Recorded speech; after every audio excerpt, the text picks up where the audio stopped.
Hello, hello, hello, everybody. I'm here. I'm back. I did say this morning that don't expect me at 5 because I'm likely to be late. I was indeed late. I would have been here at 7, but I had to go to the store. So here we are. Let's go ahead and turn on the music and get right into coding. Right into the coding. Like that. Like this. All right, everything should be all good. There we go. Excellent. And of course, the cat is screaming outside the door right now. Because why not right when I start the stream? Why not, right? No, it's something else, but I gotta go let him in. I have to.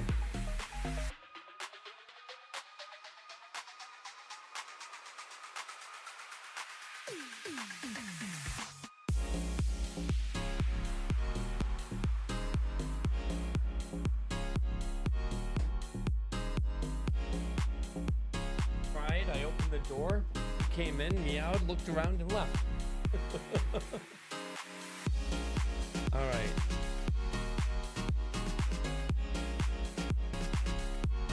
So the types thing here, we had resolves versus. And now we're screaming at the door again.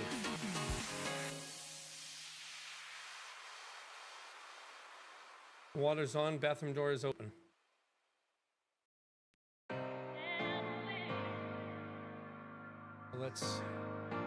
Let's commit these.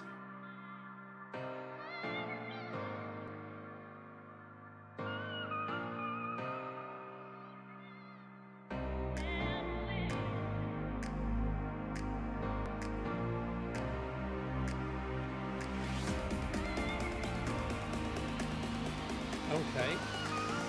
I love you.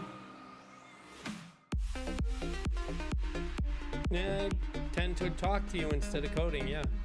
Because talking to you is the most important thing. You know? I love you too. Bye, baby. Oh, I love my wife.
All right, everything's all set there.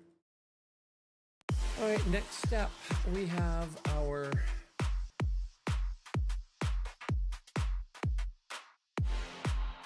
so that was damage effect fields. Now we need to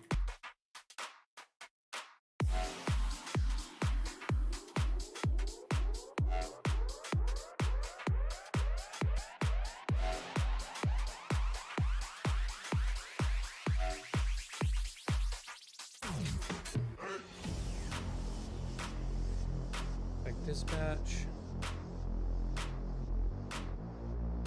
test, full, damage, field,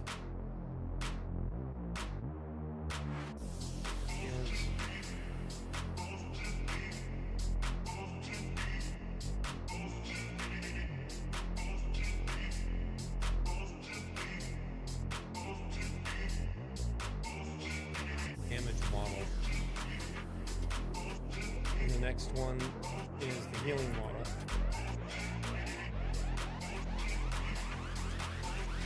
Now, most of these are going to be fairly easy.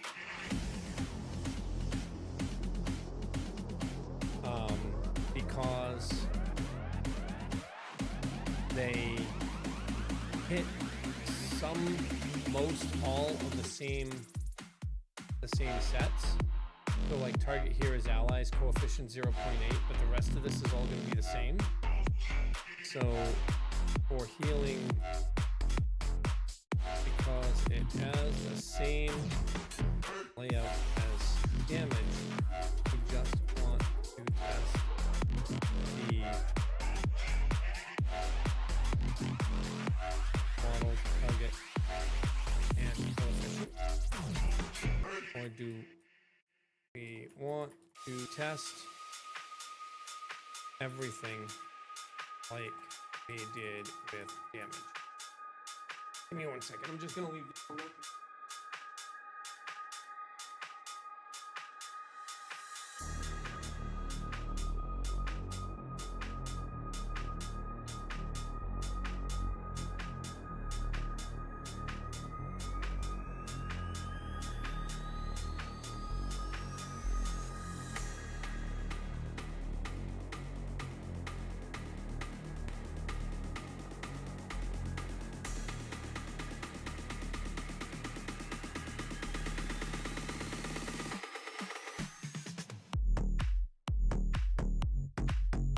So I'm leaving the door open for the cat, but I followed him, and he went all the way to the closet, and evidently I shut the door when I changed this morning. Music is louder than me.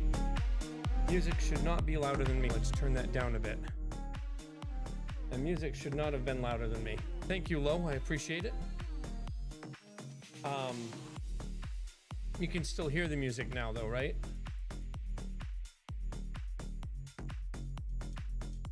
Yeah, I had to I had to leave the door open and then follow him. He didn't even go in the closet. He just like looked at the door.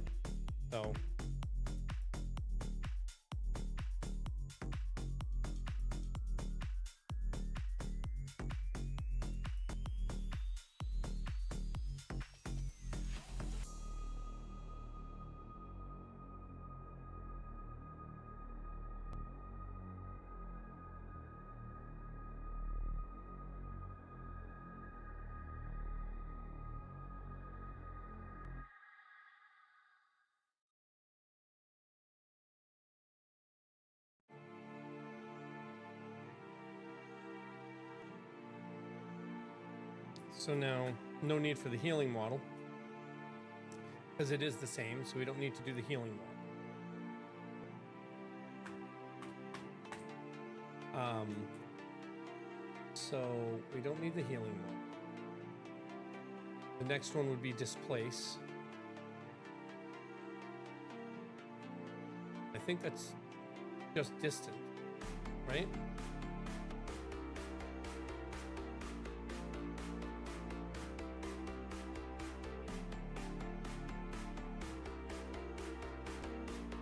Condition, displace, resource, remove, and target slot.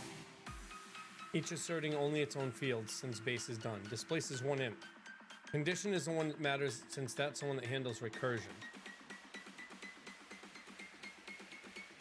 Because it can be condition, effect, condition. Because a condition can have an effect that applies another condition. Effect can have a condition that applies another effect. Condition can have an effect that applies a condition that has an effect that applies a condition that has an effect that applies. So that recursing has to stop as well at like 2. What the hell?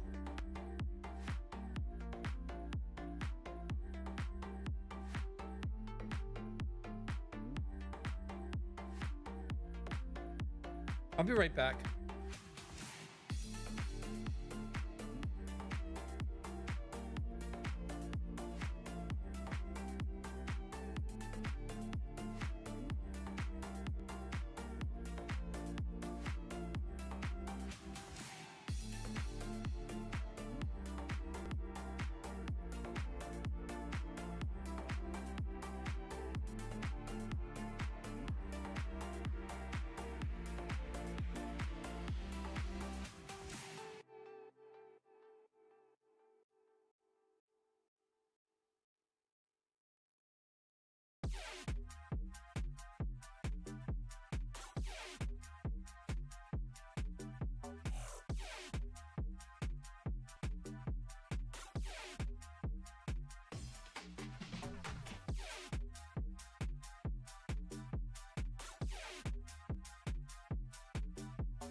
Sorry about that. Holy shit. Ouch, that hurt. Alright. Alright, so... Ugh.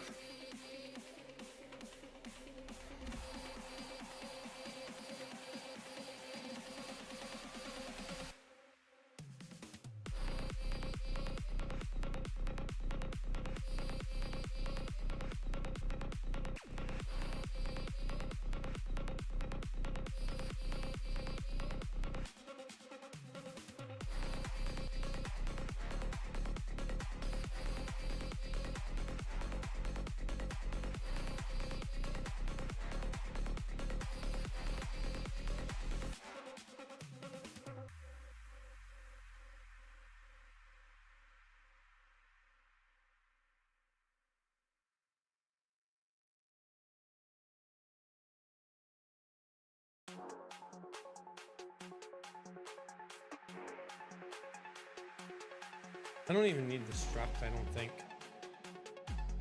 It's just one field. I think it's literally just one field.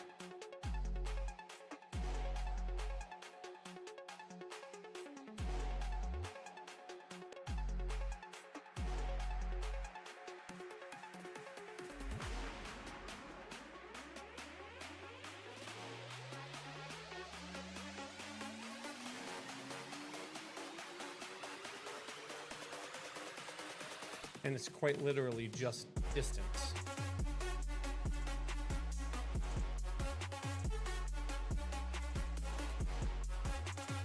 So like,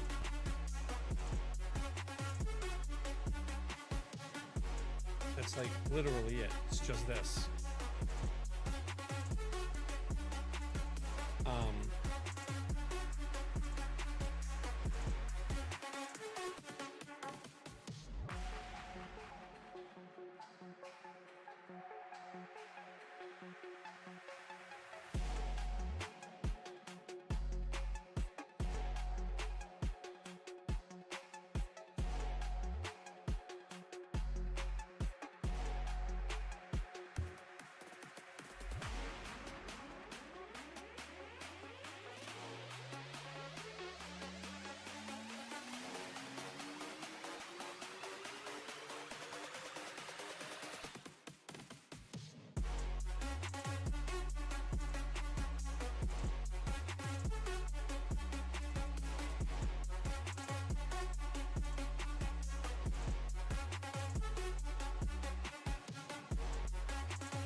There we go.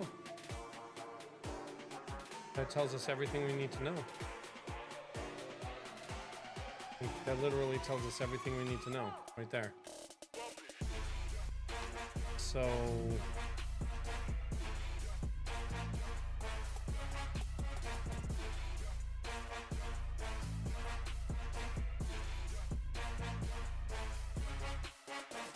if E dot distance not equal to 2,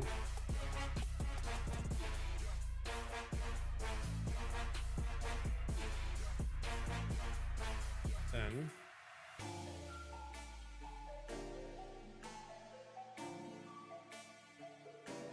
E dot error F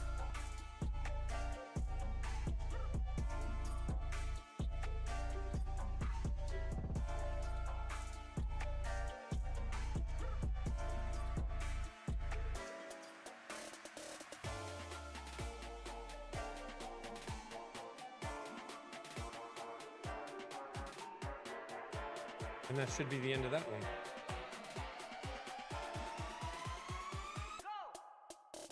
If I change this to 3, that should change that. Perfect. So we know that that works. So distance is now done. I mean, displace is now done.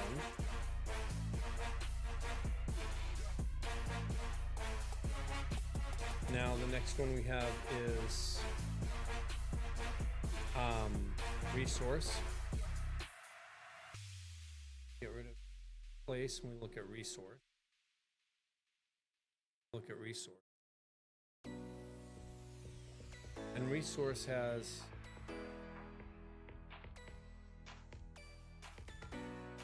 resource already been done inside the damage effect fields?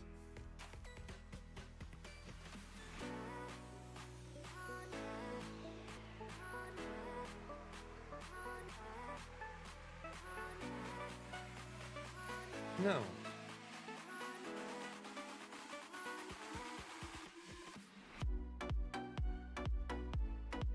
Even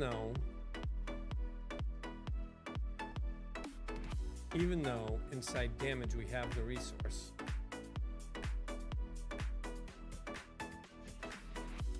But that's because the resource itself can hold more. So if we look at resource, all the way up here and analyze this. We look at resource, not resources, but the actual resource under payload.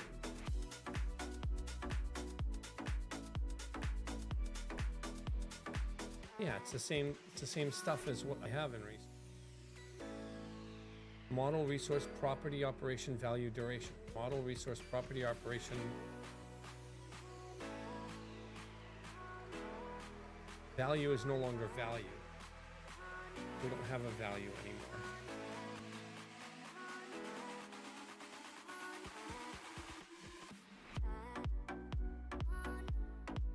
We have magnitude now.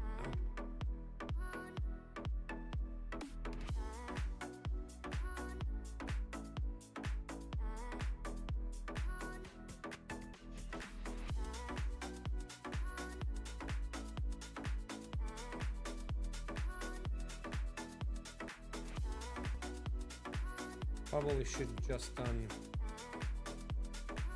that in the first place.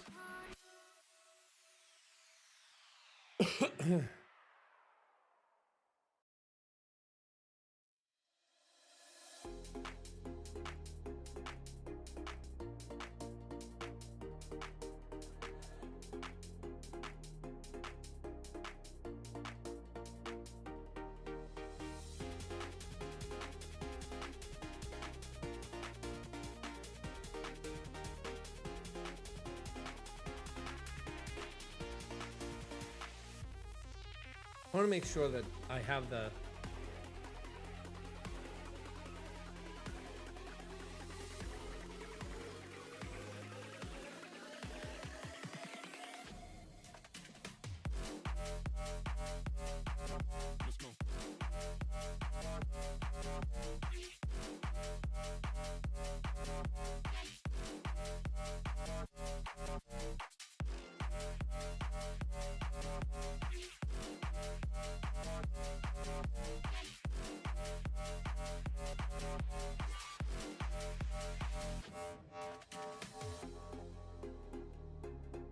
oh yeah.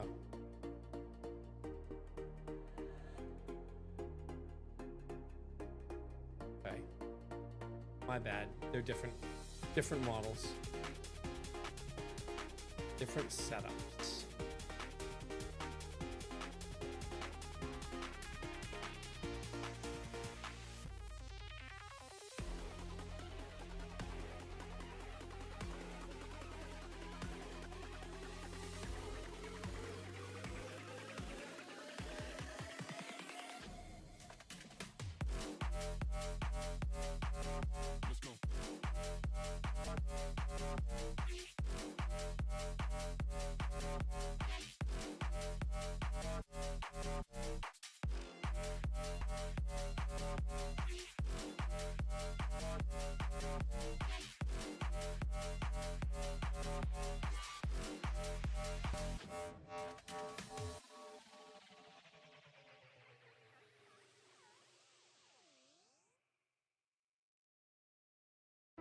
We check for resource.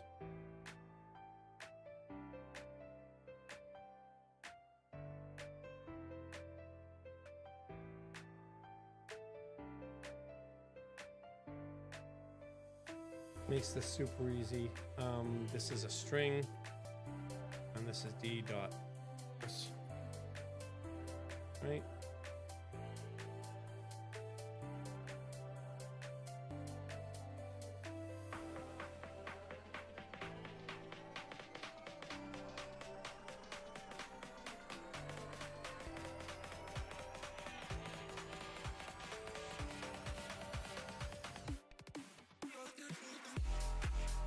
Resource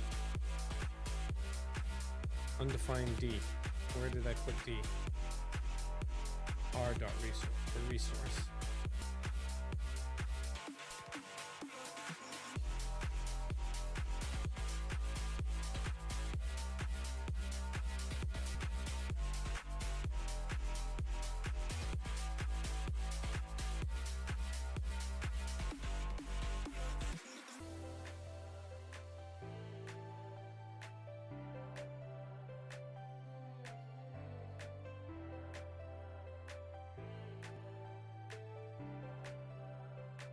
What the hell?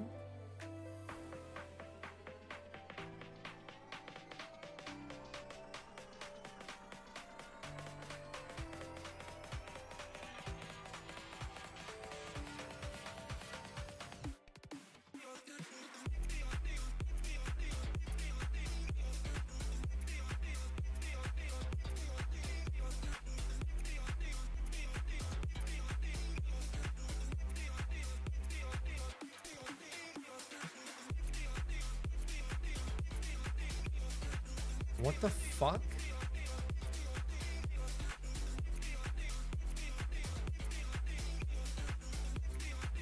It's only me? Typo.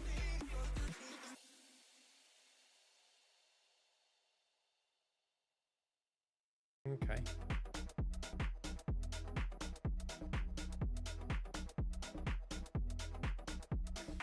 So I wonder if I can make these case insensitive.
Tolerance buys little and costs a real class of caught error. Okay. The clean fix is a linter or editor schema rather than loosening the parser. Got it. Got it. All right. So, and I asked about that because Fury and Fury are not the same. So now we have Fury is the resource is done.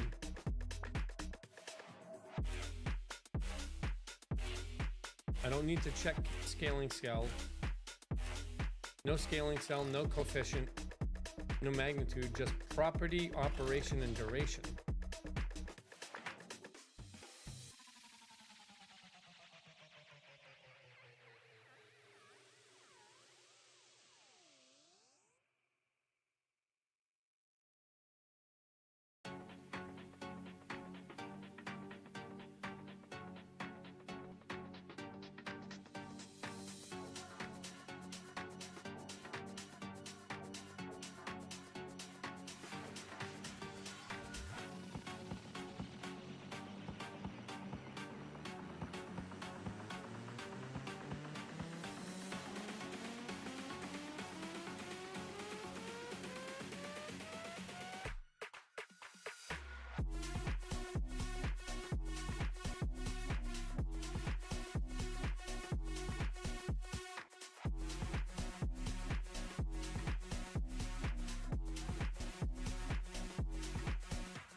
Yeah, so property, operation, and duration.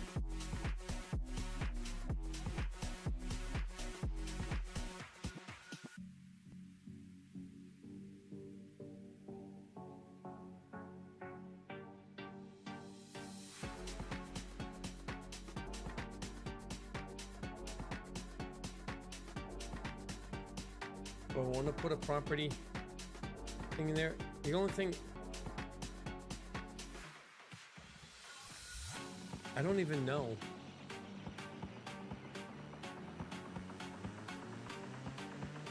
Shit. I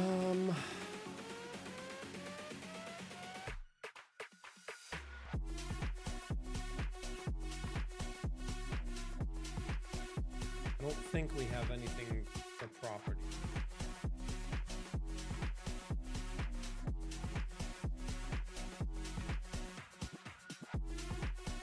Like, I literally don't know what properties there are. Right now I only have regen.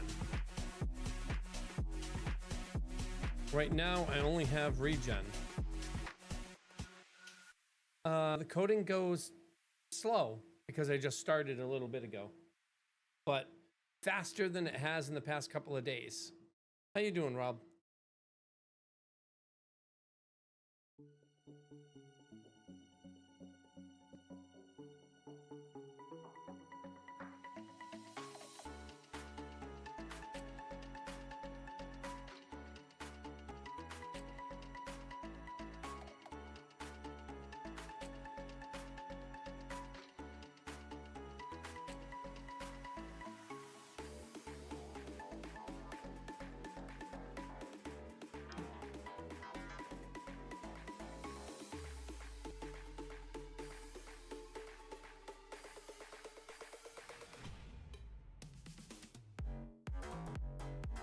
Yeah, it definitely means progress is being made. Like, I'm not referring to the AI for a lot of stuff right now.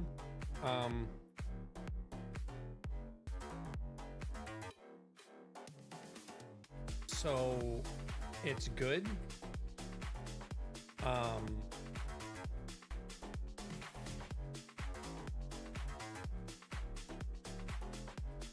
But it also means that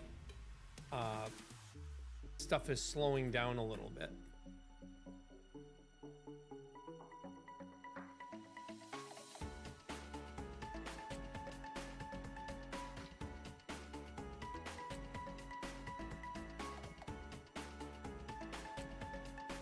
But that's okay. Yeah, property's now done.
Basically, all of these are the same because they're all really easy to do here.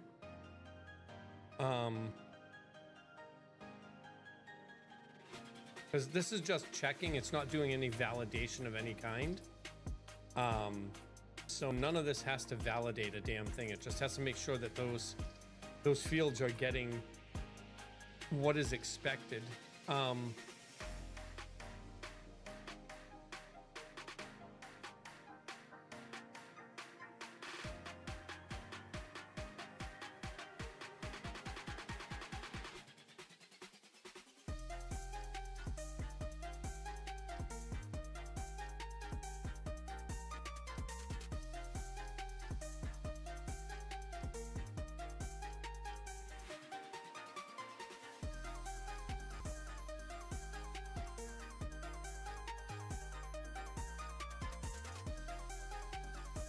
Validity is validate.ghostjob. Yep.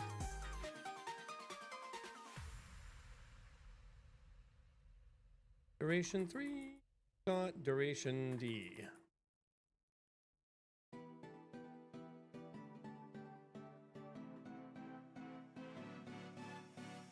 And this is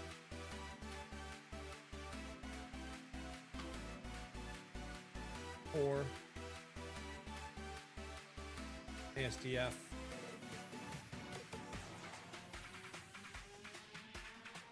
Not on Marshall string into int,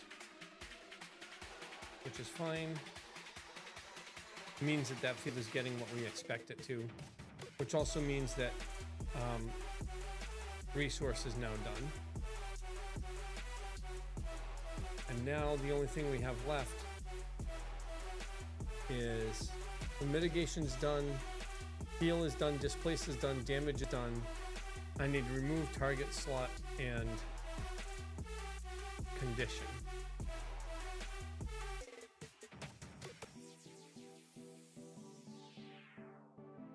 Those are the ones that we need. And condition is going to be the one that takes the longest. But these shouldn't take that long at all. Like, remove doesn't need target, but it needs these others. It needs count, selection, and targets there. Target slot just needs those three. Technically,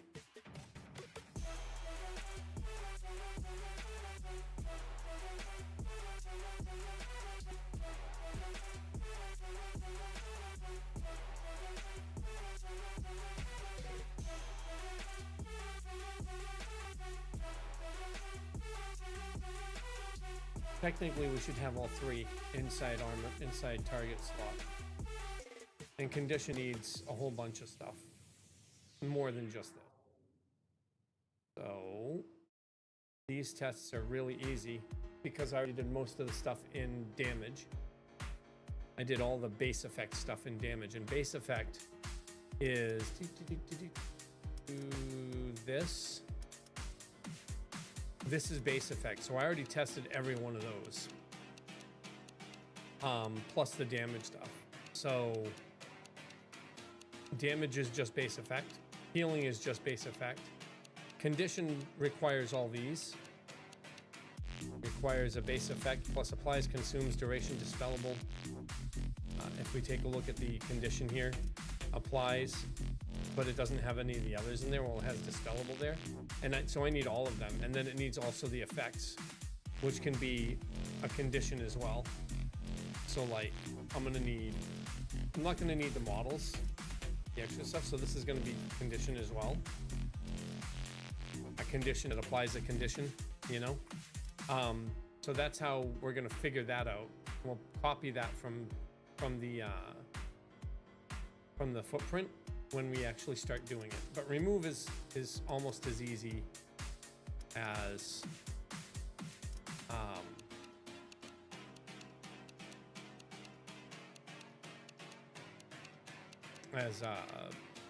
a resource and displace were.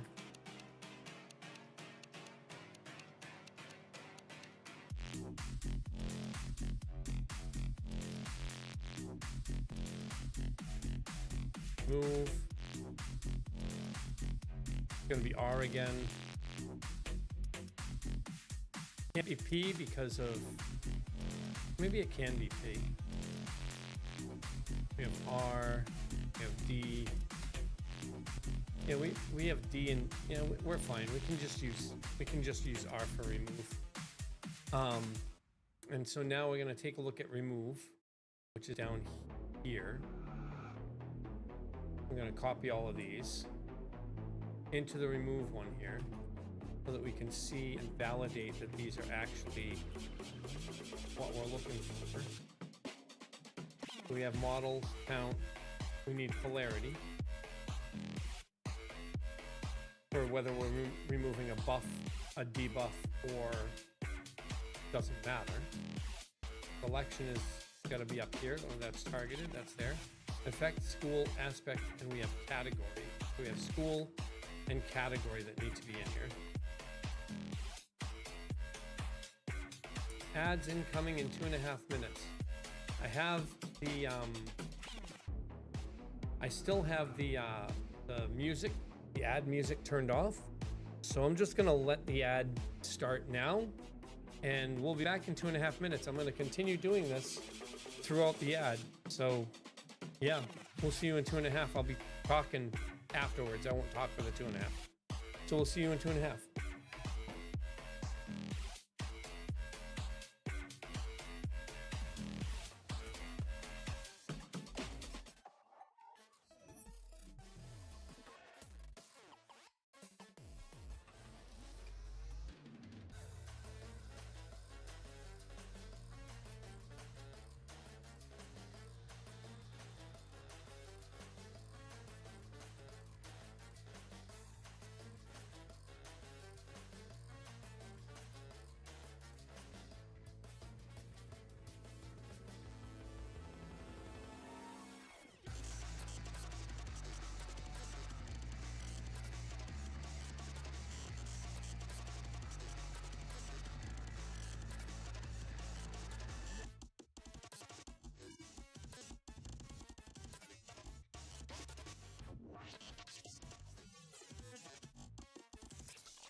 Weird.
Welcome back.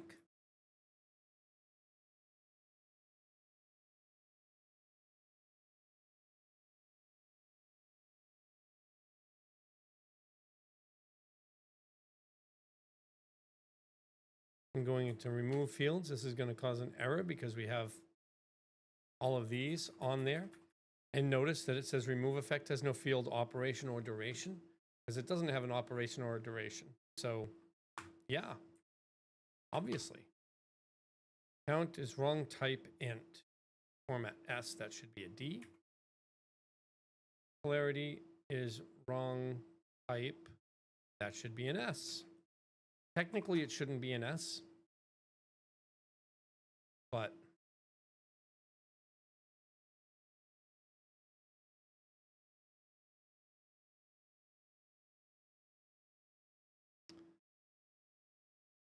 polarity should be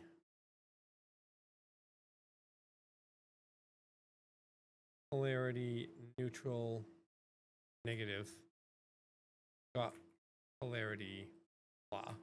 I said polarity neutral. It's not equal to polarity neutral. I can do this here.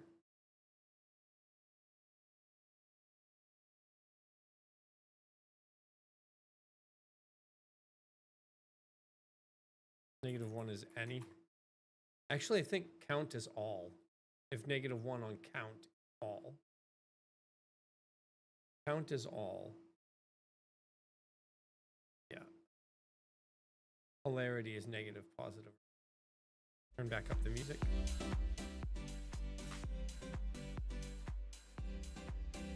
And that should be about where it goes, right? So is all polarity neutral. So we're looking for neutral. We got neutral. And we can go positive and just validate. Yeah, there we go. We can go 0 here. Numlock. 0 there. Now we get both of them. So we have all the errors inside, which is great. -1 and neutral. So we know that those are there. Those are working.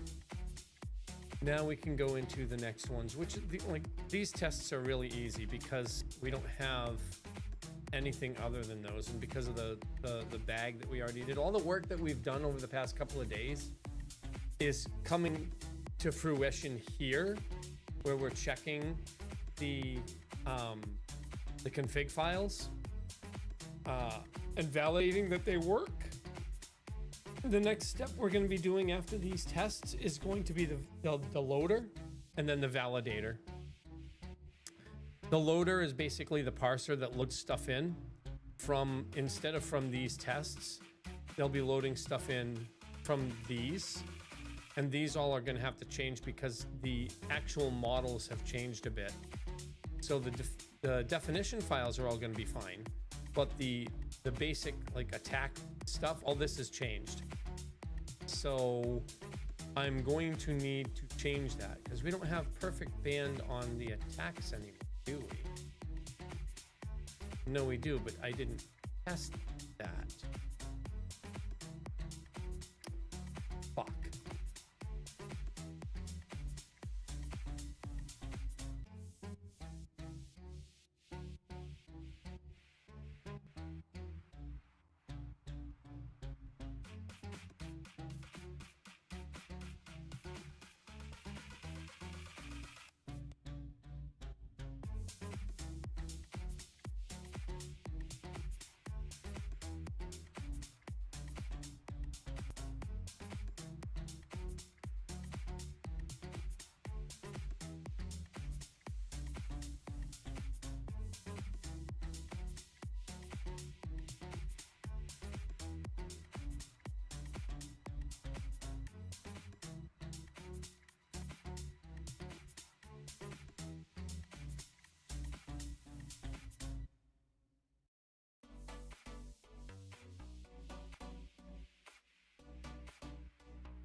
Everything we've been doing has been payload, not actual skills.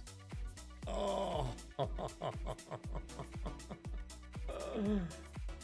Oh, but it's not going to take anywhere near as long as the effects bag has taken, because half the stuff we're going to be putting into the ability is like, most of the stuff that goes into the ability is either going to be like the require stuff, or it's going to be stuff that's already in here, like that I've already. What the shit? It just came out of nowhere. Holy shit. So like percent or absolute, basically. Yeah, we're good. We're good. I got nervous for nothing. The effect bag is just the effects. We're gonna have an ability bag too, which is gonna test the abilities. And the ability bag is going to have an effect bag. Because abilities can have effects. Oh, it's almost like an ECS.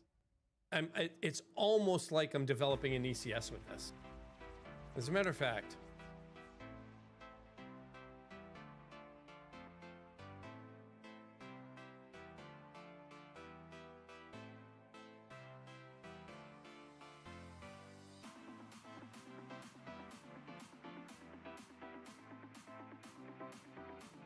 there's a real family resemblance and a real difference. An effect is a small data-only unit describing one kind of change, and an ability composes several into a behavior. Adding a new capability means adding a new effect type rather than editing an existing one. That's the same open for extension pressure ECS handles with components. Where it doesn't yet, ECS is about runtime entities. An entity is an ID, components are the data attached to it. Yeah, that I understand. The identity is dynamic and iteration is the point. Yours is an authored config. An ability isn't an entity accumulating components at runtime. No, it's not. But the player is going to be accumulating skills, which each skill becomes an entity at runtime. Oh man, okay. When combat state exists, actors with conditions attached, systems ticking durations, applying damage, expiring effects. That's genuinely ECS shaped, and it's a real design question for phase 1, whether combat state is an ECS or plain structs. That's for phase 1. For phase 0, yeah. So we're learning stuff that I already know about, but I don't know how to do directly. That I'm making connections, people, and I'm happy about it. Makes me so excited. I'm learning. I'm learning.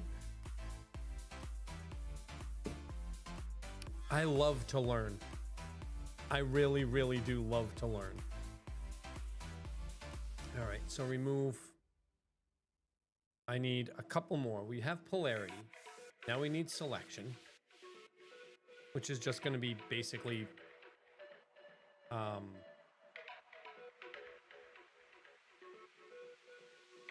targeted, because I already created the the enum. I created the constant for this. Looking for selection, targeted. We got selection.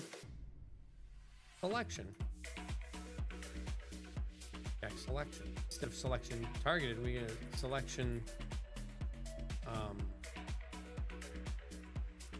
And I can't do it. I have to do it this way. I have to do it this way. We'll do selection newest.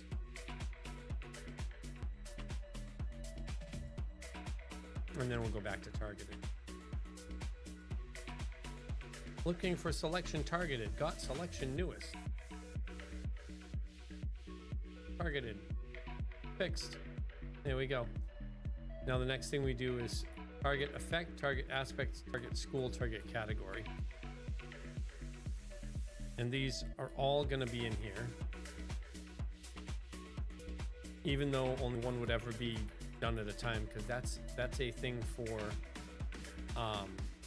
the validator, is that only one of them. If selection is targeted, then we have targeted either effect, aspect, school. Actually, maybe we could have it so that it's a all dimensional karma. all dimensional karma abilities in the gravitic category get removed. I think drilling down too much would be wouldn't be worthwhile, right? New window. I gotta make sure that this actually is working now.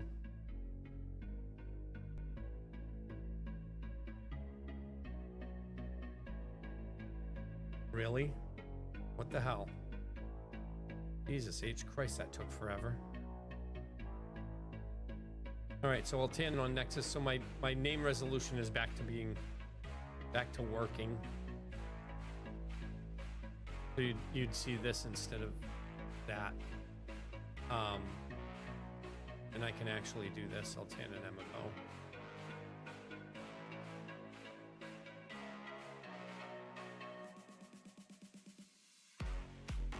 And so now we see it's the same folder. It's just in a different setup here. Aspects test we don't need. Types on Marshall. Let's open up enums. Tests, enums on Marshall test.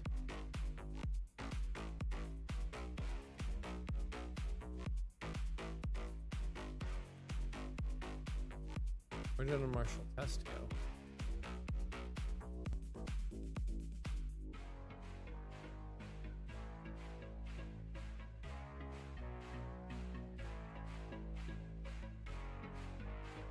I don't know. All right, and then over here we have remove and the descriptor footprint. Over here we have remove and the disability descriptor and remove on this side. Test data remove. Because that's the one we're working with right now. And over here we're working with effect bag test. Go back all the way down here. Close effect bag, close test damage, source, remove. So we have polarity, we have count. We know that it's remove. We have count, polarity, selection, target effect.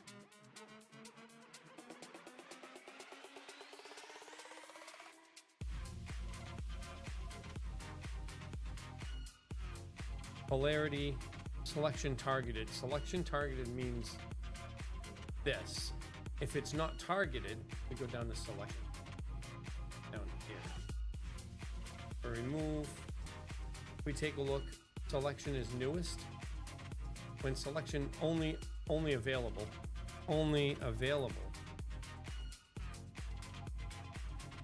and required. Oop, hey Yeka, how you doing? When selection is targeted, and then we have either one of these. We have effect, school, aspect, or category.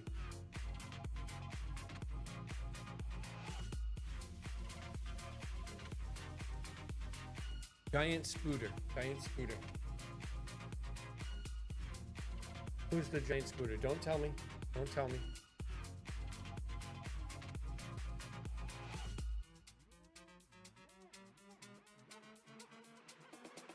Oh, wait. That's the one in the basement of the goblin area? That's the one in the basement of the goblin, like, town, right? Fuck yeah! Go me! Yes, I've played the game. Oh my god. It just took me a minute. I was like, where do you fight a giant spooter? Where do you find a... Did you actually use what's-his-face, the druid, for that fight? Because that's where you rescue the druid too, right? I don't know why I keep wanting to call him Karlak. His name's not Karlak. Is it Karlak? Is it Karlak? No. No, his name's not.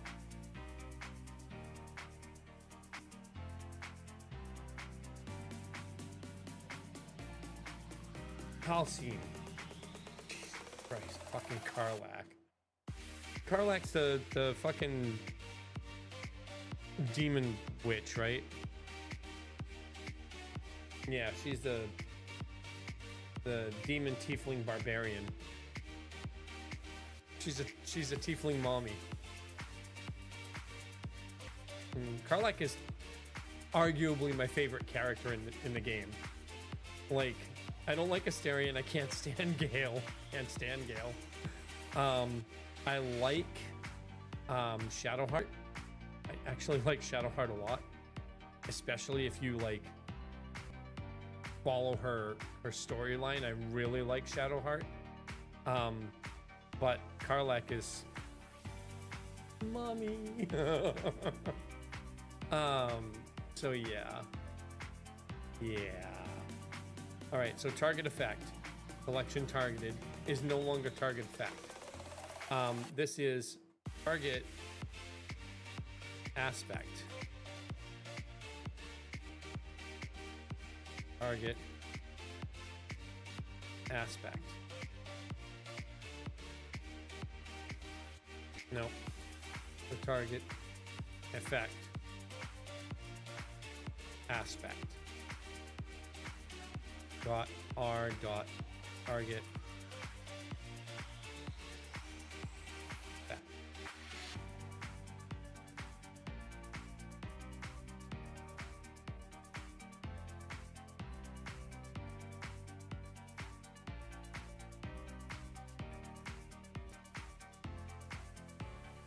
Oath of Vengeance Paladin.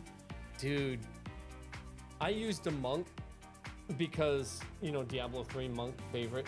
I will always use a monk if I can. I will always use a monk if I can. Hell, I tried to make a 55 monk in Guild Wars 1.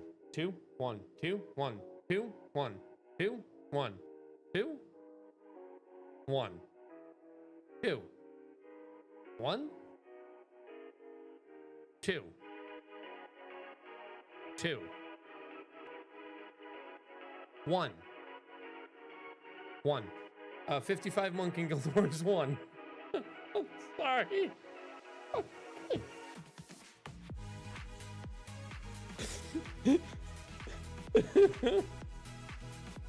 Fuck my life. Oh my god. Fuck my life.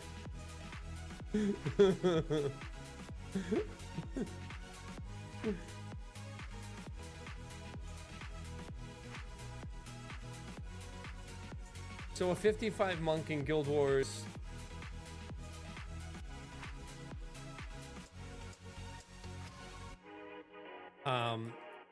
It was Guild Wars. I think it was Guild Wars 1. Yeah, so Guild Wars 1. A 55 monk wasn't level 55. It was getting your max hit points to 55. Because when you had everything buffed up, it basically a 0 DPS monk.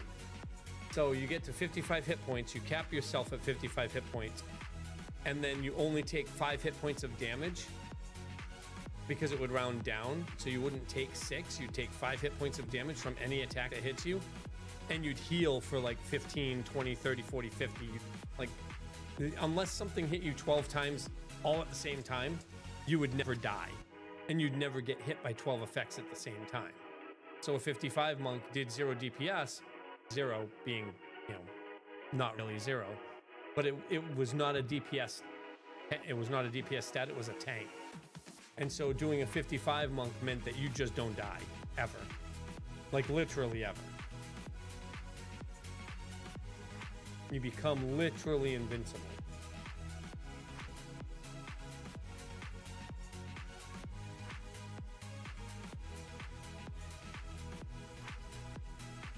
Oh, I'm sorry. It wasn't 5 points per hit.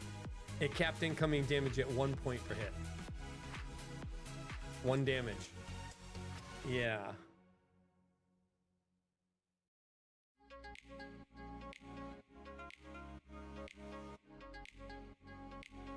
And it was Guild Wars 1. I clipped it because I went 1-2 like 17 times. FML. Check target effect. Target effect is aspect.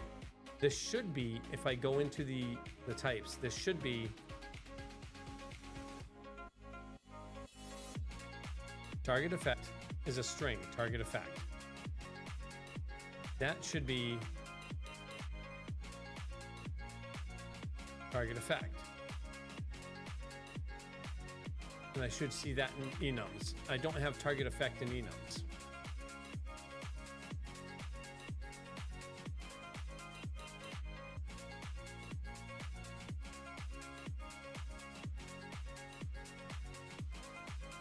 Huh.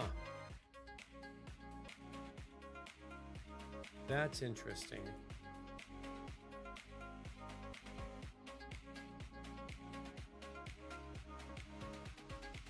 Huh.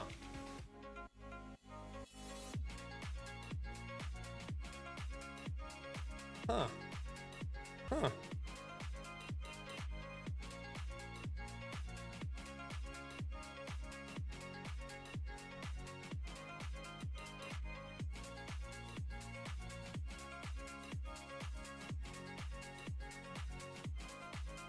I don't have a target effect.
There, that takes care of that.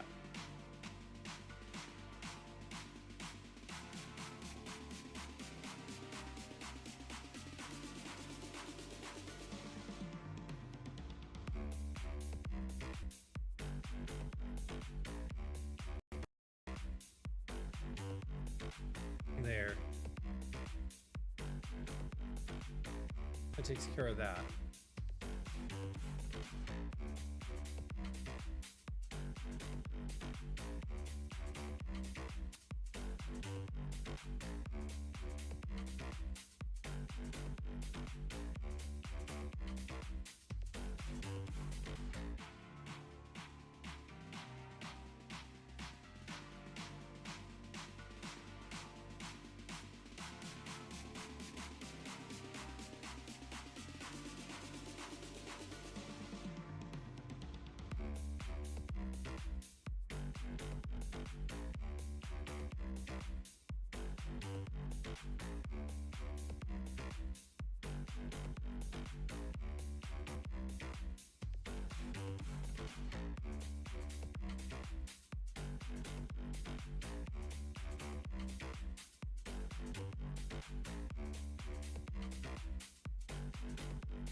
Okay. I don't think that changes anything I need to do for the test, but it definitely does change this.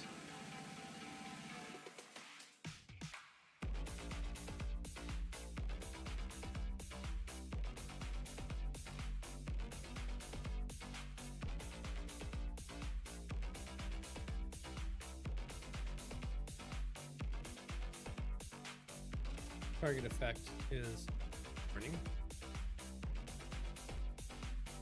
which doesn't have anything there. Then we have the other three.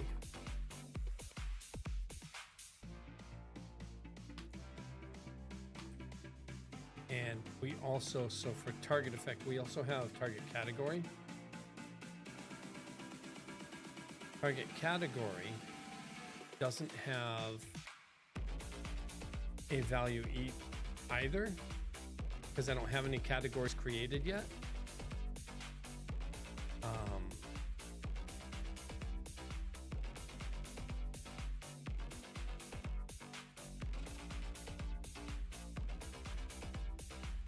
So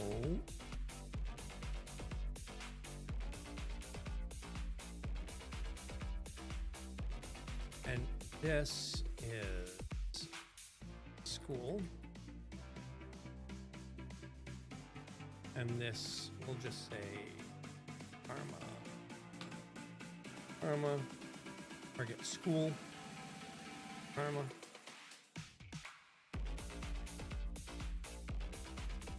And then target aspect.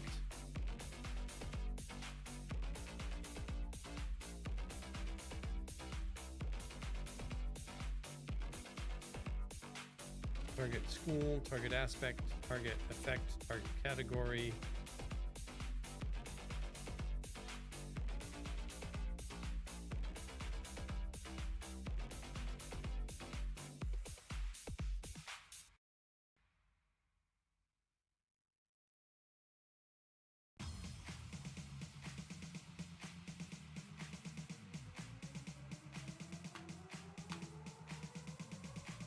We have a fail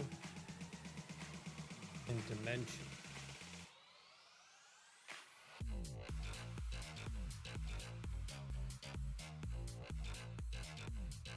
Looking for target aspect dimensional. Got target aspect dimensional.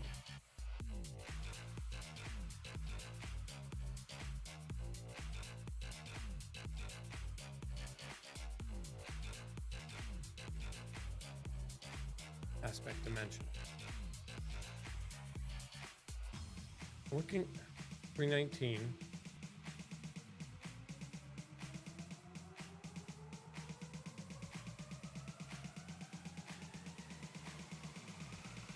Dimensional.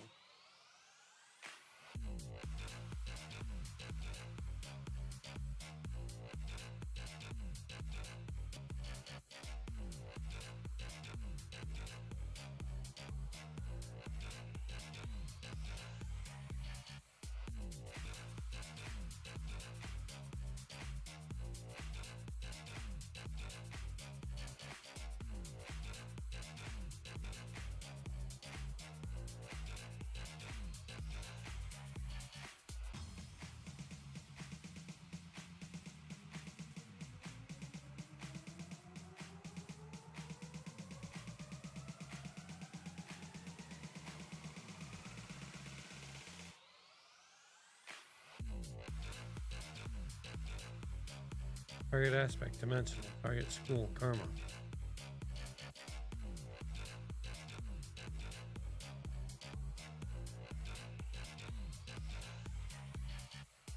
How do I follow these?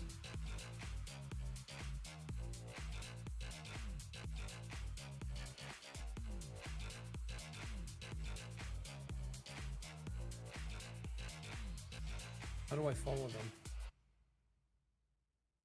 Aspect dimensional. Target coefficient. This is in base effect. and then count -1, selection targeted, polarity neutral. -1, selection targeted, count -1, selection targeted, polarity neutral, target effect.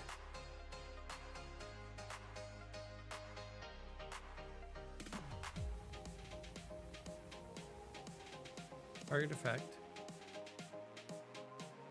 is burning. Target aspect could be aspect dimension. And it gives me aspect dimensional. What am I doing wrong here?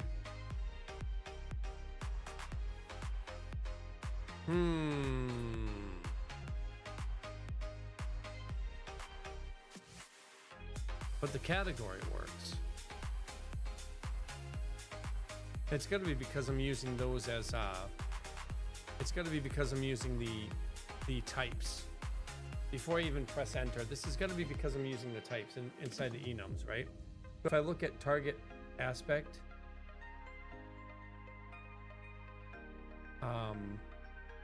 aspect dimensional,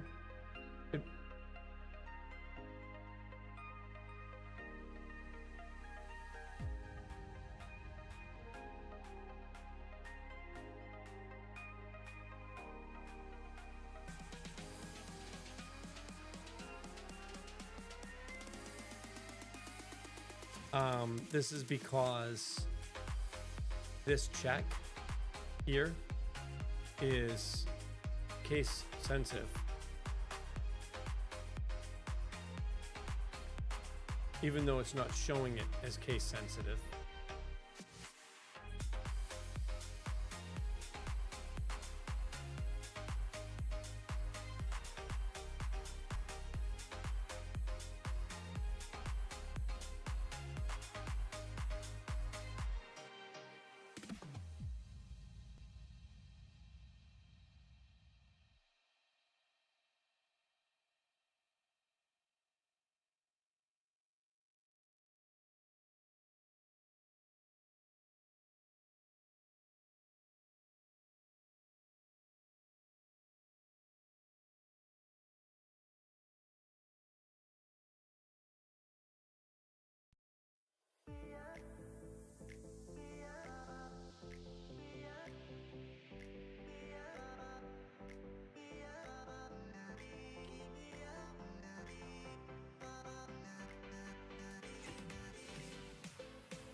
Ad coming in. We'll see you in 2.5.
always, always, always capital. And I forgot about that. My bad. Schools, facets, aspects, always capitalized. Schools, aspects, and facets.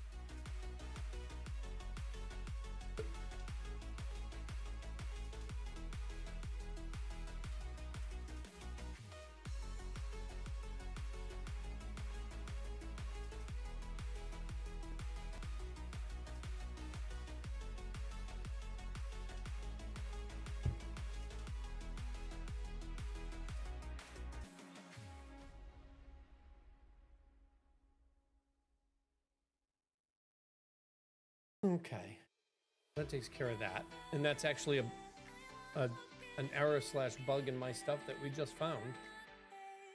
So it's now fixed. Remove is done. So now we can move on to the next one, which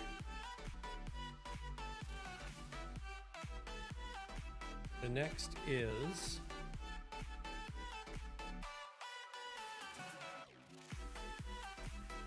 instead of remove, we need target, slot, and then condition. Right? And we can't use T here, so this ends up being TS. TS. Actually, we'll just use slot.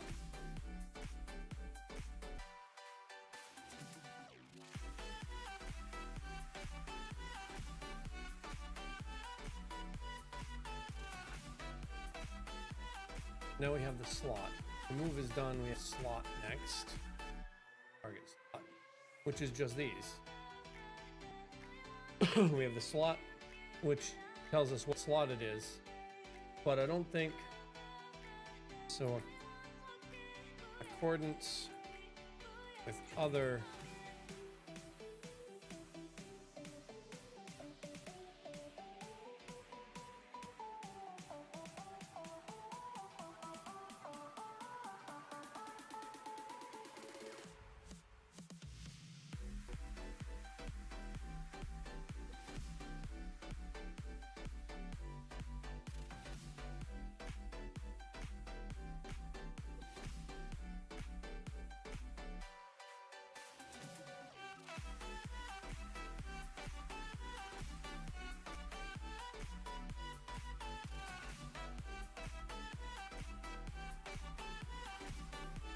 swap slot from targeted effect.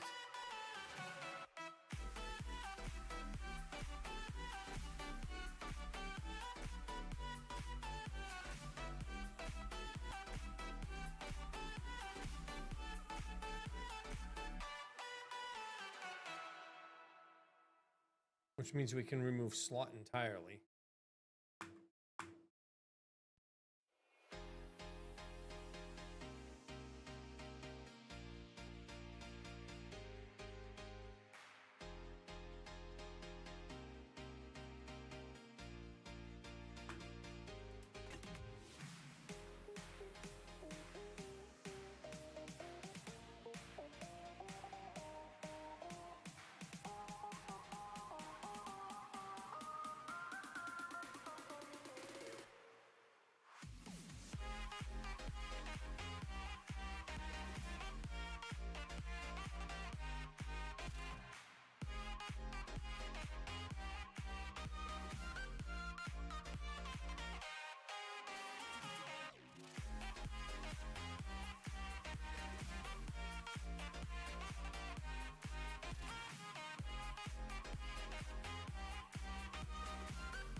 That takes care of that.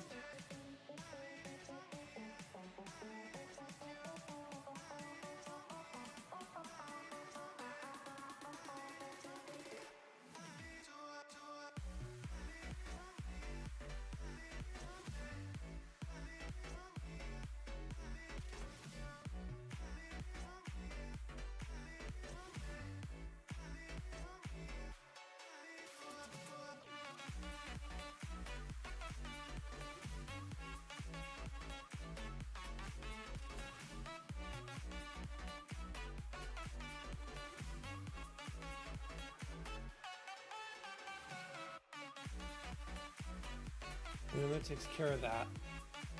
All right. So for targeted slot, we have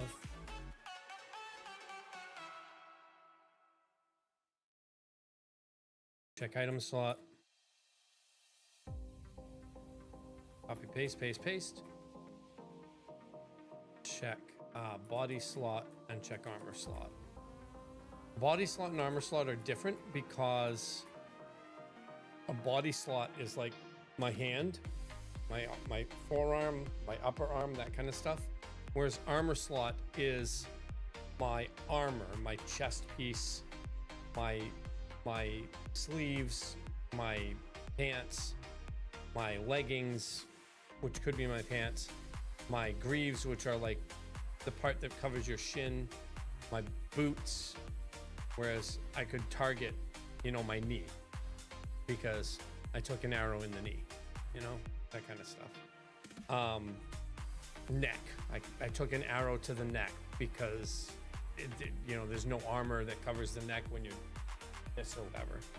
So you can have different target slots that are like called shots to the body or called shots to the armor. That might not stay. Yeah, the neck. Take something like this and, you know. No, I said an arrow in the knee. I said that. What, did you catch me just after I said an arrow in the knee? You came back just after I said an arrow in the knee. You did. That's what happened. Because I said an arrow in the knee before neck. I'm not even joking. Not even joking. Oh man. Today's going a little bit faster than I expected it to. I used to be an adventurer like you. Then I took an arrow in the knee.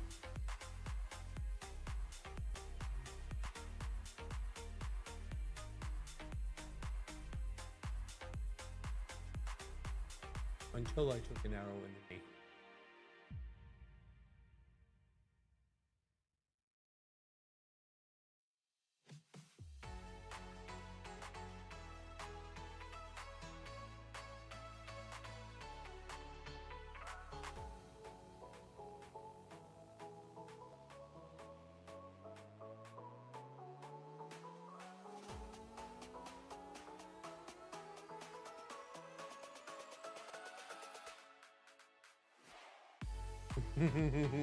It's the only one.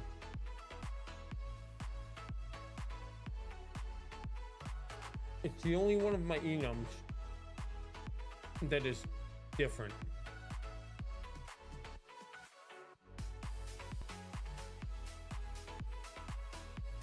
It's not even an enum.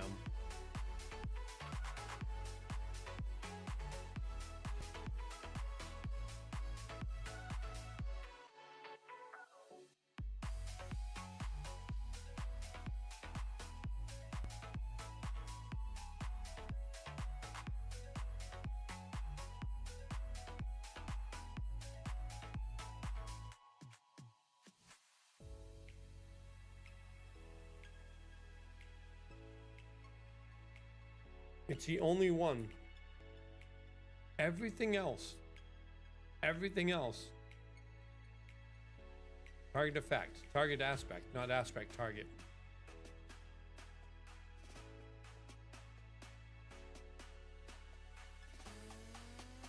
Actually, it's more in here. Model damage, not damage model, not heal model. It's model damage.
Excellent. All right, so now target slot effect is done. Now all we have is we have damage, displace, resource remove, target slot, and now we have condition to do. Which is going to be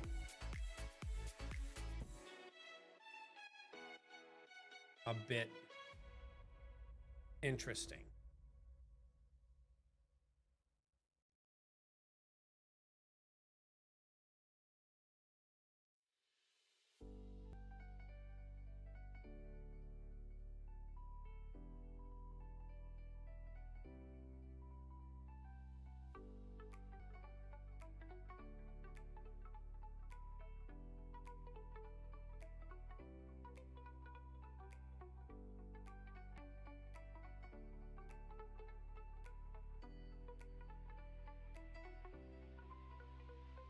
All right.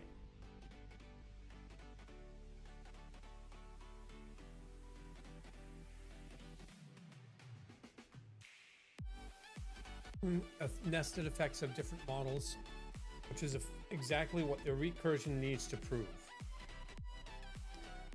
Okay, two things it doesn't cover. Depth 2, your nested effects are both leaves. A condition nesting a condition is a case that proves the end marshal re-enters itself rather than handling one level, worth adding as a third nested effect, or as a second fixture if you'd rather keep this one clean.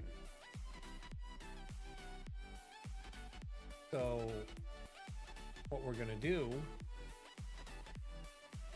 is we're going to add a third one. And we're gonna add a condition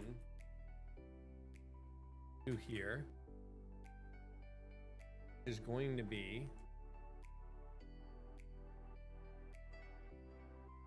there.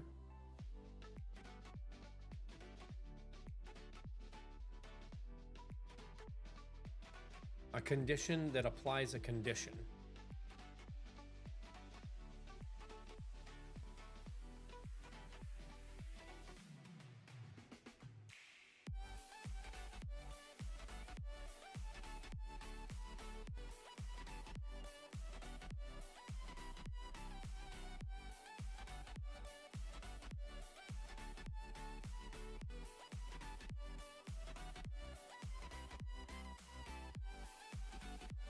Issue doesn't demonstrate. Okay.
Oops.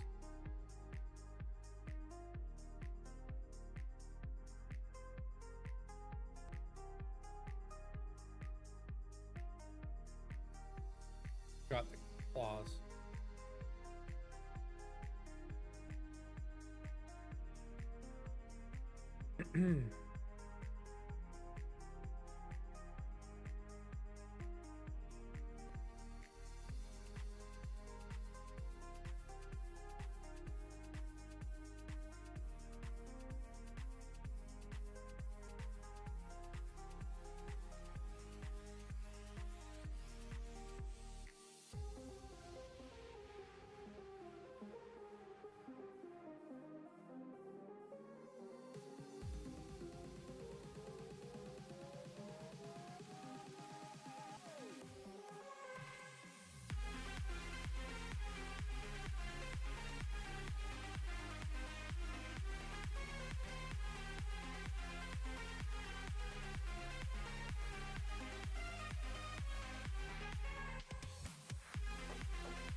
Okay. So let's open condition over here so that I can validate the condition here actually follows that exactly. Condition. Condition enraged, angered requires the clause. That's fine. Self 3-8 true. Effects are damage, resource, and condition.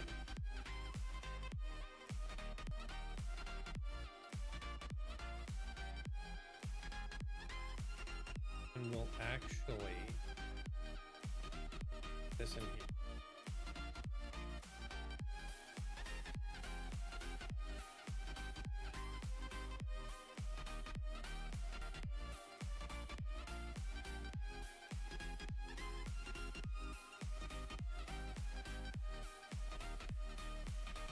Column 39.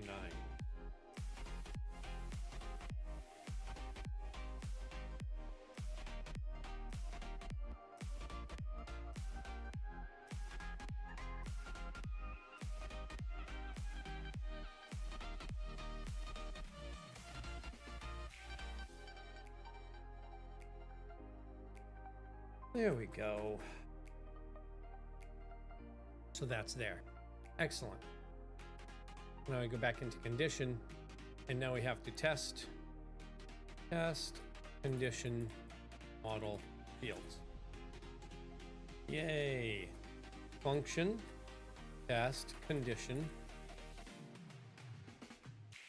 fields,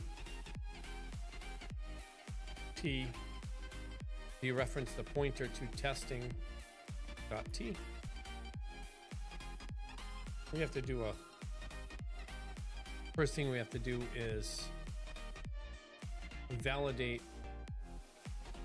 No, we have to unmarshal first and then validate. Unmarshal, and then validate, making sure that the effect is actually the correct.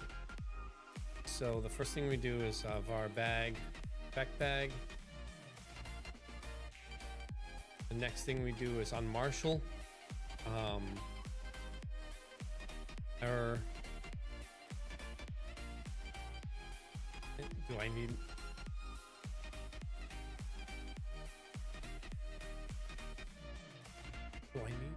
need okay there? No, I need if. Yeah, and it is YAML on Marshall. If must read, and this is T to send the testing over, and it's also condition. This needs string condition. YAML.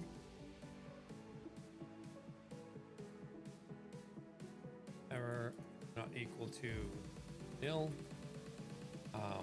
T.fatal.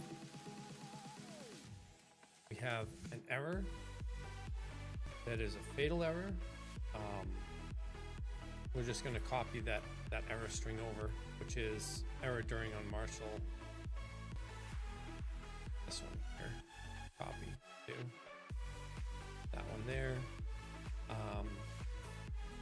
We need to put this into the bag, the pointer to the bag.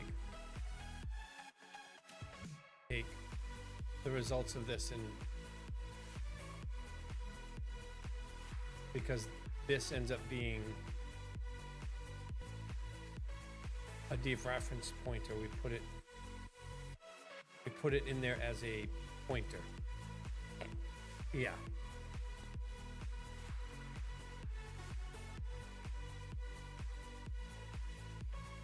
Well, unmarshal needs a pointer to an effect bag anyway. To what we're holding the stuff in anyway. And the effect bag itself is that pointer is to the struct, if I remember right. Right? The effect bag is a struct. Yeah. So pointer to a struct, that struct being effect bag. That's so that it knows where to put everything that it has read in and unmarshaled. Yeah, okay. So the next thing we need to do is validate that the effect bag model is the condition model. If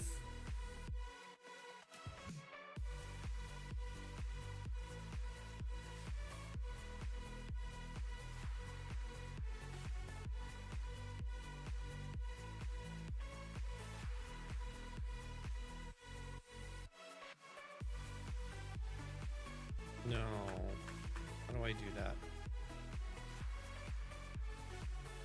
C, comma,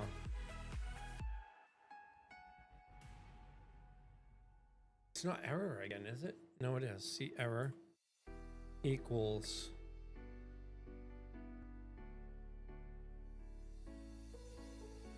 we've put the stuff, we've unmarshaled it. Now we need to check the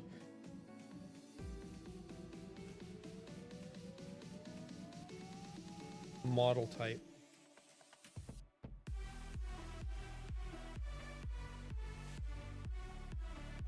In bag.model.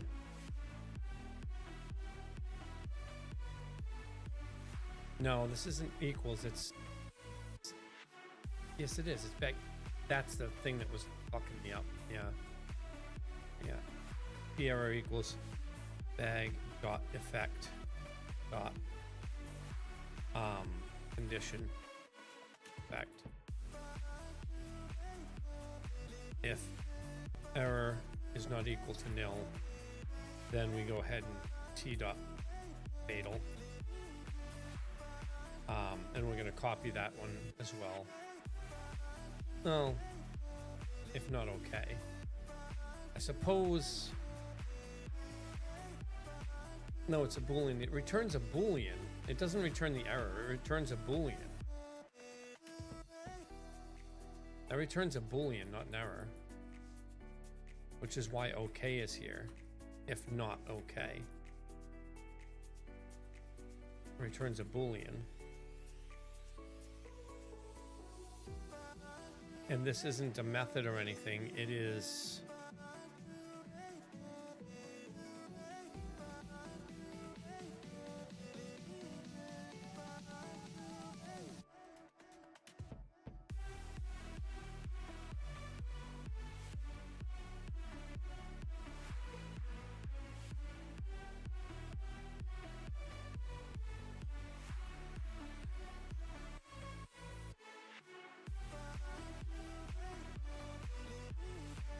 type assertion on an interface. Bag effect is declared as an interface and you're extracting the concrete condition effect struct out of it so you can access its specific fields or methods. So that's a type assertion on an interface. Assert that the type of bag effect is condition effect.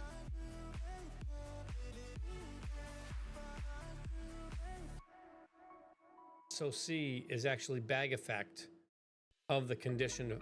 It is actually condition effect. So in here, C is actually this. Because this has an interface of this.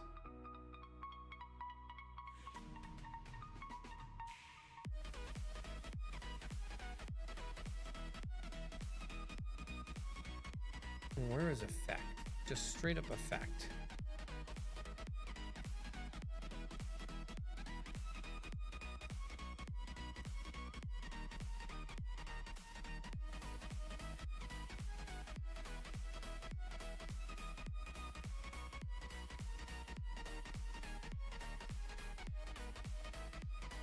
Effect is the interface. And in that interface, we have a function that returns a model. Yeah. All right. So I had to refresh my thought process on this. I copied it like 4 times. I should have done it this way 4 times so that I could get used to the unmarshal line. Even though I'm not going to be using it a lot, I'm going to be using it a lot over the next couple of days. But it's going to be done after that.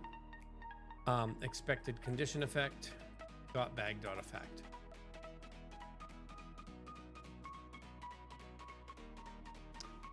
couldn't I just...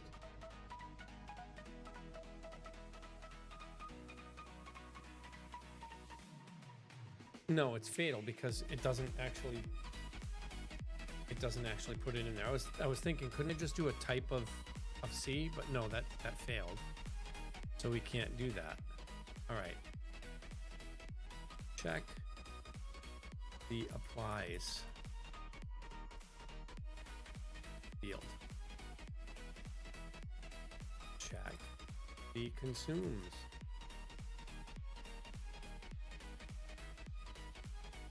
Check the requires field.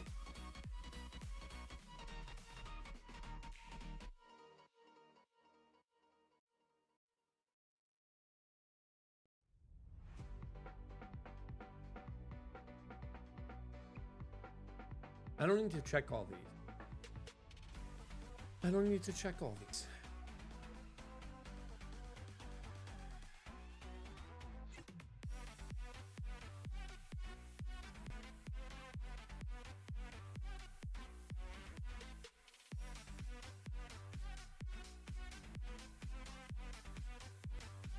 I was just about to check that.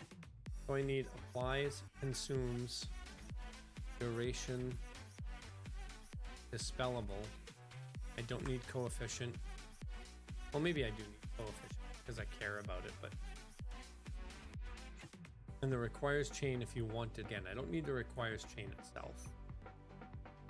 I'm going to put it in there, but I don't need it to test. I don't need to test it.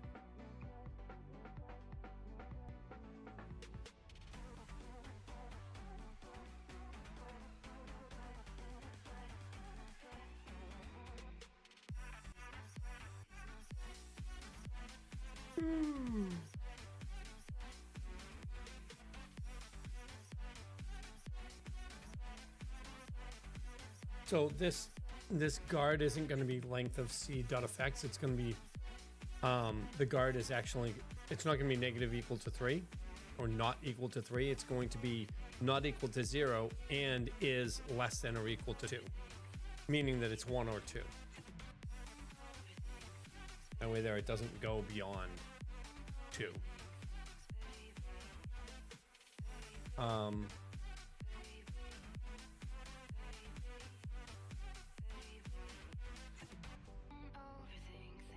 Unless, no, it's the effects is 3. My bad. So it's not equal to. I don't know why that would be a validator, not a.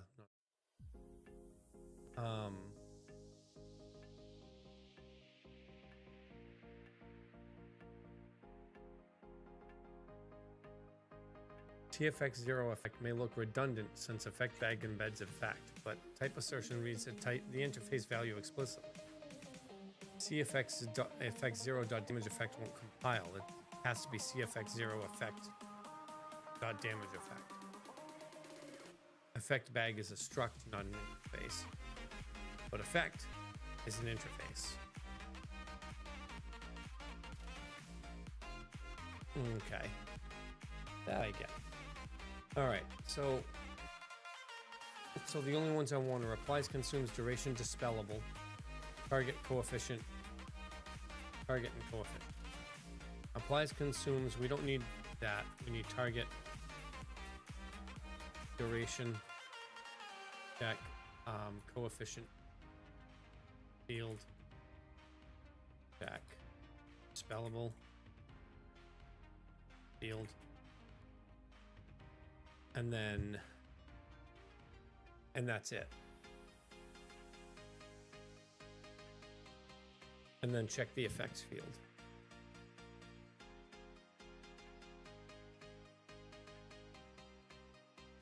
And that's the last thing we need to do in this, and it's the last thing we need to do in the testing. After that, we actually start doing the loader. We're doing the loader tonight, peeps. We're doing the loader, and it's only been 2 hours. Oh my God. I'm feeling good. We're gonna be doing the loader too. Fuck yeah. I need to check something real quick. Give me 1 moment. Up in there.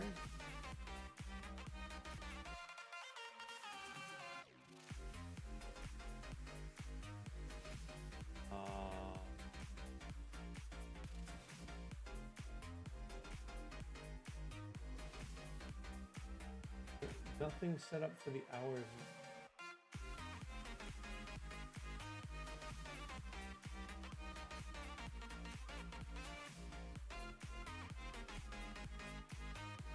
So we don't have.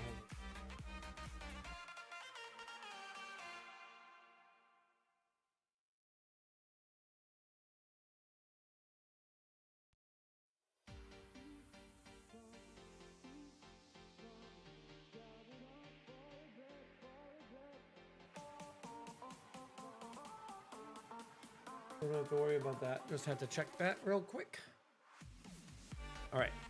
So all these fields are really easy. They're the same thing as we've been doing. We're going to check the applies field. If C being condition, if C dot applies not equal to enraged, because we don't have conditions yet. So applies enraged is just a name. Then we're gonna T dot error F, and it's error out. Expected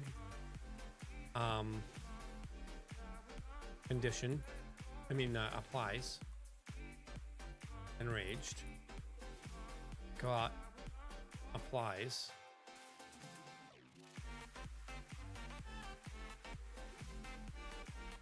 S, comma, C dot applies. And that gets out of there. And now if I say enraged S, so now we know that that field actually works. I now know, just by that one thing, that it's reading the file correctly. It's parsing the file correctly. And all I really need to do is something like this. T dot log F, and then percent V plus, and put in here the actual effect bag, and I will get, I'm going to put an error in here just to force the issue. I'll get the full setup here. Self is nil. So we have self nil 0.8 nil for the effect bag itself. We have target angered 0 0 false, enraged S angered. So like I can see this is the coefficient is actually, I don't know why it's like that. I don't remember why it's like that. But inside the model, we can see that damage model here has X 0.6X. So the damage model is missing some stuff. But we can see that it's actually it's loading what we want. So we can see that. So instead of just like saying, oh, let's go and test it, I could actually just use the log and say, yes, we have everything we're looking for. But doing the testing makes things significantly easier for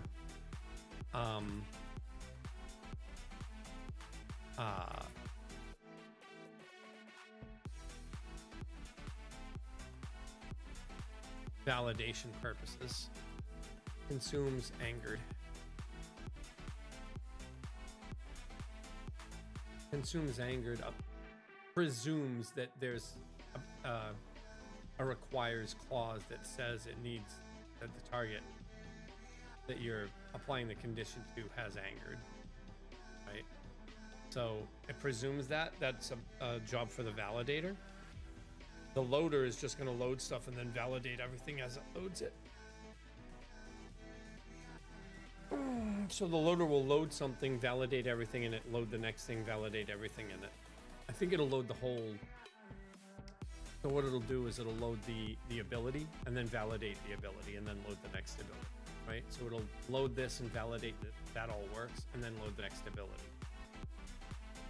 Can't wait to get to that point. So fucking close. We're getting there. We're gonna be a little bit late on the Wednesday deadline or milestone checkpoint that I wanted, but or at least I think we might be, but I think we've made quite a bit of progress in the 2 weeks that I've been doing this. I'm learning quite a bit, which is good. Makes me happy. All right, so that's angered. Now we're gonna do the target field. Oops. Check the target field, which we don't really need to check, but I care about making sure that it's correct. So target,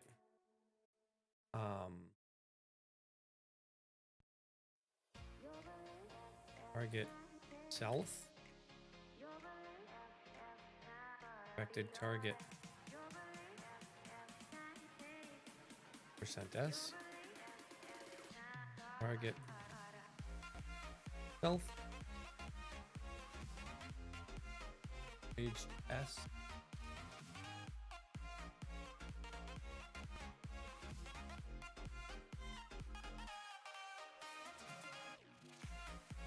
I don't think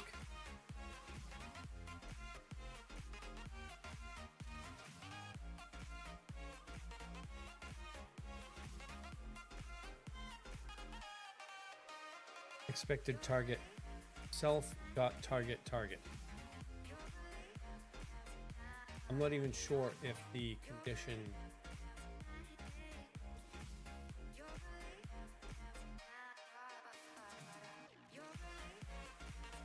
we can keep target in there because target self means I'm going to be applying enrage to myself.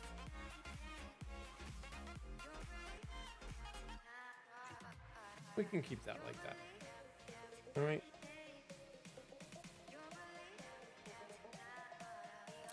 Ads incoming. Perfect timing. I need to go get a drink. Perfect timing. All right.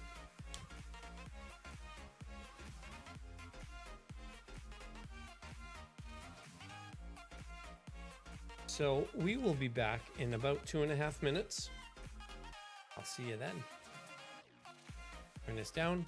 Actually, we'll just pause it for time. And ads. We'll be right back.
I am a dummy.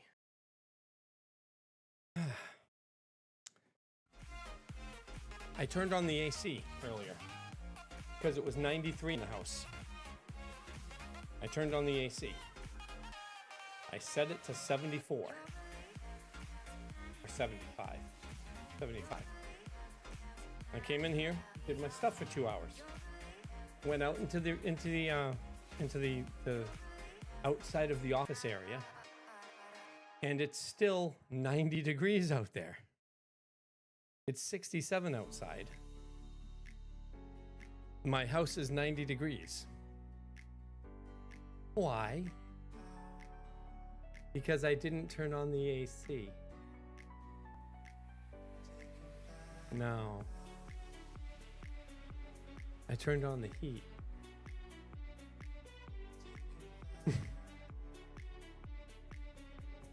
I am a dummy. In good news, it's 67 outside.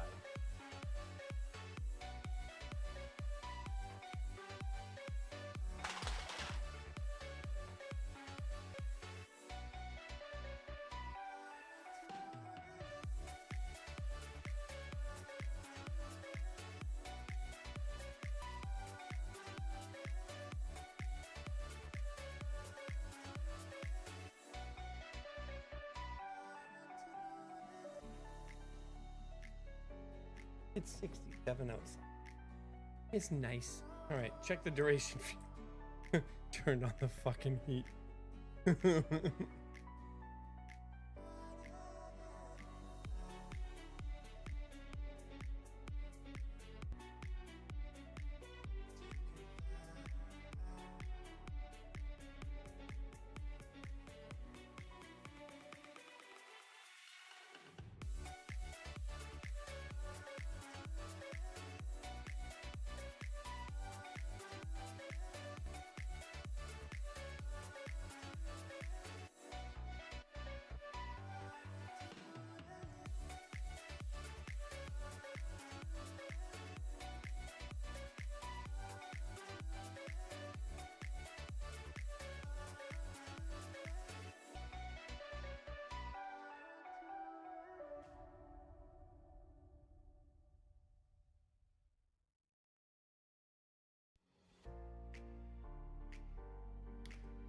So for a condition, what do we have for target?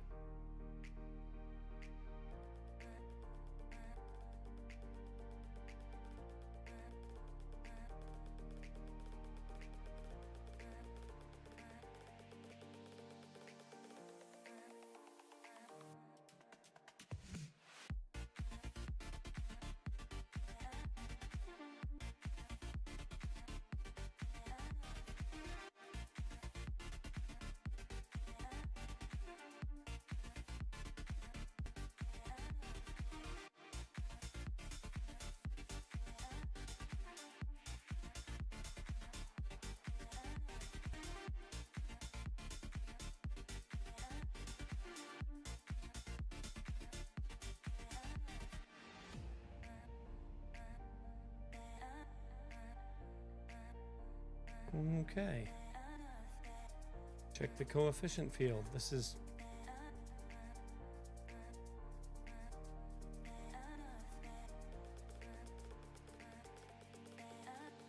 coefficient field. If c dot coefficient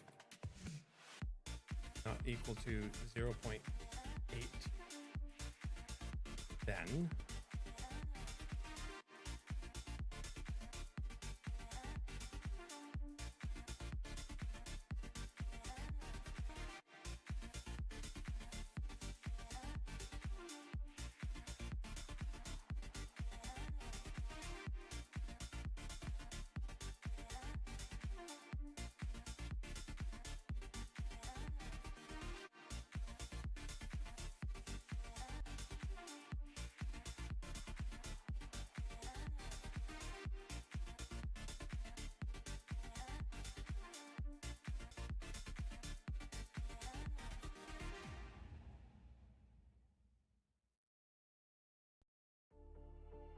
line 370.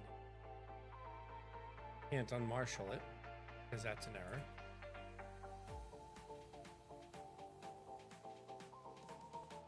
Effect bag line 71.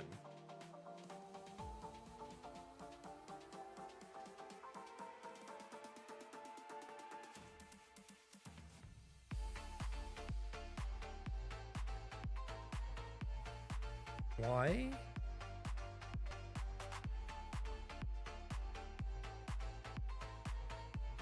Oh, because I'm using the same one. Because I'm using the same one. Effect bag actually tests dispatch. The rest of it tests everything else. So because I'm using the same value, gotcha.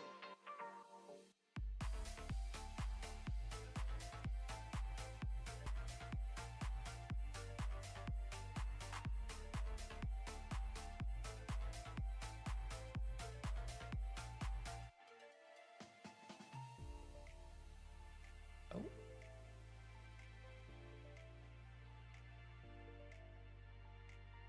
Okay. Back to spellable field.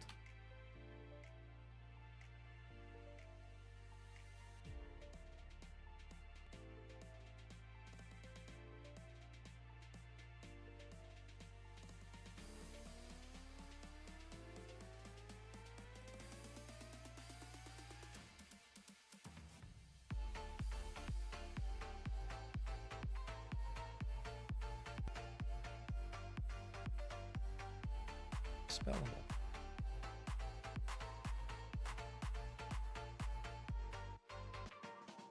Oh, this needs to be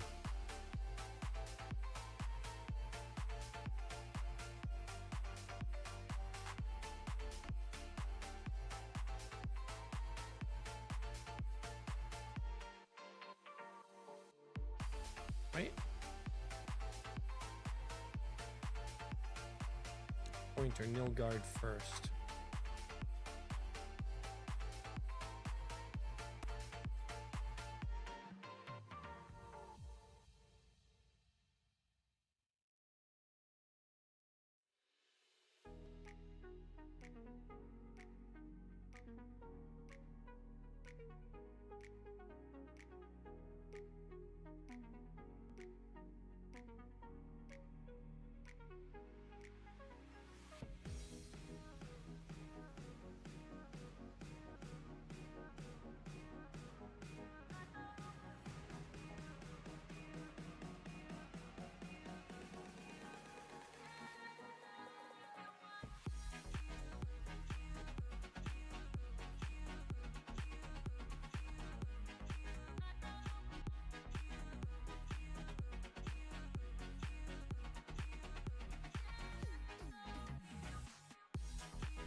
And now the effects tree.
Lurk refresh.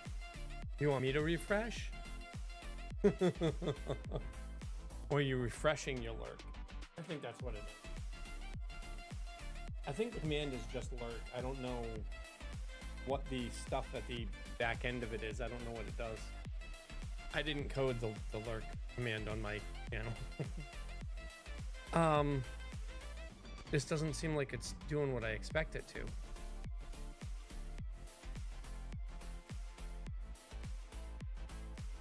Because I need that.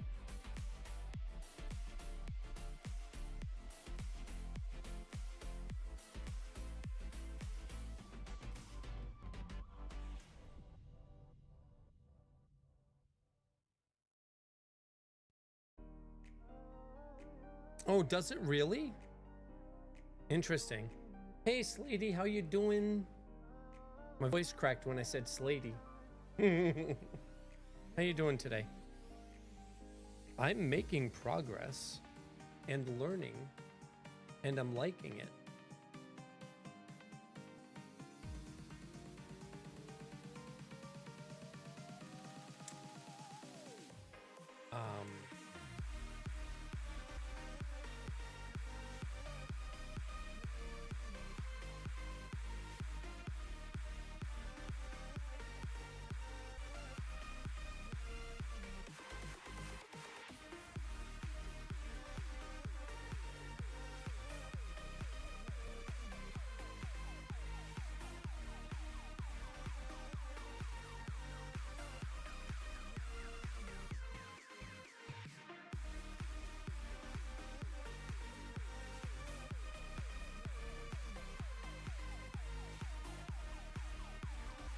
A couple of weeks.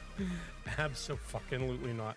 I don't even think I could get it done in a couple of weeks if I were vibe coding the whole thing.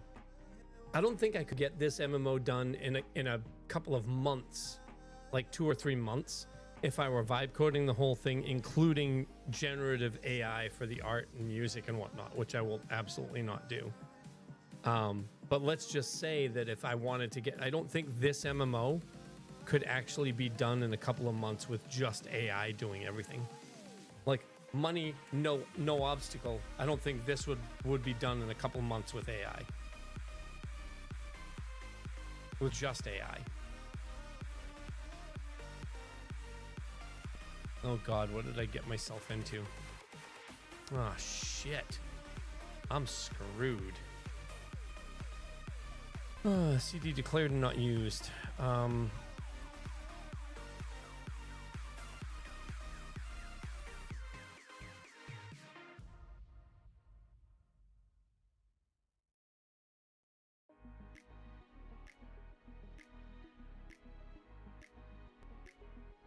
Did that really work?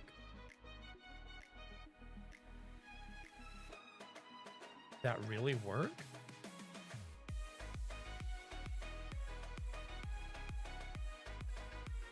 .descriptor.mitigation effect? Why is that?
Why does it say descriptor? Is that because of this right here?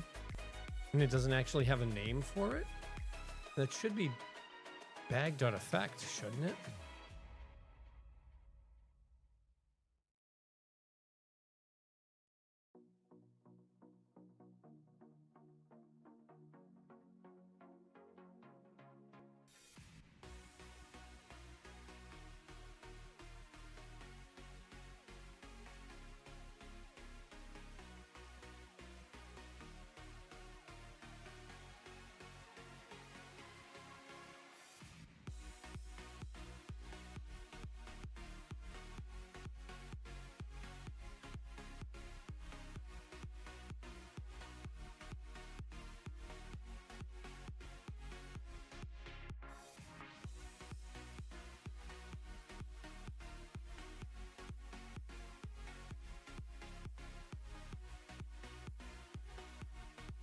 Package.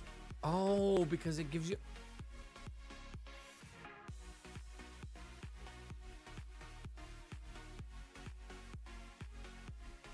Oh.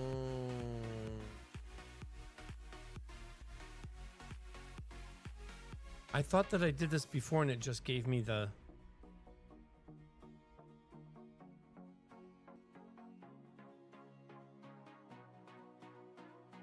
But I could do this.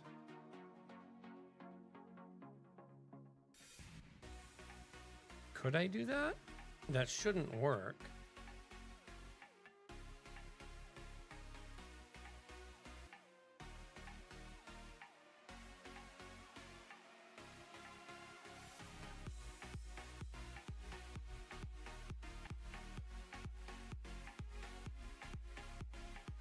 Well, that's cool. Doesn't give me the type, but it gives me that. That's fine. I suppose we can just keep it there. That's not a big deal. The thing is,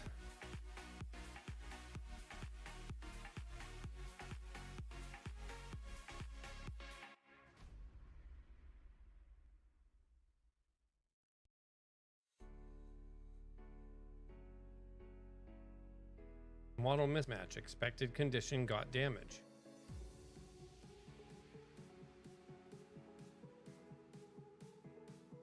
Which is in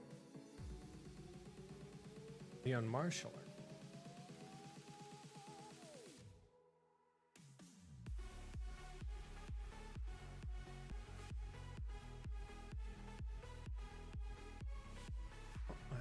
On effect bag line 81. Wait a minute.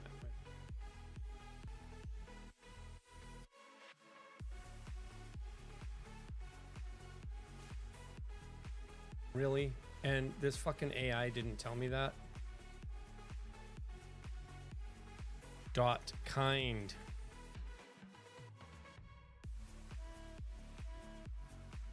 No. So why is it giving me damage from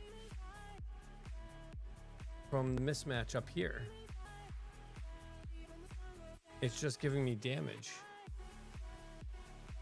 Up.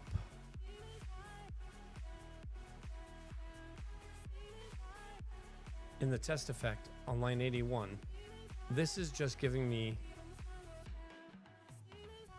bag effect kind.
I said pre-pending, it's prefixing.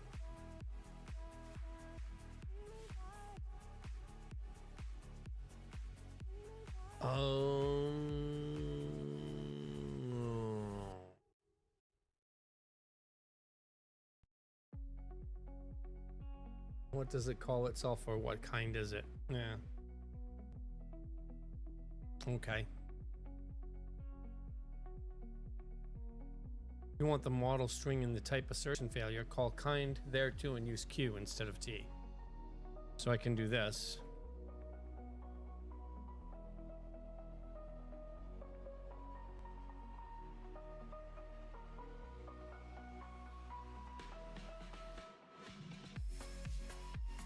That should be a fucking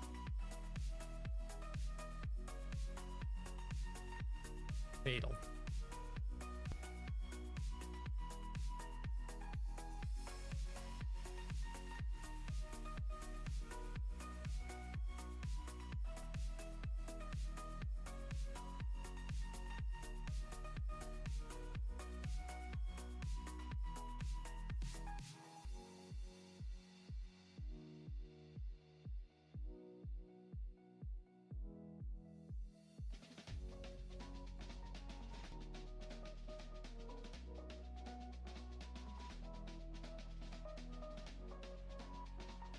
Okay. 2.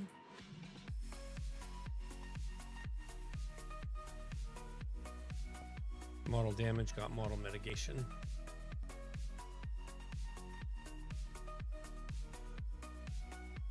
And we change it back to damage, and we're all set. Okay. And it doesn't give us the log unless we do this.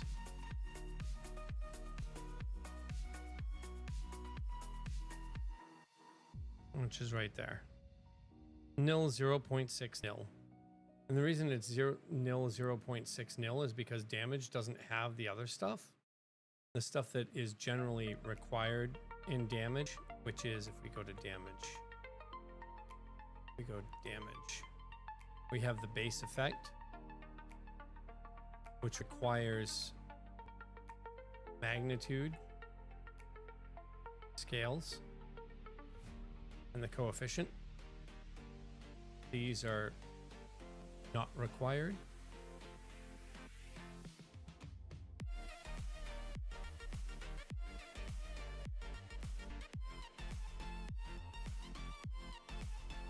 Why is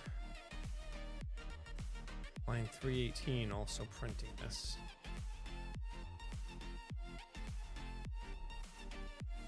But that's why.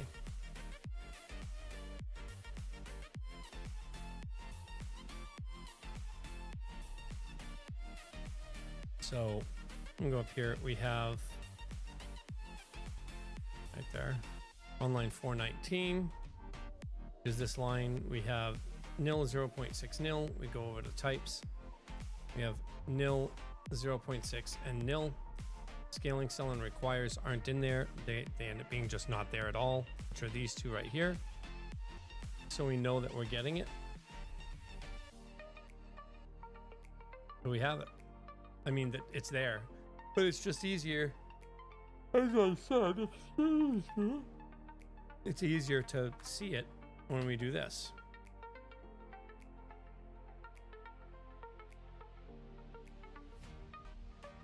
I could probably do a for loop here for 0 to 2. And then if it's 0, it's damage effect. If it's 1, it's resource. And if it's 2, it's condition. But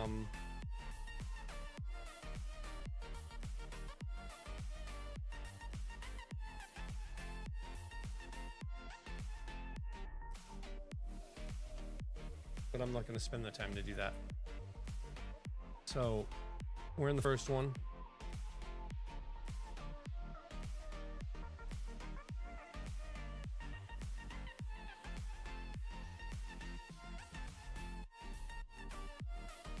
If cd dot coefficient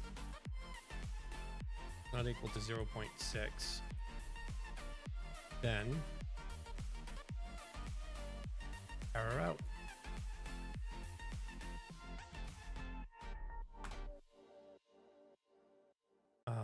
And here we have expected coefficient 0.6 dot coefficient percent dot 2f.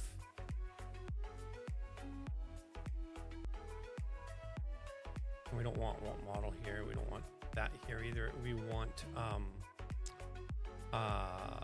cd dot coefficient.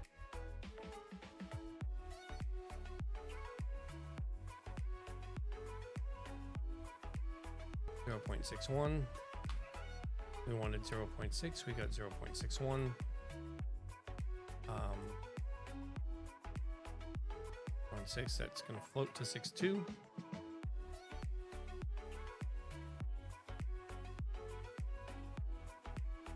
Maybe we could do. How do we make it so that it only goes to 0.2 if it's eight digits long? Because now if I go 6.1, it's going to have all those zeros there. If I want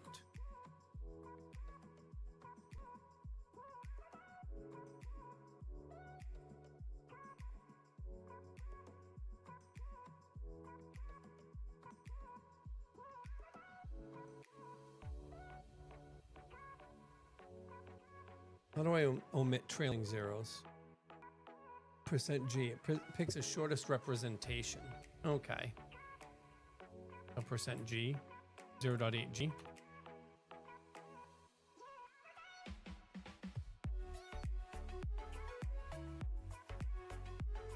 0.2G.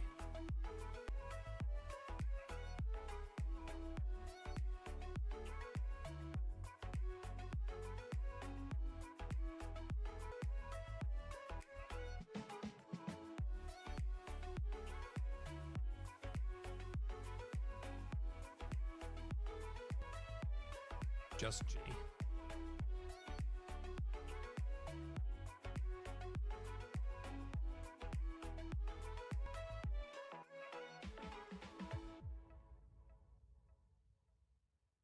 Oh, perfect.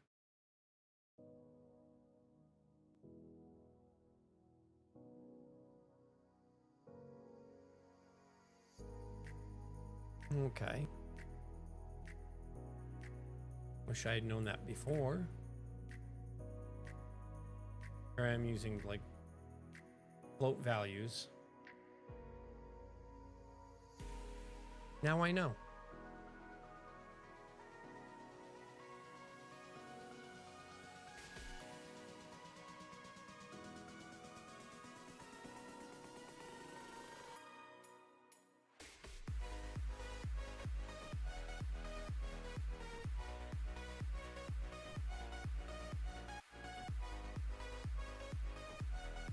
Yes, no others.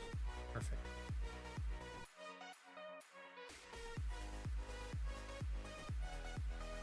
All right, way back down here, we have 0.6. That's it for that.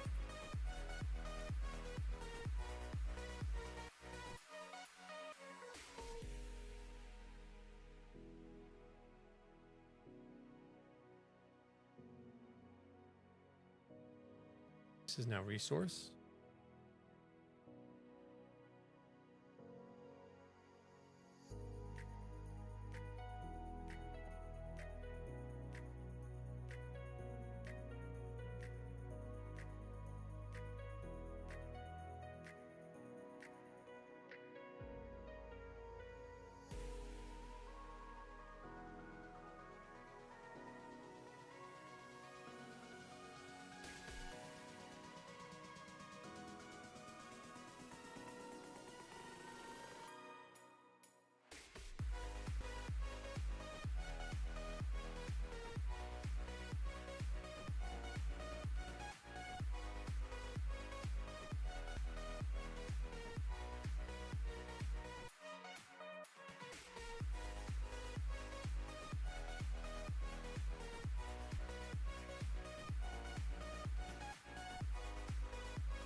Now for resource.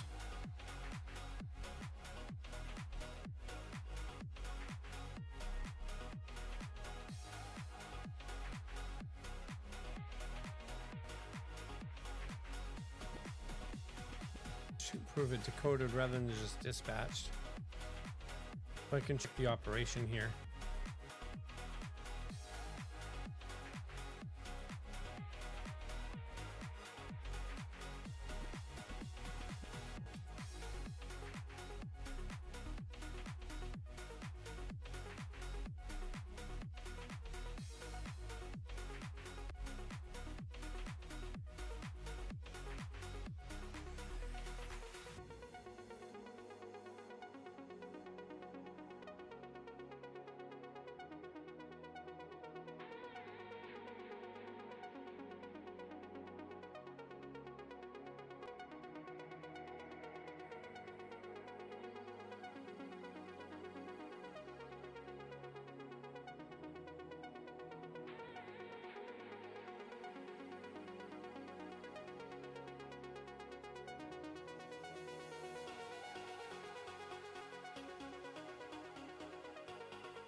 God damn it, why does it do that? Why? Like, son of a bitch, I just noticed that. It's so dumb. Stop going out of, like, ugh.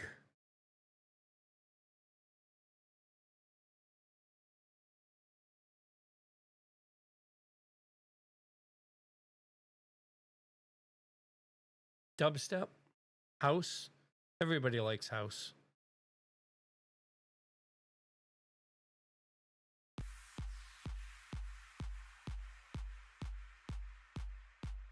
Everybody likes house. Yeah, everybody likes house.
An empty non-mill slice.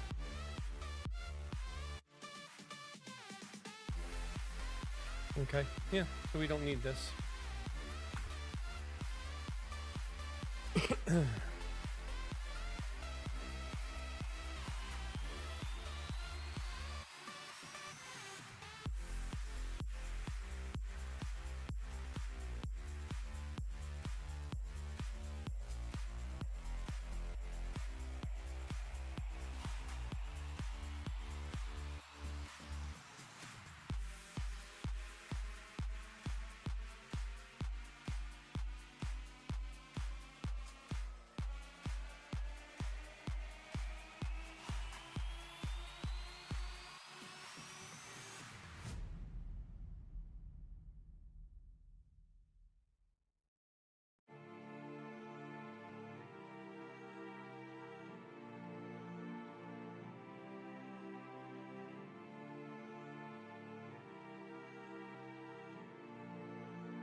That should be the end of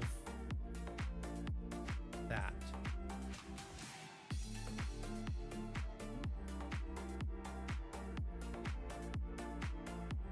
I think we're done. Oh wait, I need to...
Oh, it is empty.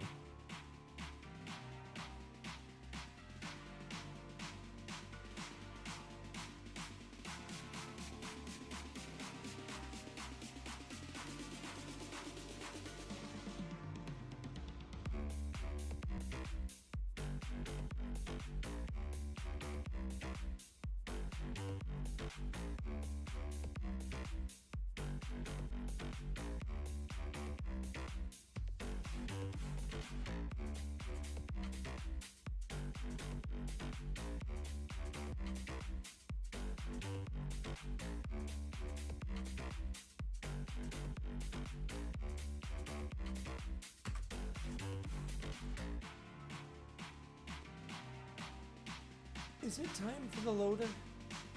Is it time to start the loader? Is it time to start actually loading in all the data for an actual server-side setup? Uses RF. That should use Fatal.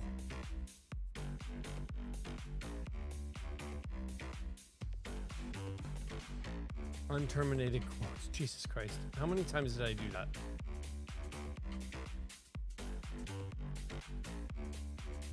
Where are they? Let's see. Applies as an unterminated quote. No, it doesn't.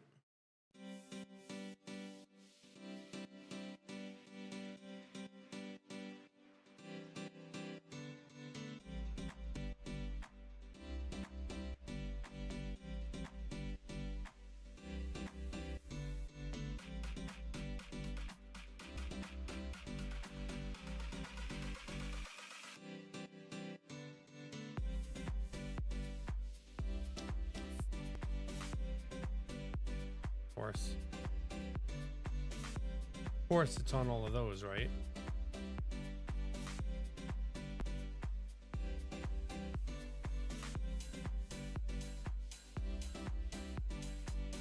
Of course, it's in the second half of all of them. Yep. And the condition one, yeah.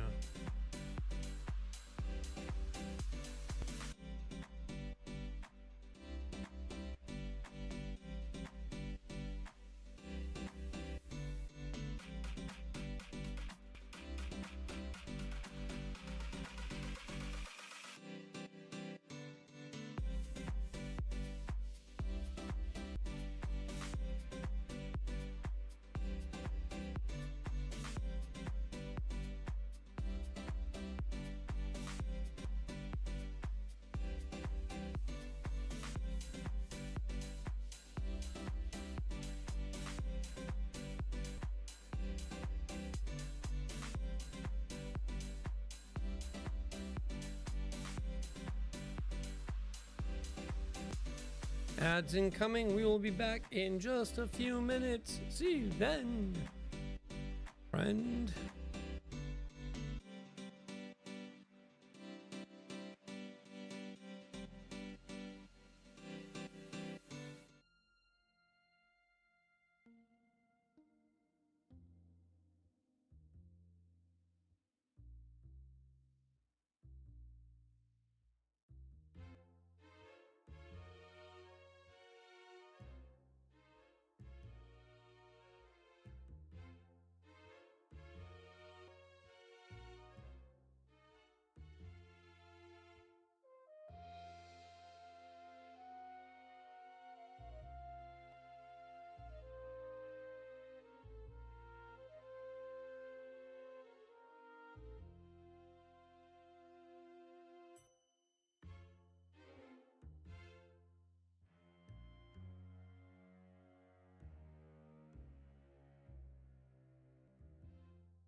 Yeah, so it didn't flag it, but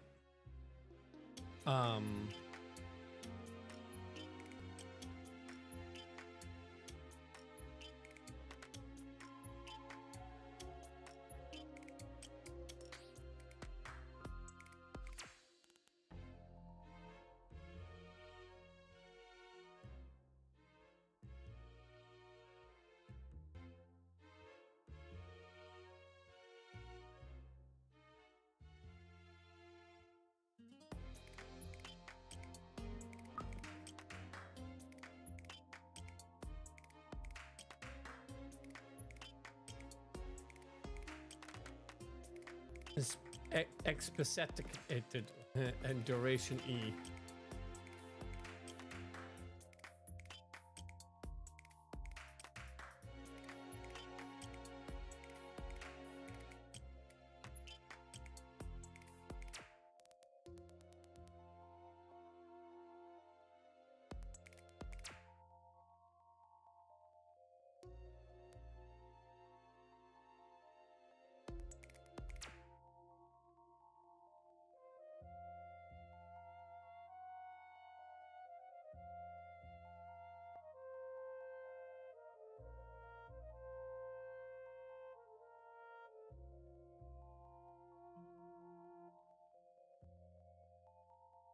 ability level.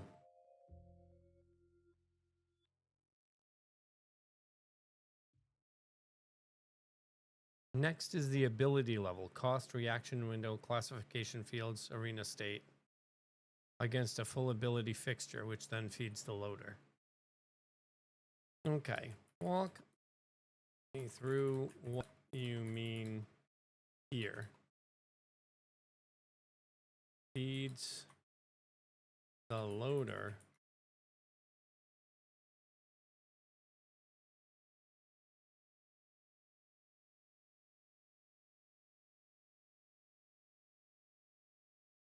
Make sure that we're on the right path here.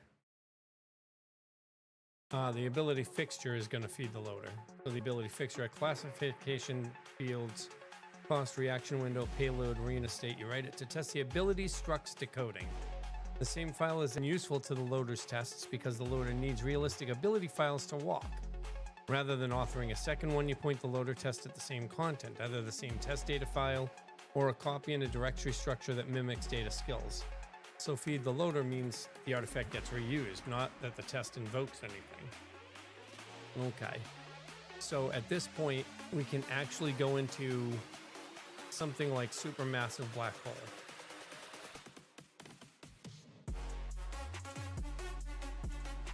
Or spirit tether looks like it'll be better. It applies a condition. It applies 2 conditions. It's a spell. I don't have any conditions yet, so that's fine.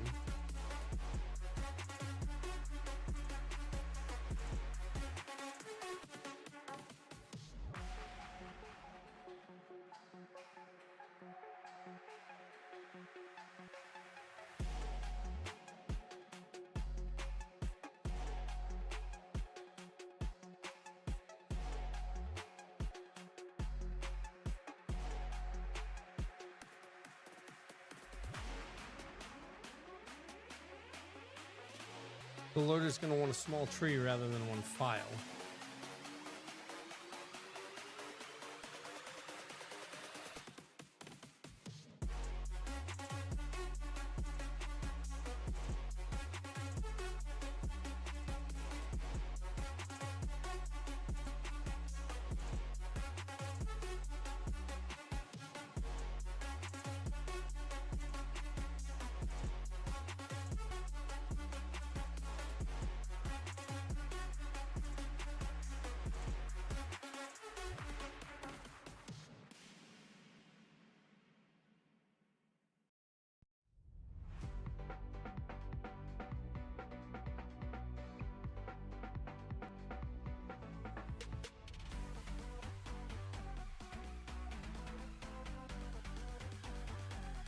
So I used supermassive black hole instead.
So we'll copy spirit tether into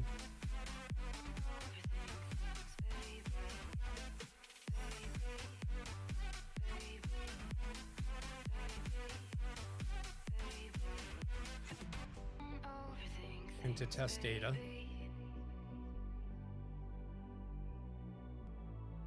Copy into test data.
Okay.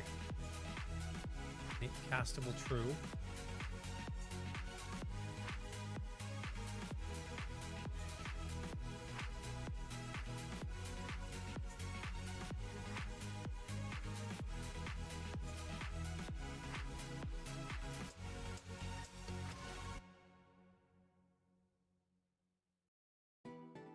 Now we need to go into here. That's actually castable true got up here.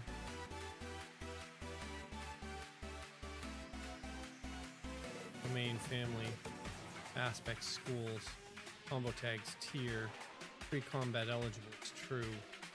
Requires, requires.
Why do I not? Oh, I do see.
All right.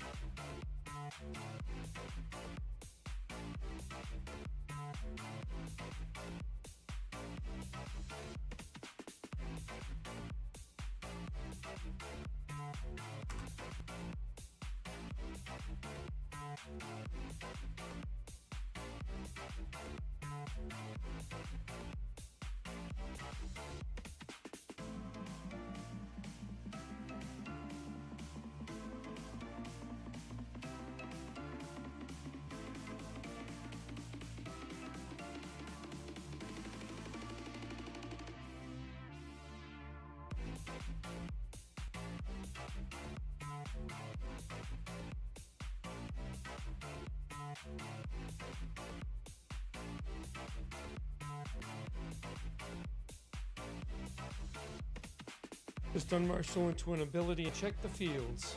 Parts worth care. Cost pool is percent or absolute. The resource slice wants with its lethal pointer, reaction window grades, pointer to truck, nil guard than two fields. Exposure is pointer to a float, and payload effects, which needs the same bag than assert dance as the condition test.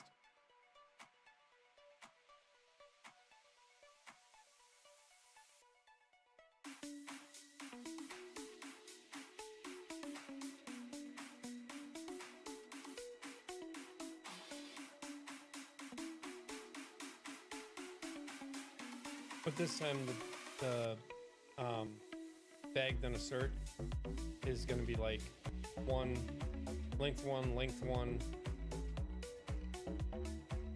8, length 1, length 2, and then this is going to have 8 entries. So that's going to be like length 8. This is also 8 entries. So, yep. All right. So now this is a full ability load with every possible ability in it. Yeah.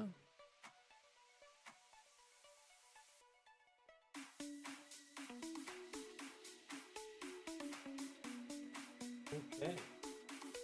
All right. So now we get to do the same shit we did before. We're going to throw it into effect that. Actually, I'm going to put this into a full ability test.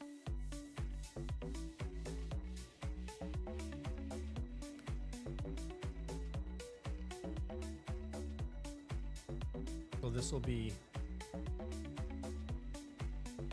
let's go over here and we'll open tester and go over here and close the tester. And instead of effect bag test, we're gonna just copy that into a new test file.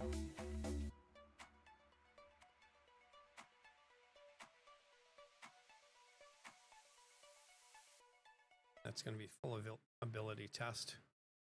We're going to get rid of a whole bunch of stuff in here.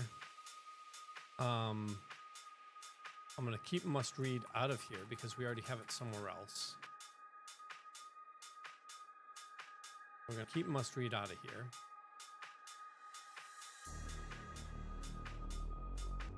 I'm probably going to need, I don't need OS. Why did I put OS in? Why is OS in here? I thought that I needed to take that back out. Hold on.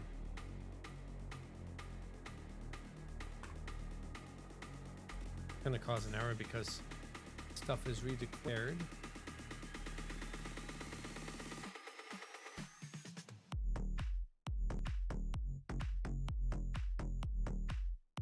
Delete that from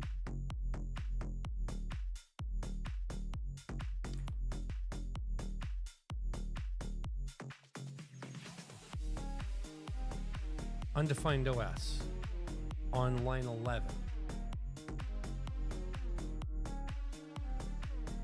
Oh, because I am reading. Okay. All right. All right. So there's a package. I'm going to go ahead and, like I said, we're going to delete stuff. I don't know. I know we need to import testing. Probably need to import strings as well.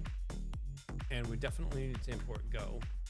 I mean YAML, but we don't need to pull this. And we're gonna full ability test, parse test, field test, fields test, ability fields.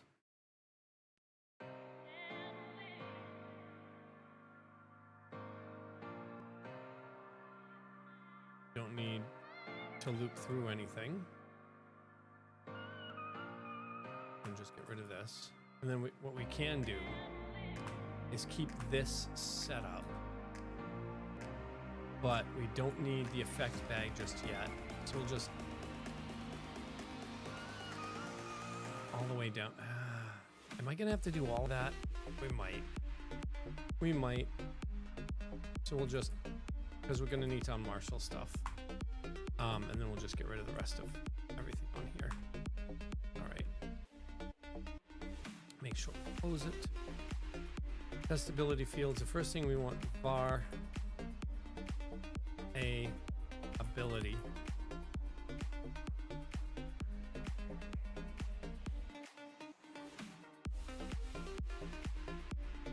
All right, and then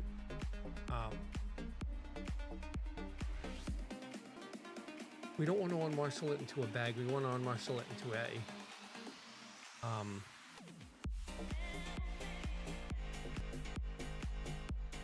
testing.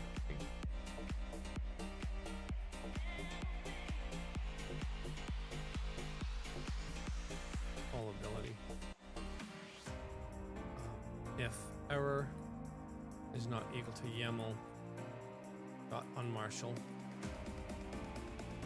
the must read of T must read pass it the testing variable and the full ability tester.yaml file and put the result into the variable that is being pointed to by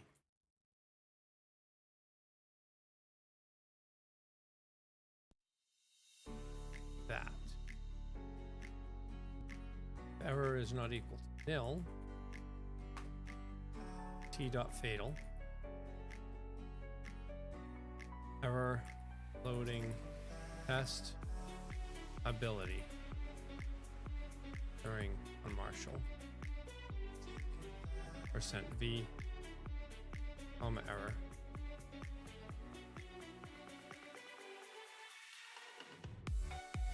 Don't need that. I want to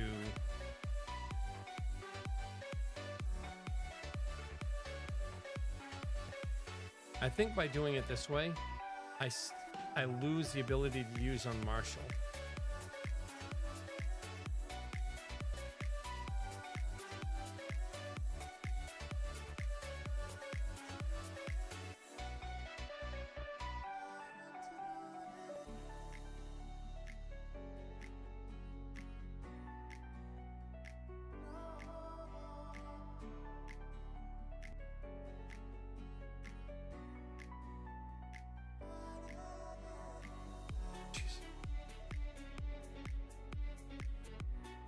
Holy shit, I can actually unmarshal it.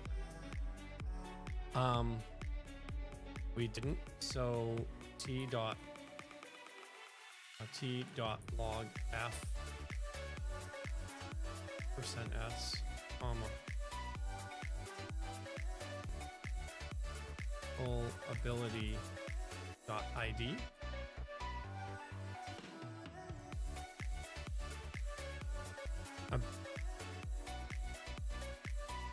ID.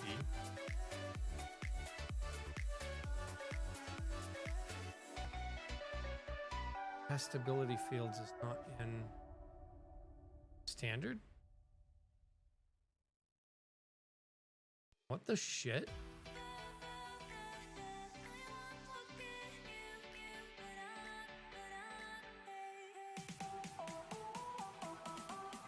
How do I do the just test a single test? Oh, run. Run. Silly me. Silly me.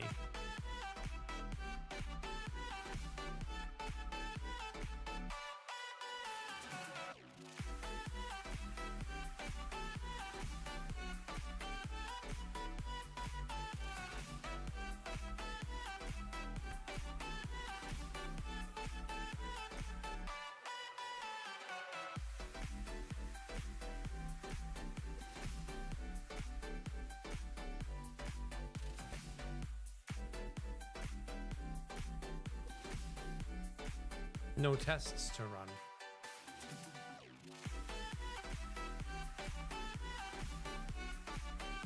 What am I doing wrong?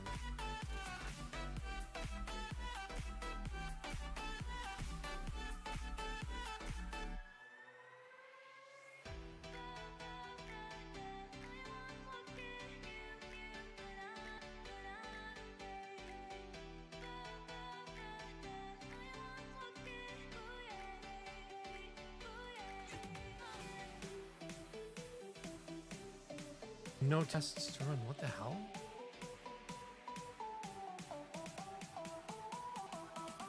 What am I doing wrong?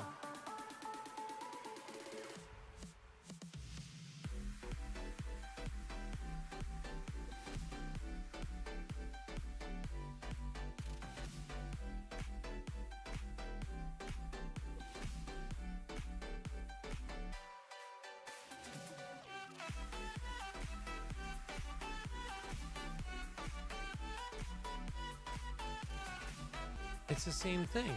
What am I doing wrong?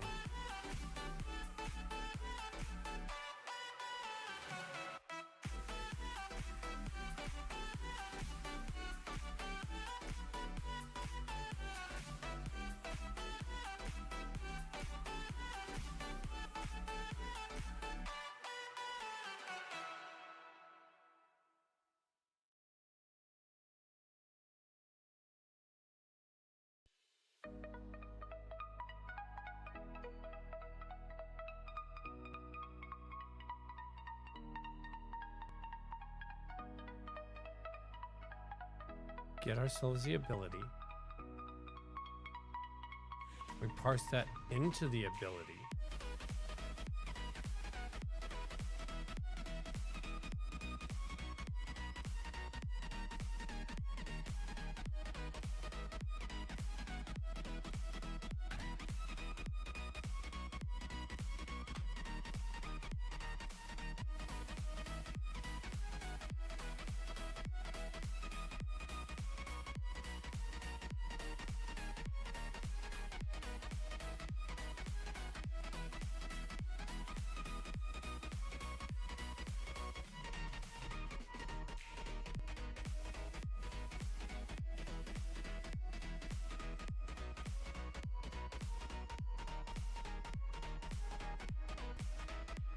Payload's already covered. The effect models, aren't the effect models already covered too?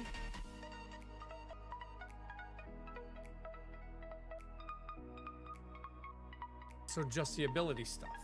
Even though I'm loading a whole thing, the ability stuff is all I need. So basically ID, castable domain, family aspects, school, comma type. Nothing's decoded them. Ability level, magnitude, and scaling cell.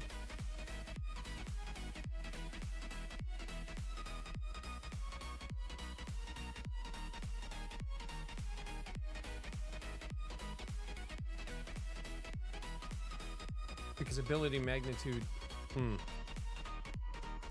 ability, magnitude, a plain int.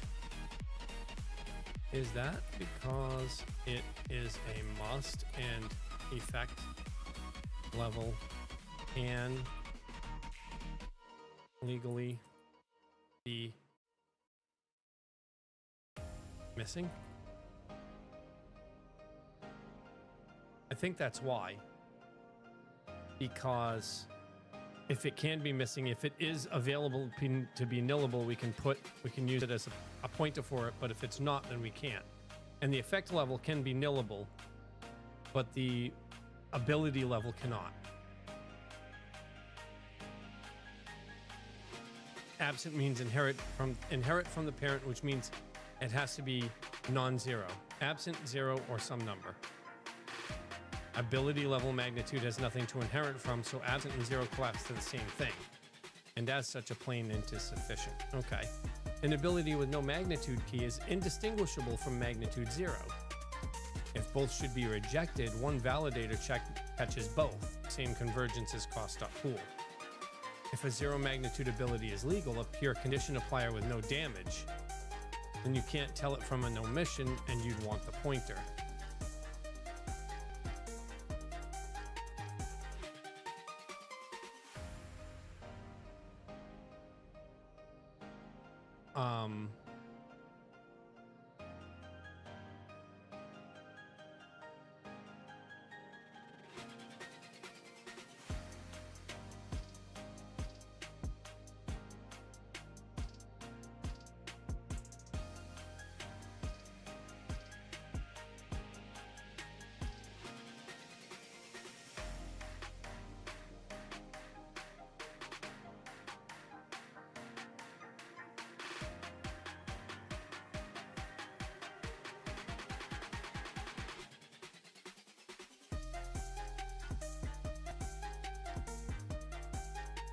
All right, so yeah. Yeah, plain int. Yeah, absent and 0 mean the same thing. Yeah. All right, so I understand pointers for ints now. Yes! I'm learning. I've never used pointers before. I've always been afraid to do anything that had anything to do with pointers. Ever. So this is actually pretty good. I'm pretty fucking happy. All right, so all we need to do is grab these. So let's check castable. If, well, you know what? AB, ability is it, AB. We'll just do AB, fuck that, AB. If ability.castable not equal, if not ability.cast, because false is missing, right? So if I look at, rid of this, if I look at the unmarshaled descriptor, no, I don't need the unmarshaled descriptor. I need the types descriptor, or the types file, because ability is right here. Castable is a Boolean. Let's put the types file over here. We're gonna go between them.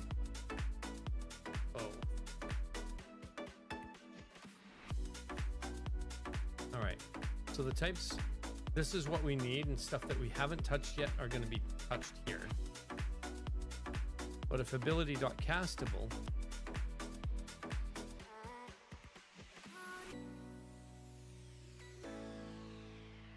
Don't mind me just trying to make it a little more readable. Ability.castable. And the ability right now is actually castable true. Then, and if it's false, false should not be the default. True should be the default.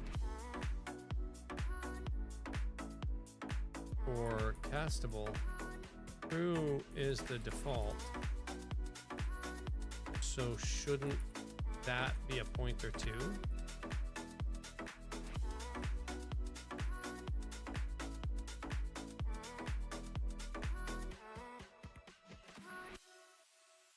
No. Goes 0 for bool is false, so absent castable gives you false, the opposite of your intended default. Everybody without the key. Alright, so I didn't actually make castable. I didn't make castable. I'm so silly. Because if it's omitted, it's false, and we don't want that.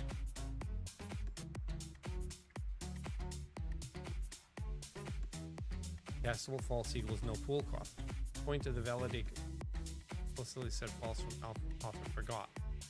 And the second might warrant a different message. Everything's going to have a pool cost, I think. Full ability test has castable true explicitly, so the fixture won't catch the default behavior. Or a note asserting that absent resolves to true once the default path exits.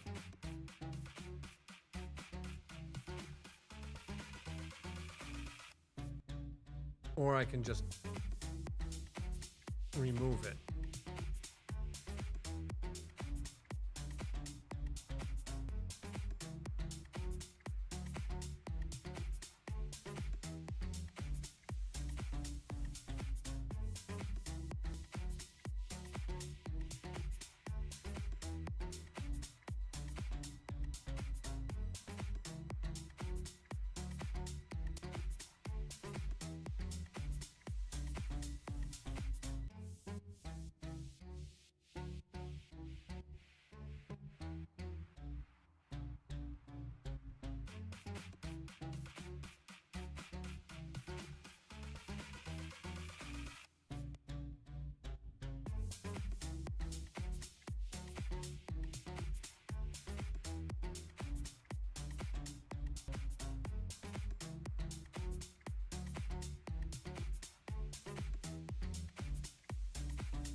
Is there a better way to do the configuration that I'm doing for each spell?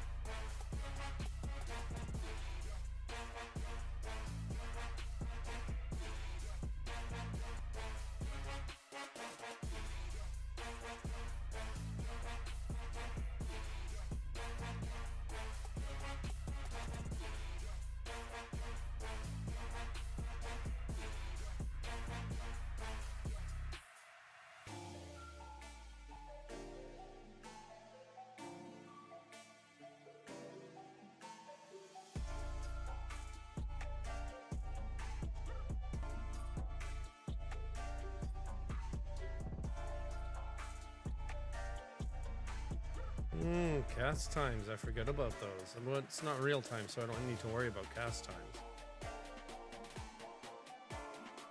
Specific cooldown abilities, yeah. So this, yeah.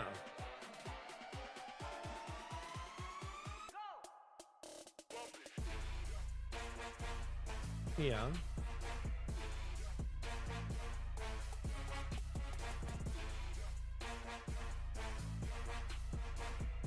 Spell families, massive bitwise flag. So categories can be bitwise. Maybe.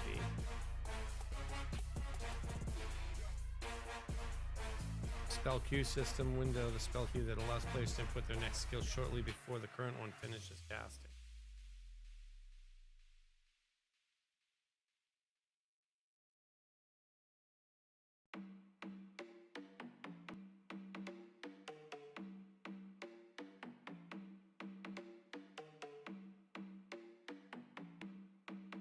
Weapon skills. Not target. Nice cues. Those behave much more like fighting game as a hit registration is programmed using weapon collision boxes or active hitboxes. I'm talking about just the skills and what they look like. Game design is easy. A guide to crafting skill trees.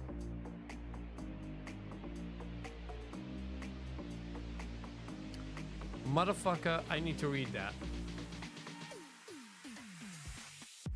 Dismiss. I need to read that. Holy shit.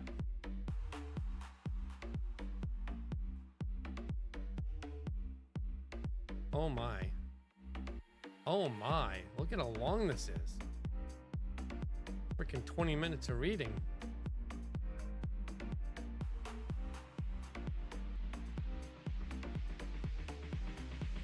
Oh yeah. That's, yeah, I need that. Game design is easy. Game design is easy. Let's put that into my code.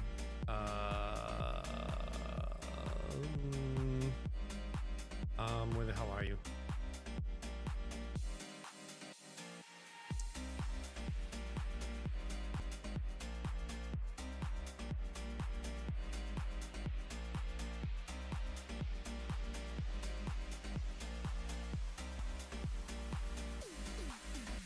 Research link.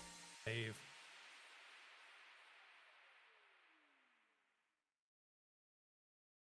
There we go. Save myself a research link. This is fucking amazing. Holy shit. Like, wow. I mean, it's not what I'm going to be doing right now, but I'm going to be doing this. And this is just, wow.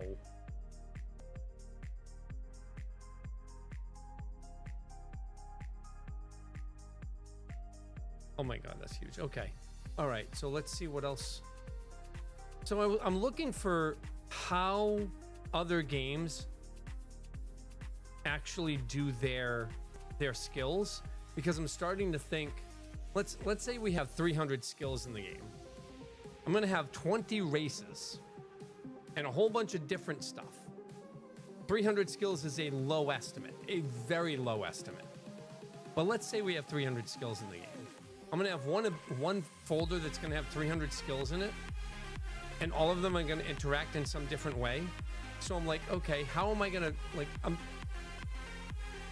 the reason why it takes me longer to do things for coding or writing or whatnot is because when an idea comes up, I go searching for that idea and seeing what, like, how I can refine it and make it a little bit better or a little bit different, or draw on some of the benefits that other people have done. I do the same thing in writing that I do in coding, that I've done in website design, freaking management, the whole 9 yards. I always look at what other people have done to see what people, players, employees, etc., have said was not good about what they've used or experienced and whatnot, and try to make it better. And so obviously other MMOs have done skills. Like if you look at, here's a great one. If we look at Wowhead, because it'll be the easiest thing for me to do. And I look at the skills. Database, spells. abilities. We'll go to shaman abilities. Elemental shaman abilities, right? If we look at Flame Shock has a couple of things on it. It's got the name, it's got the level of requirement, it's got the range, it's got the cooldown, it has the mana cost, it has whether or not it's an instant, what type of cast it is. All right, Ella Rob, you have yourself a great night. I'm glad that you stopped by. Like I said, I'll be doing this for a long time. And if you have any suggestions, you know, later on or whatnot, feel free to just throw them in. But I hope you have a great night. Thanks for being here. Appreciate you. As a matter of fact, I appreciate you so much. We're going to do this. No, that's the wrong letter. I appreciate you so much. I'm going to spell S-O wrong.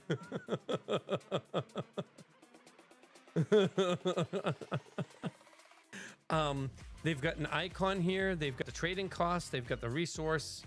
Requires level for stuff. Like, they have everything in here. And the spell details, all of this stuff is inside a spell, like a classification, like what I'm doing with my ability files. It's literally the same stuff. Cast time is instant. How long is the cooldown? What does it do to the global cooldown? What's the first effect that it applies? What's the second effect that it applies? Does it have any flags? You can't use it when you're shapeshifted, right?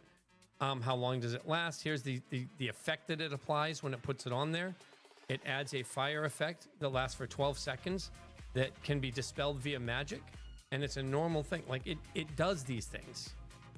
So looking at this, I'm like, okay, there's a flag. It can't be dispelled, used while shapeshifted.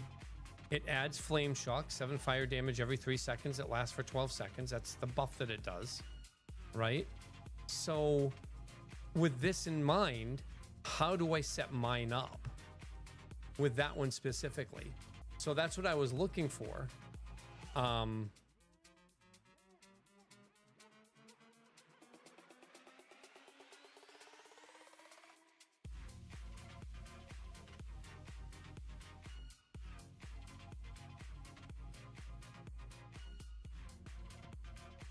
Did I accidentally click on something?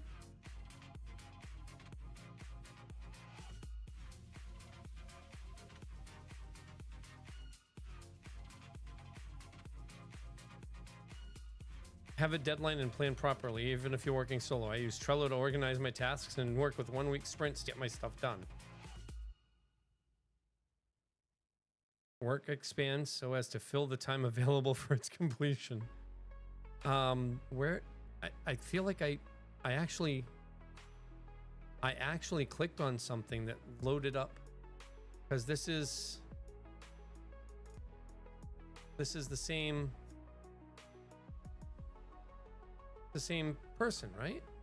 That's what it looks like. 7 years ago. No, this wasn't 7 years ago, was it? That was 7 years ago. Holy shit.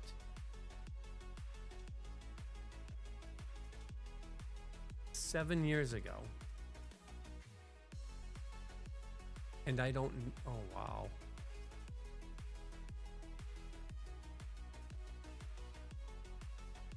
Okay, so spells as code.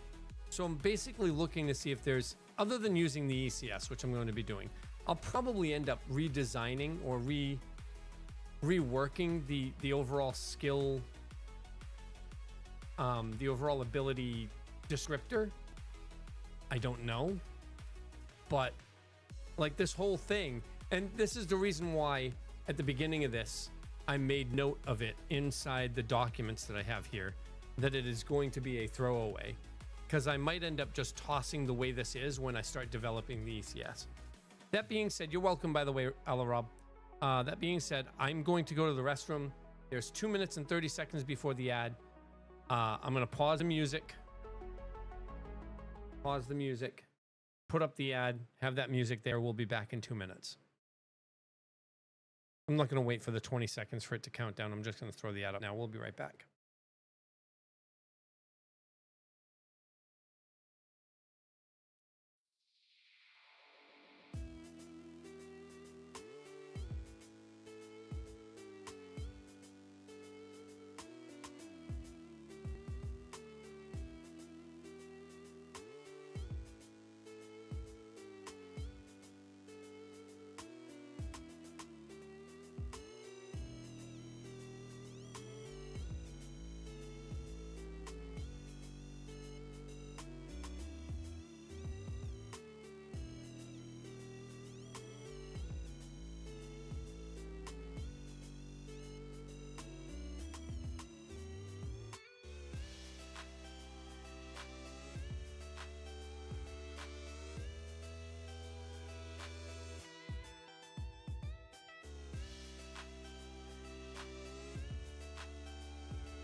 trying to figure out what light is right there. Like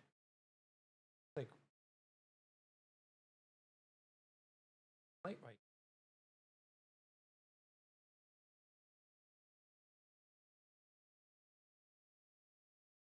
That's freaking weird. I know what light that.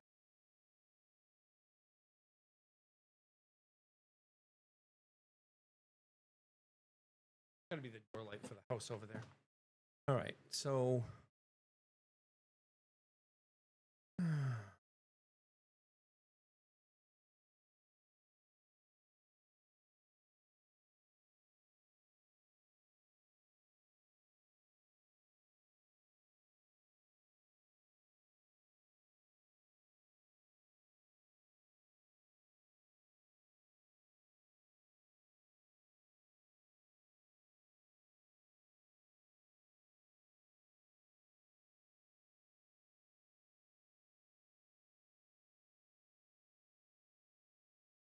turn on the. Okay. If yes is true, if true is the default, if something happens and true is it. Okay. So yeah, we might end up throwing all this away anyway. This is just for testing and learning purposes. There might be a better way for me to craft and save abilities, and I will learn that as soon as I'm done doing this stuff. I'm not sure. If we end up going how are spells and abilities constructed? The definitions in 4 wow DW2 Ashes of Creation, New World, Lost Ark, etc.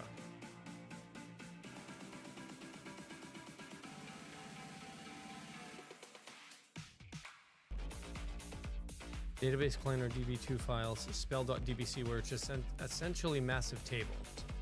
Fixed attributes point to generic effect IDs, deals fire damage or applies aura. Complex logic and shell scripting are written in Lua, which interacts with C# C++ backend handlers. Internet relies on a proprietary engine that stores all game assets in a massive proprietary compressed archive.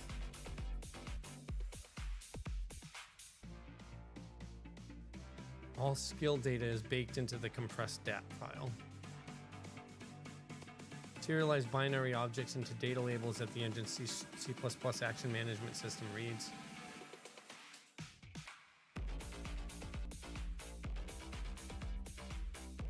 It uses UE's gas. Abilities are constructed using primary data assets or data tables.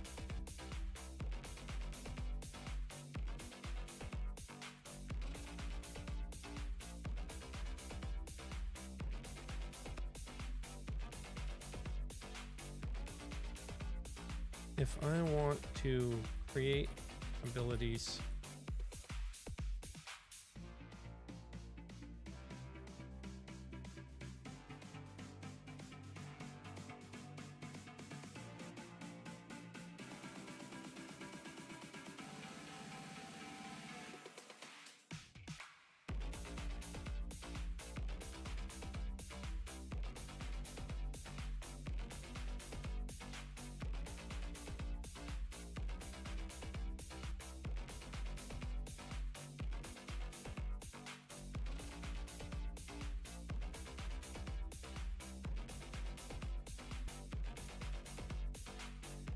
preparatory stuff for next week.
basically the same way I'm doing it now, just using something else rather than this.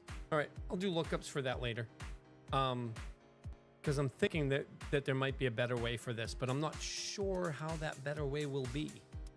And remember, a week and a half ago, I started with nothing. There was not even a single idea for how this was going to work. Yes, I used AI to help guide my direction, but this was... Why is that cat screaming again? Because I shut the door. All right, so we have castable.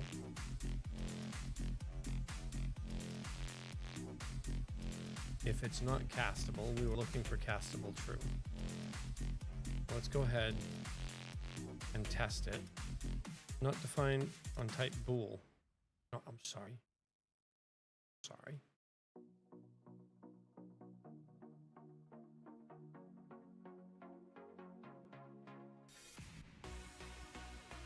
How?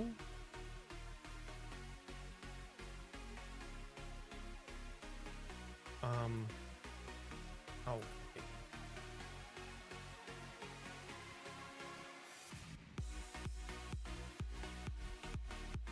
We errored with that, so we know that we can get the ability ID, which is how we're gonna link things together. So castable is there. And if I change castable to false, or I remove it outright, we'll remove it outright first. We have to check if it's null.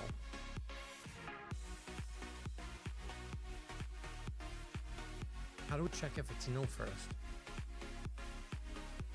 We need to check.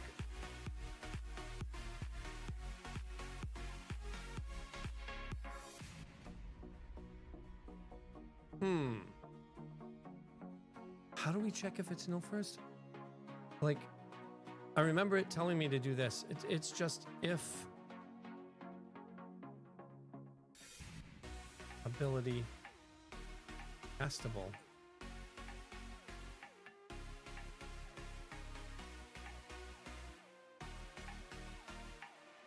not equal to nil.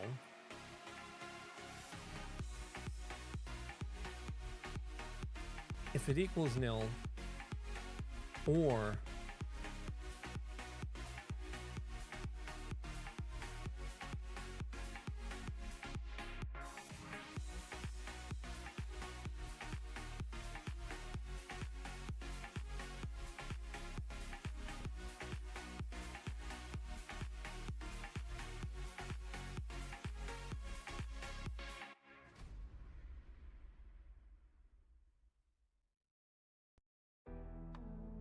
what the fuck?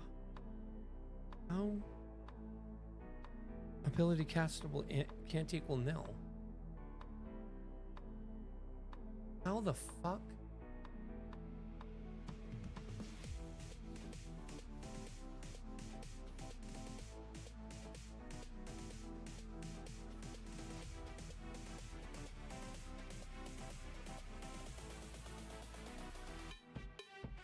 How do I do that again?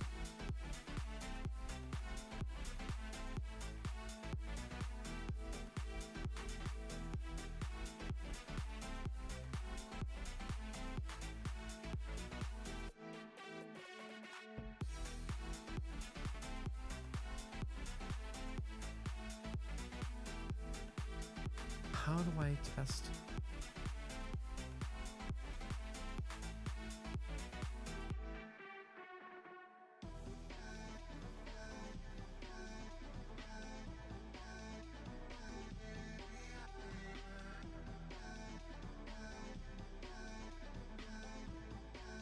How do I guard on nil? Oh, if it's castable. If it is nil, if castable is nil, t dot fatal.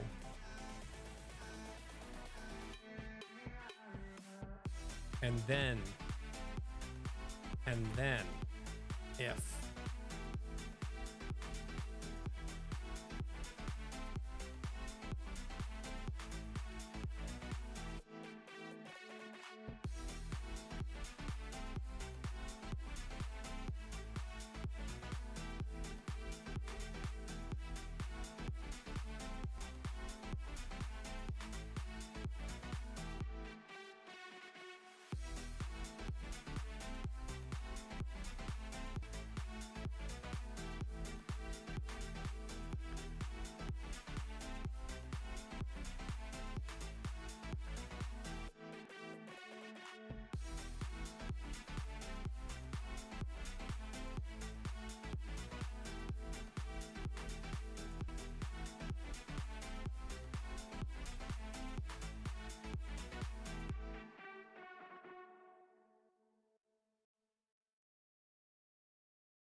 Just validating.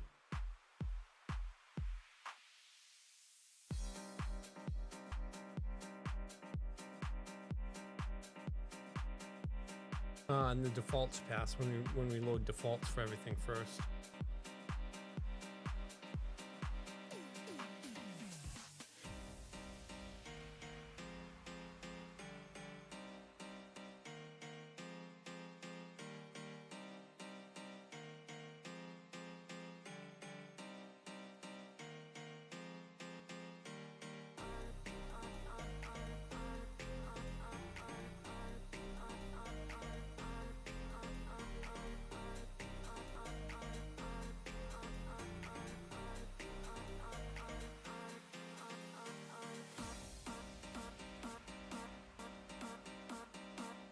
Two struct shapes, one mirroring file, one for runtime, which is a real cost, but buys a resolver that can't nil pan it. Two structs.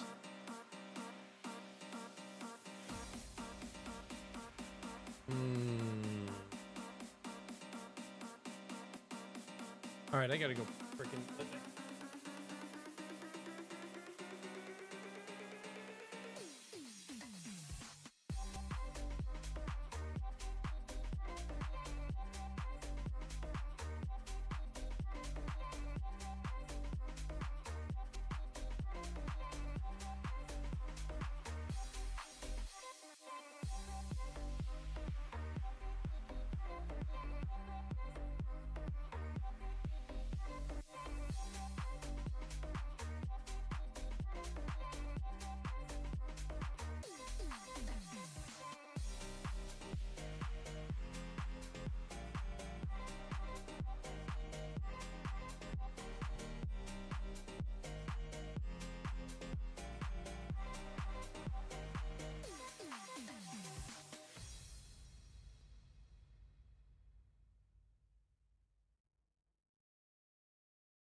My leg here.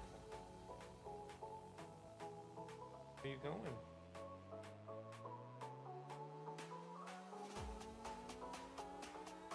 What? What are you doing? What's up, buddy? What's up? Toast. Yeah.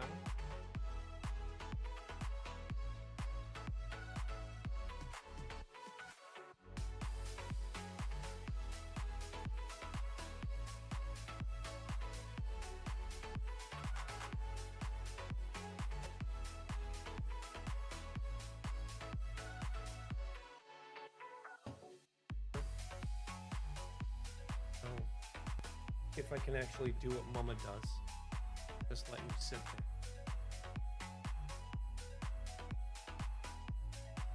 there. Yeah.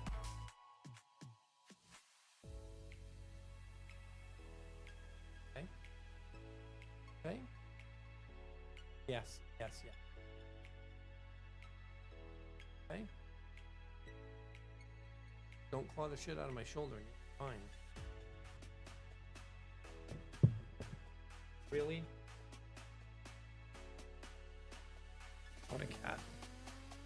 It's not my cat, it's my wife's. He's needy as hell. Come on. He misses Mama. Hey. Come on. All right. Okay, so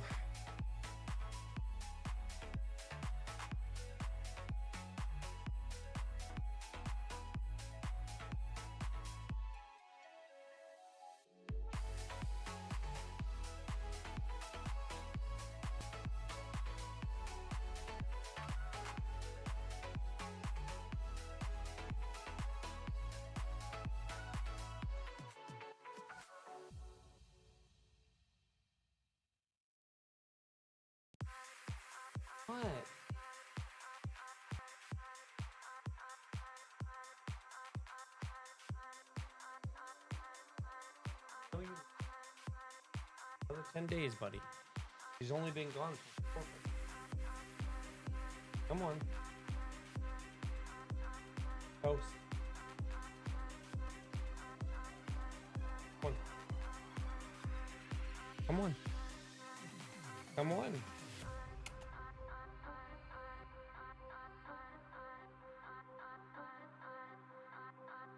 Come on.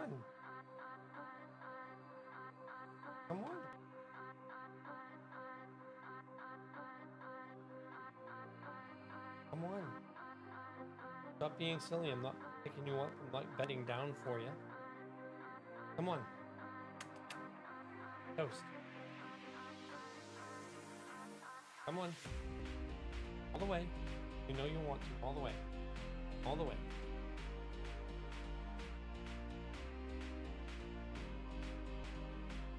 All the way. Come on.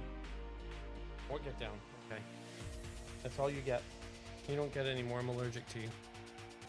Alright, so ability castable. Now we can do this.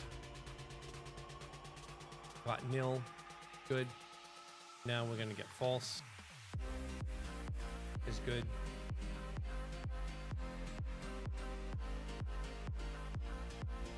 Okay.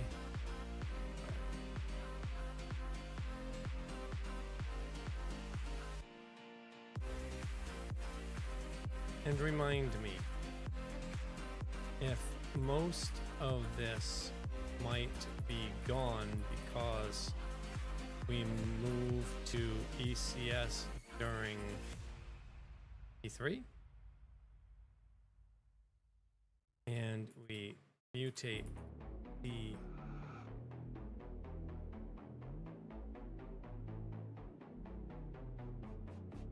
why am I doing all this work outside of learning?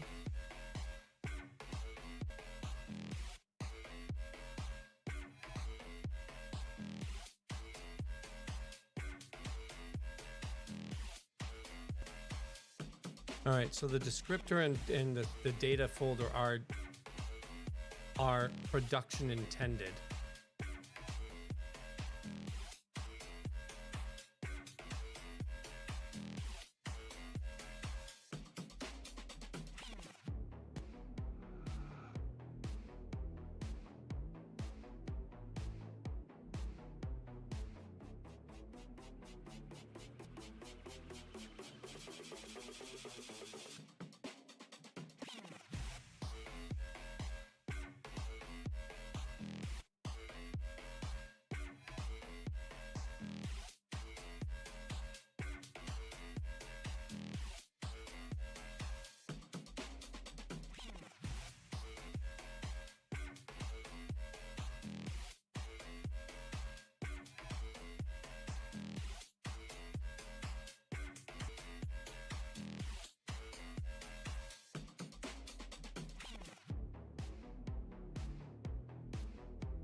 Don't I have a domain up here? I do. So why is this not giving me...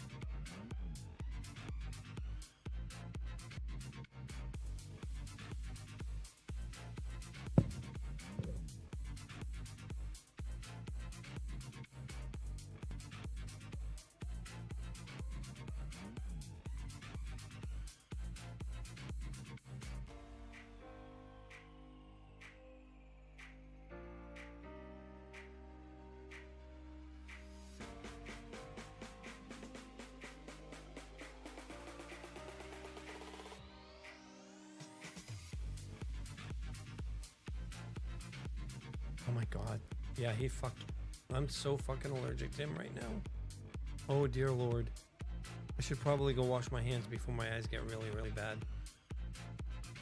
30 minutes before my... Yeah, I'm going to wash my hands. I'll be right back.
I had to change my shirt too because his fur was all over it. And I don't want to get all fucked. So, what do we have here? Wanted domain S got domain X. Oops.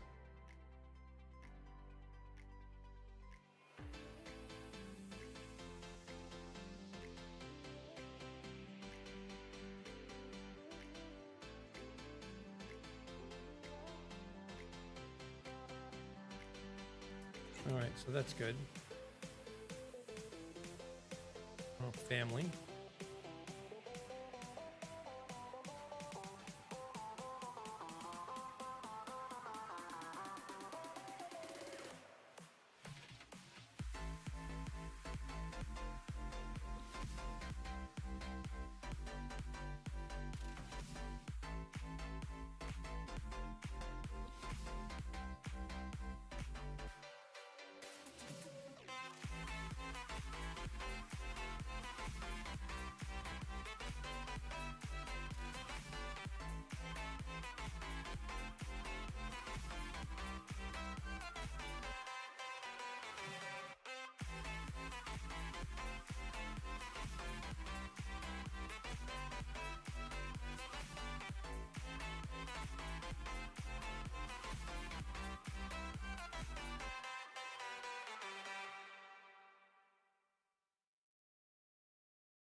So I have to actually go through for this one.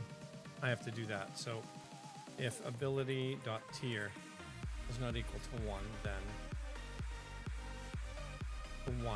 then we do tier.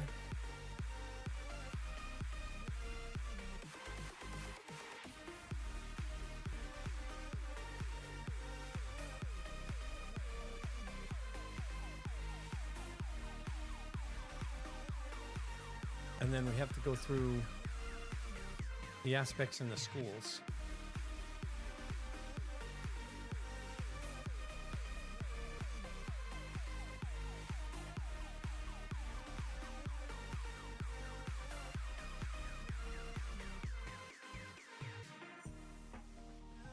Who the hell is cooking steak or grilling right now?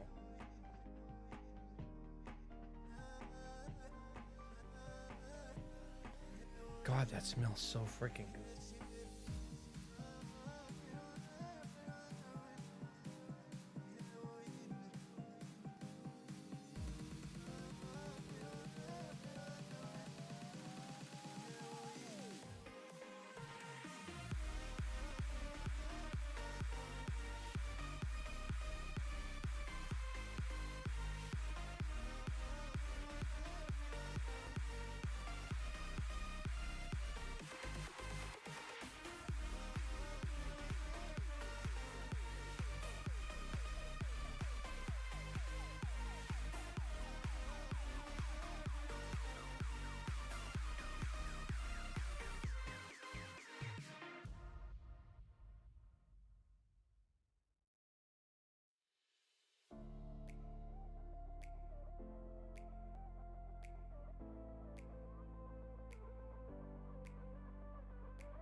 Oops.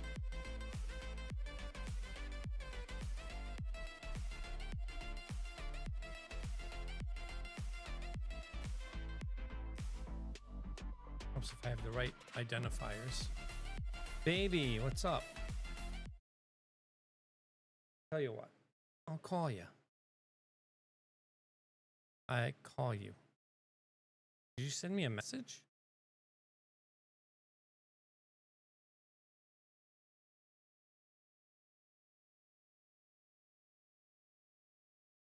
Did you send me a message?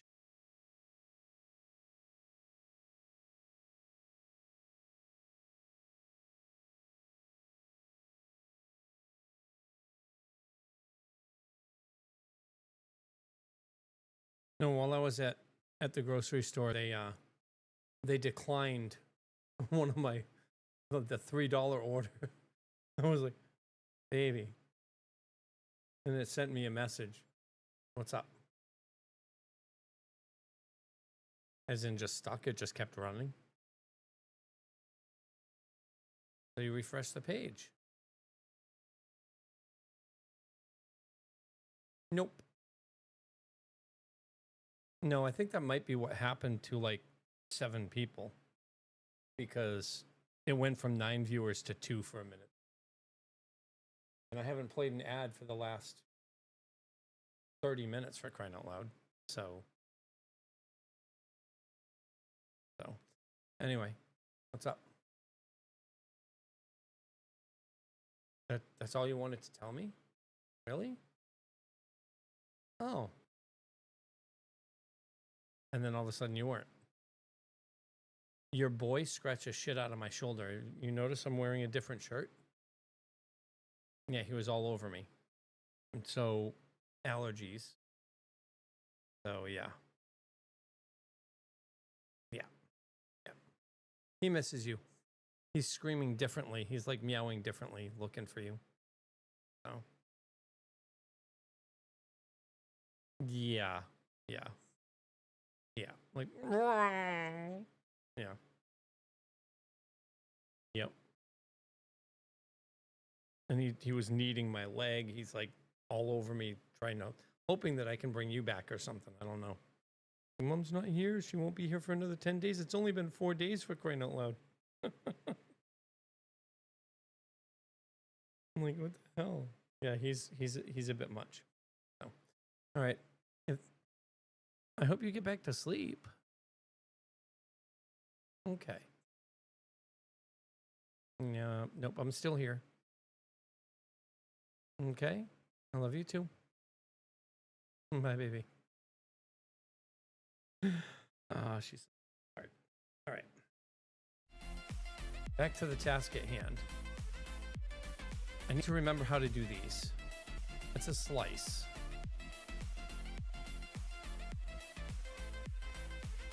But it's not a slice there, it's a list, isn't it? A list is a slice, right? I don't need to check requires. I should check magnitude.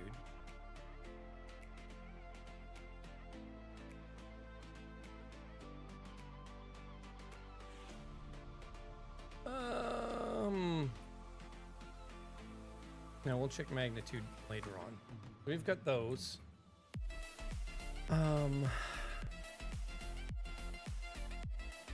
Now we need aspects, schools, and combo tags.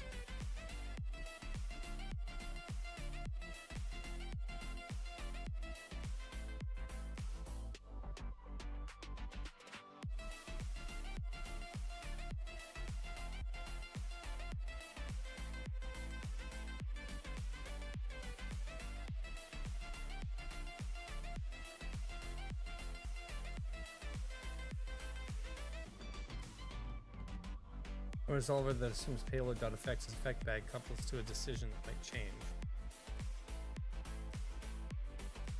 Schema settled, nearly done. Small corpus to prove it. Prototype that consumes it, not started yet. Then bulk content once the prototype says the design is fun. You're in the right place in that sequence. The thing that would create migration debt is authoring 50 abilities now, or building elaborate loader infrastructure now.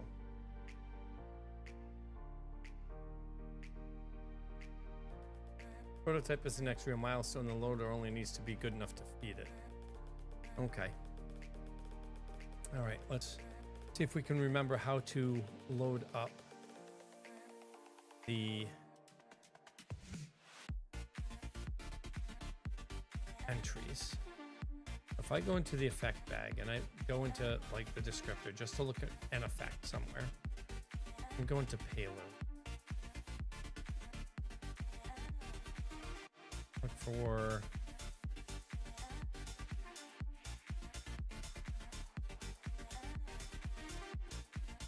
good scaling cell. Scaling cell.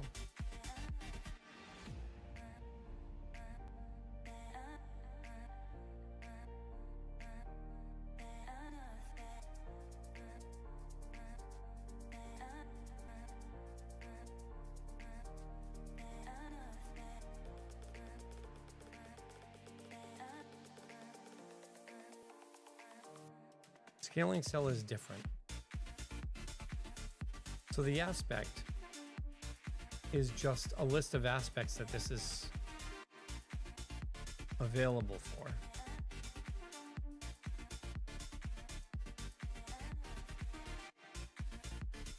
And it's a slice of aspects. So when I load it, it's being loaded into an aspect. So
not a...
It's going to be because the nil check. The nil check is bad.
Oh, durr.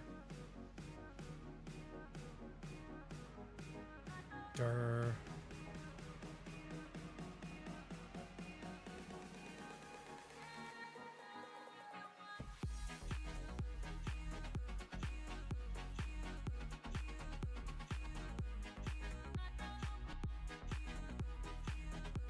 Ad incoming.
We're back.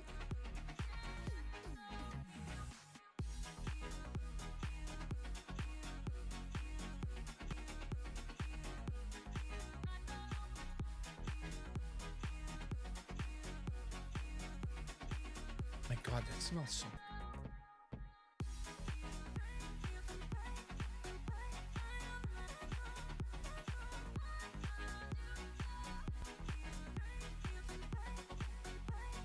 Fuck is cooking at midnight. At 1 o'clock in the. God, it smells, somebody's barbecuing and it smells so fucking good. I want to go eat. Actually, I'll be right back. I'm gonna go grab a sandwich.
Now I might still be fiending for it.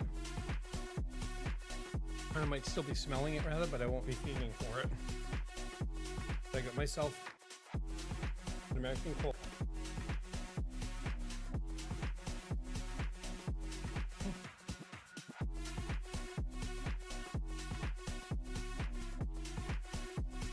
Good shit.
That's a problem.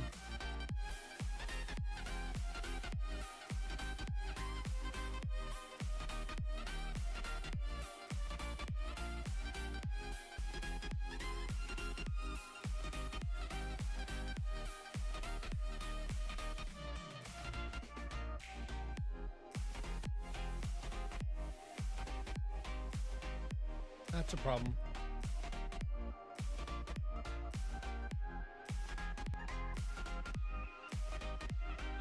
Maybe. Maybe.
I think I have to typecast them.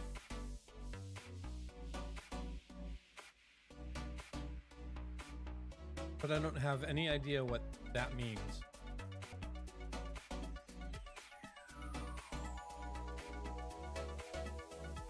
Thank you for the follow.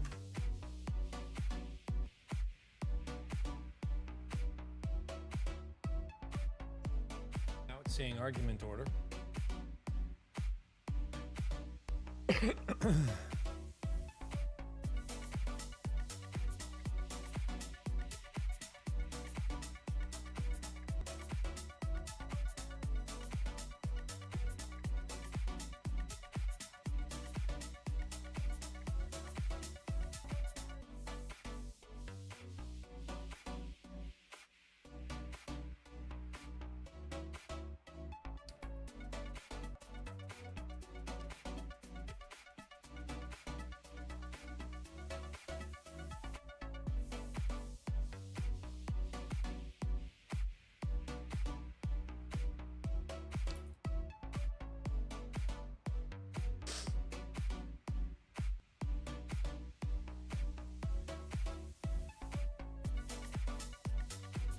Oh. Past the whole slice.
Okay.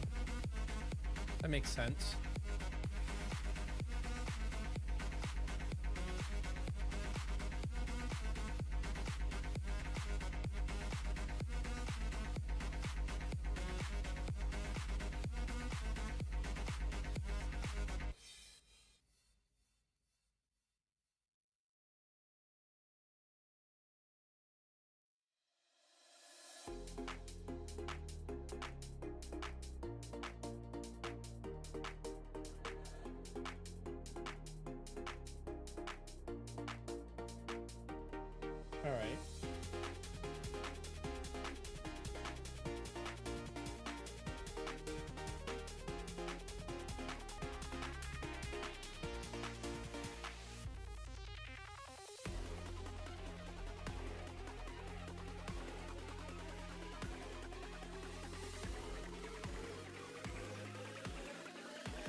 Okay.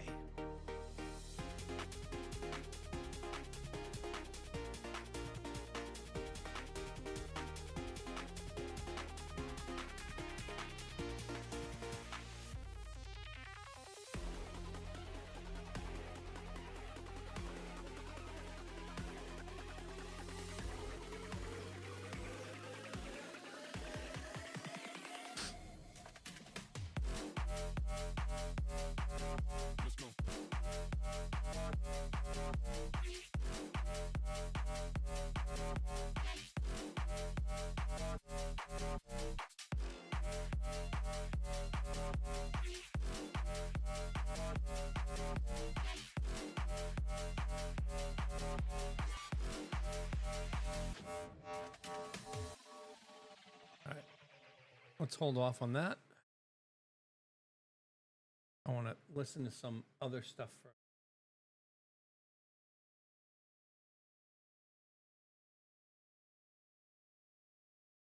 Just a few minutes.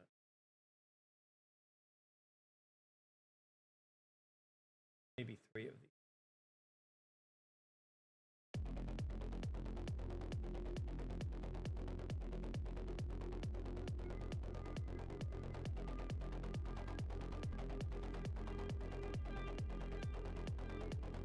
I wish I could make that just be the whole.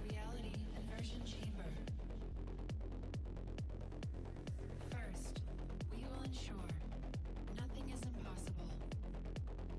Nothing is inevitable. Do you understand? I understand.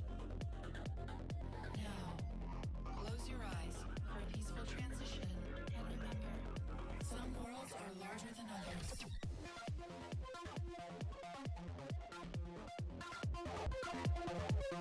Yeah, I like the way that sounds.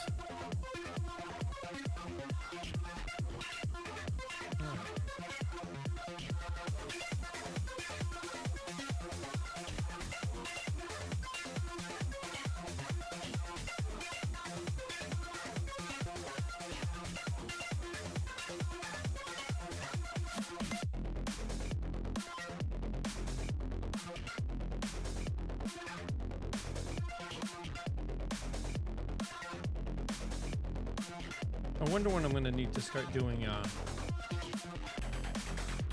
art and audio. I've got 2 people I want to contact for the audio. I want to see if they can work together. But I don't know when I'm going to be doing it. And I don't know how much it's going to cost me. But there are 2 people I'm going to want to do audio in my thing here. So we'll see. We'll see.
Visualize a hole and observe. Yes. A hole is a circle. Yes. But a circle is not a hole. Yes. You are now prepared. Your previous world can now be destroyed.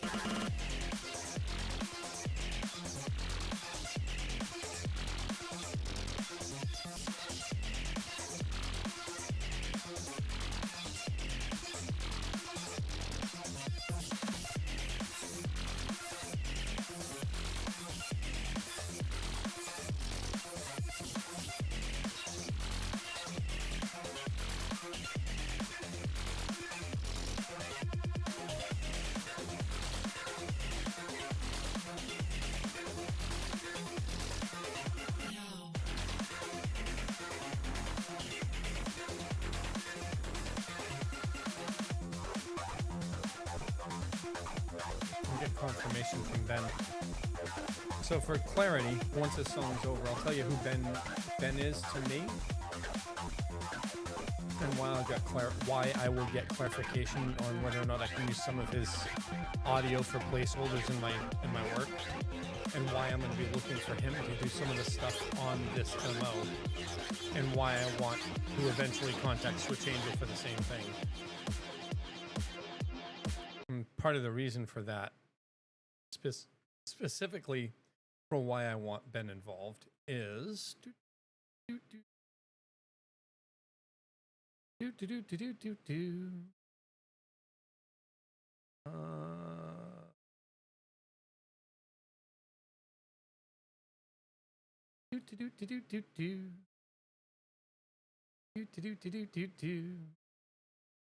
is because of this.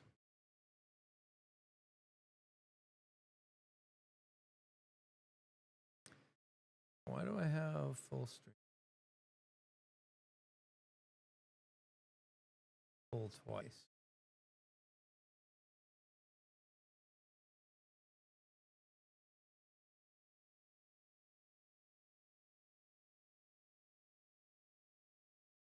Because of this.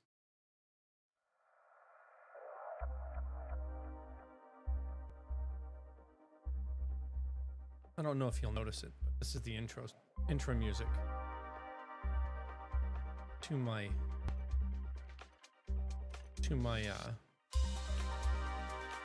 channel, my streams.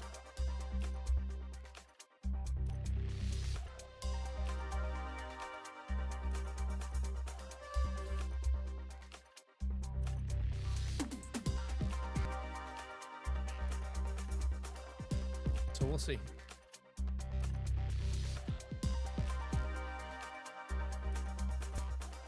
We listen to enough of this every day. the whole intro is this, so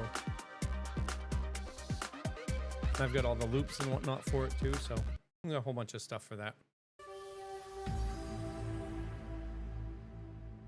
Alright. If ability combo tags is too long, then I'll just error out. Combo tags.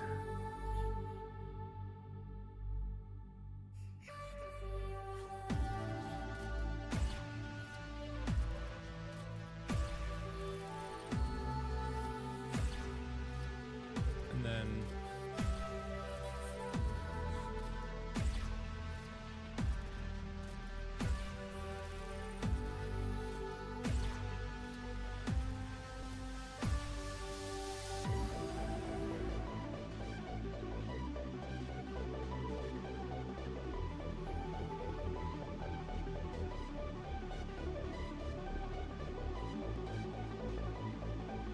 the reason we're doing it this way is as suggested, is to loop through each, and then if we don't find the entry in the slice set for the combo tags, the abilities, and the aspects in the schools, then we want to error out. But if we do find them, then we're good. And so it makes sure that we only have that many, and that many is in that the two that are there are both in the thing. So we can't have a duplicate. Well, we can, but we're looking for these two. So if I do silence here instead, then when I'm done with this, it'll actually error out.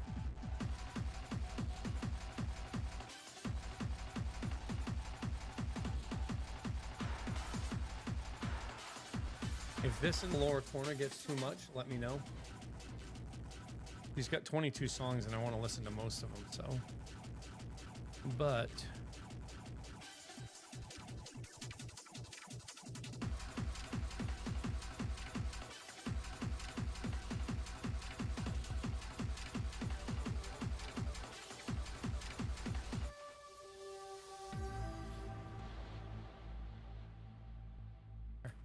so now that should error out. Undefined combo tags. Combo tag. Silence and shackle. Undefined combo tag.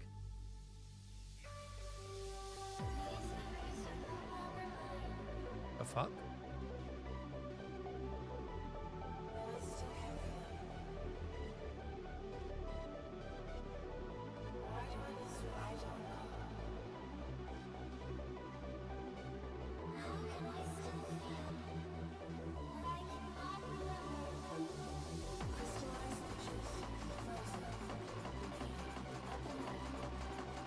Silly. I don't have variables for those.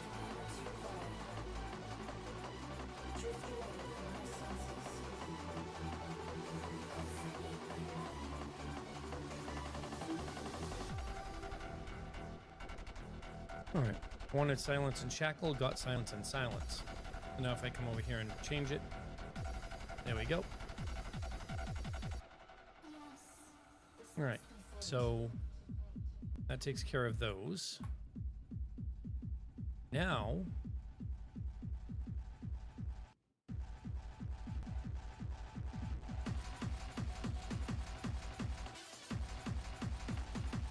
I need magnitude, scaling cell, and cost. I think I need cost because I'm using a lethal cost. Really?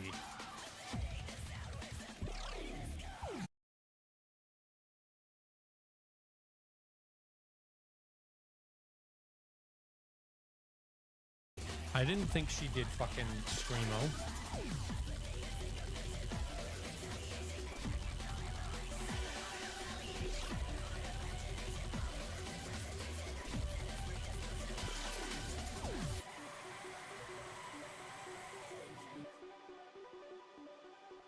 Okay, that was pretty fucking good.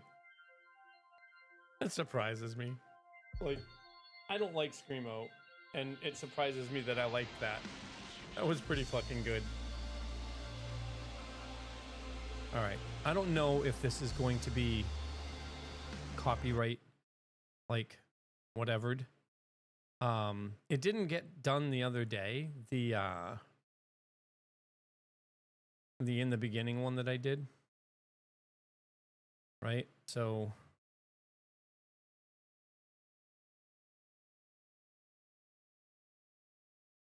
this one. In the beginning, there were 5 notes, 0, 4, 0, 0, 9, 5? 7. Oh, I thought it was 5, 7. 16 notes in the scale of G minor. This is part of why I want her involved. Subtract 1 octave. The sound was a sawtooth wave, tamed with acid. Visualize the lead.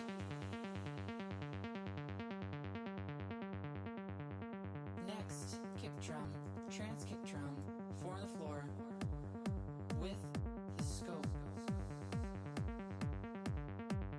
Increase the power by ducking our lead with the kick. So that for those of you who don't know, 4, 5, this is what she uses to do this shit.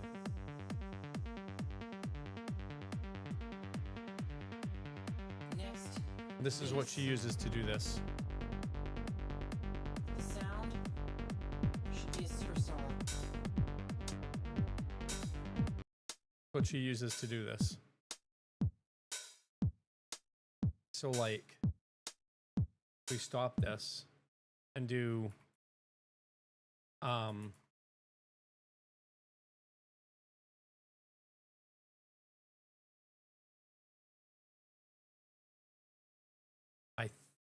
think In the beginning, we can do something like this. I think we can do the same thing here and just show what she does.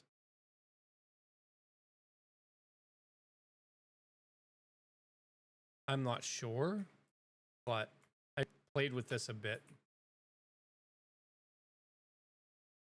I think that has to be something that she did.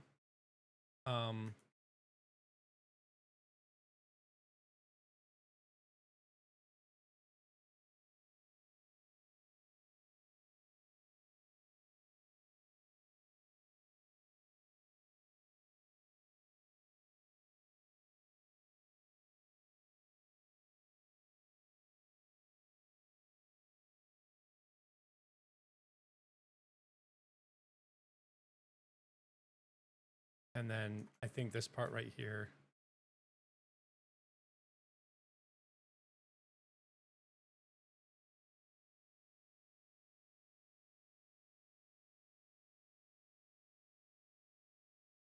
Yeah, so she doesn't have anything there, but basically if you follow this 5 notes 04097 without the 16 notes stuff on on top, the scale of G minor. then so 04097 16th notes, right? And the scale of G minor, as she said. So if you want to play with this stuff, which I did a little bit, but I'm no good at this crap.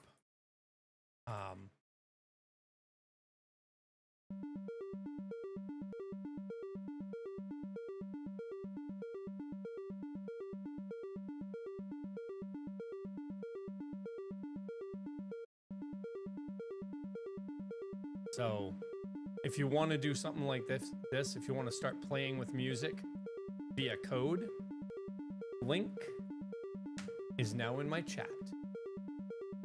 But that's what she did. And then she'll be like, if I pause this, she'll be like, Subtract 1 octave.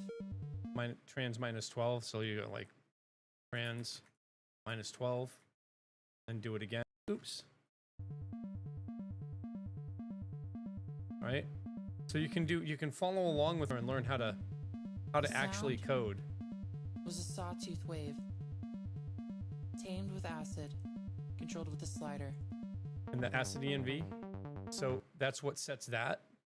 So you can't actually do the acid environment, but you can do this .o3.s sawtooth, I think, because I believe sawtooth exists. And then you end up getting this.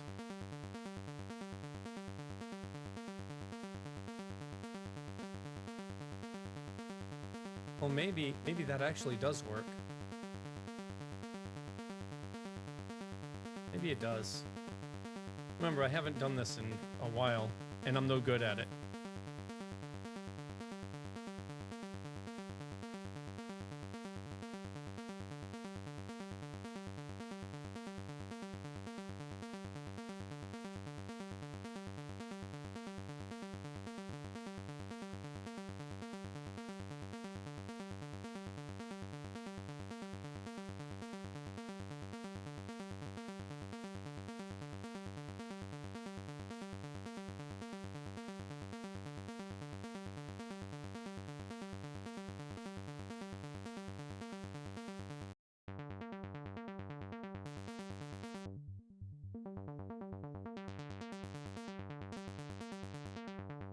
Pretty good. Anyway, that's how you do that. Strudel's really good. Strudel's really good. Learn it. We need more chaos with random detuning of the super in the beginning. Learn it. Like really. 04097 16 notes in the scale. Why am I of not G getting minor. good sound from this? Subtract 1 octave. The sound I want it to cover. was a sawtooth wave. Acid. Visualize the lead.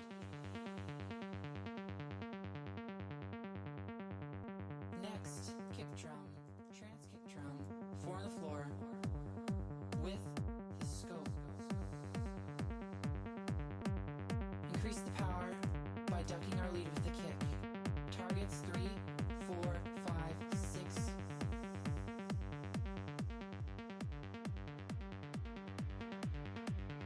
Next, bass. The sound should be a superstar. We need more chaos. So you can almost replicate what she has here on there by following what she does in the video. And a lot of her videos are like that, where you can actually follow along and learn how to code music. Good shit.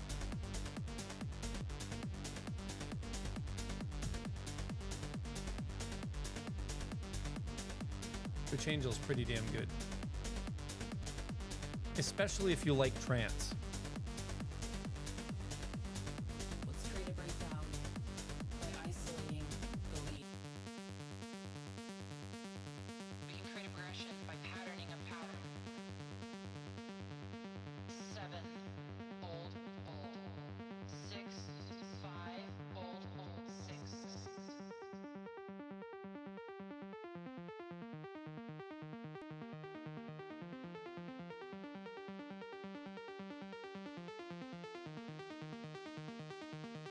We need more power with delay.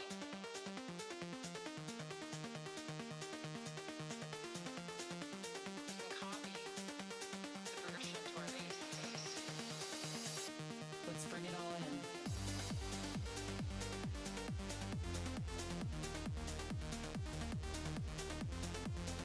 Next, right noise riser. Quarter notes.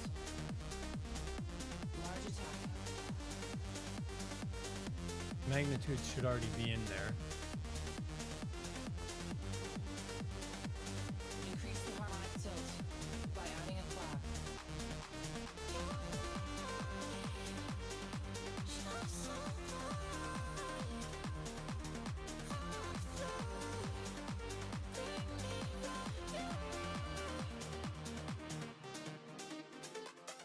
We are the creators. Our ideas and efforts shape reality. Without us, there is nothing. You have the power. The future is yours.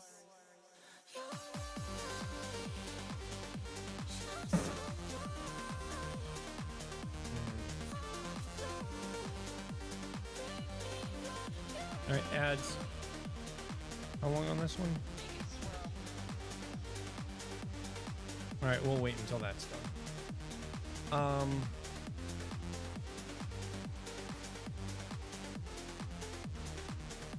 In a second.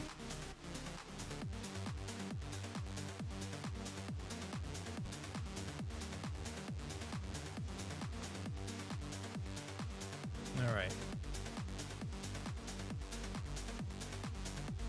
That's a good song.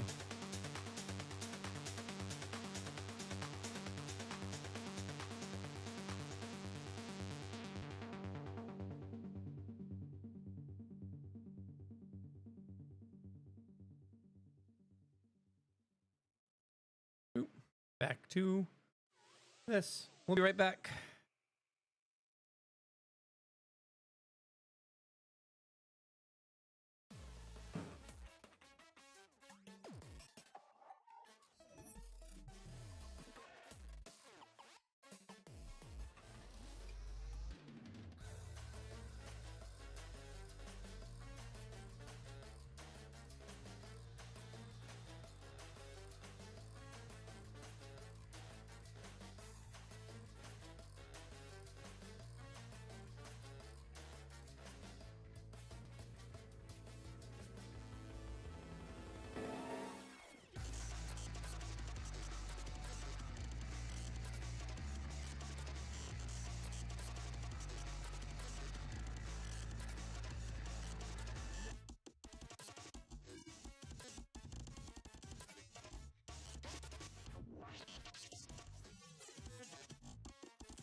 scaling cell.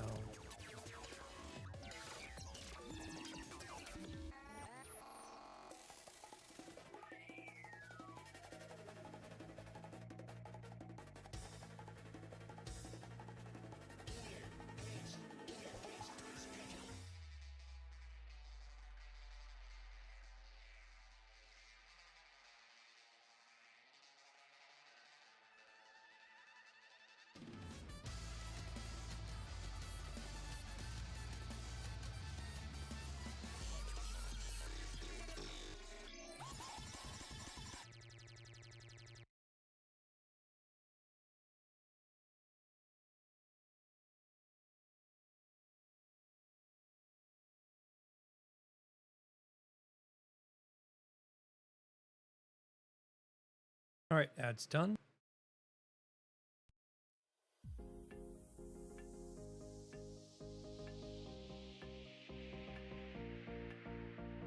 I want to make sure that you guys can hear this, and I can hear it a little bit better than I was hearing it. Okay.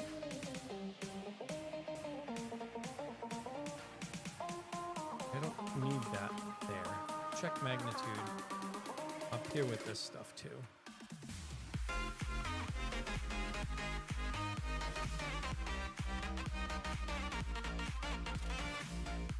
Check magnitude up there. Save. Okay.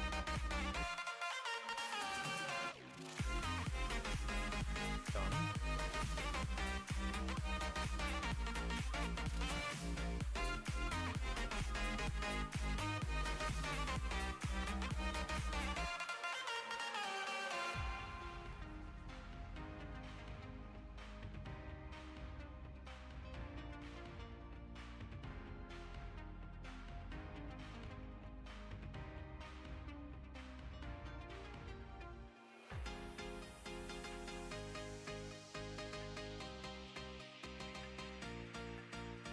Is karmic gain, right? Gain.karma. How are you?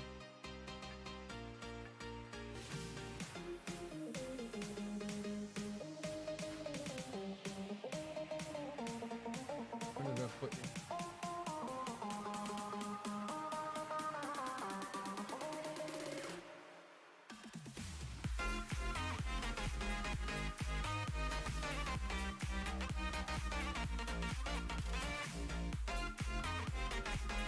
They're both the same.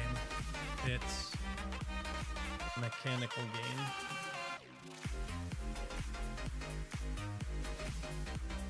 Technical gain. Or arcane karma.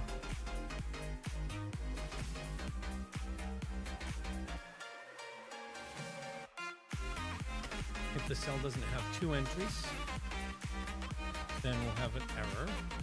P.error. Ability check.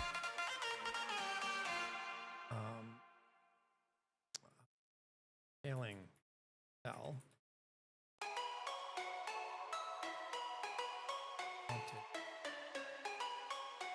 Percent S dot percent S.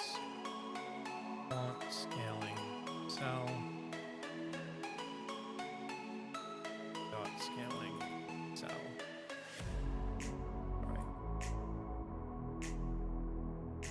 That's the wrong one, but that's all right. That's down here. This is wanted to dot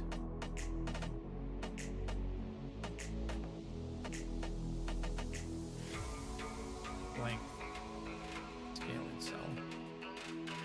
There we go. Now we get down here. Let's create a scaling cell. Want scaling cells equals, and this is scaling cell, and this ends up being aspect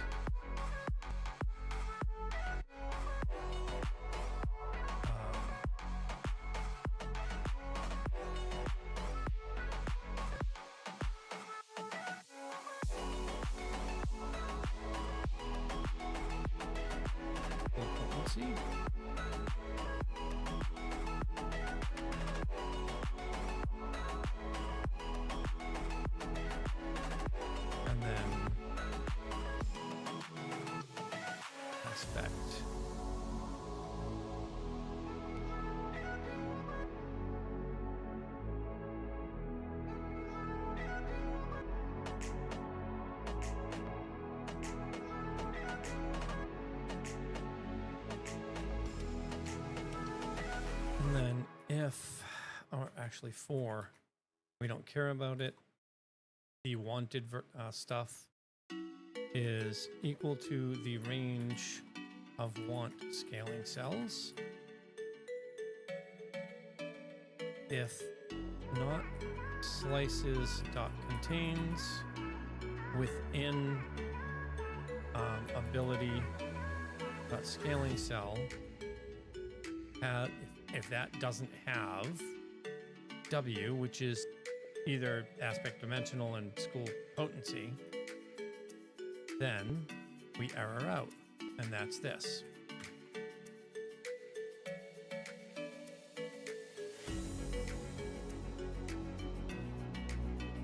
All right. Okay. So.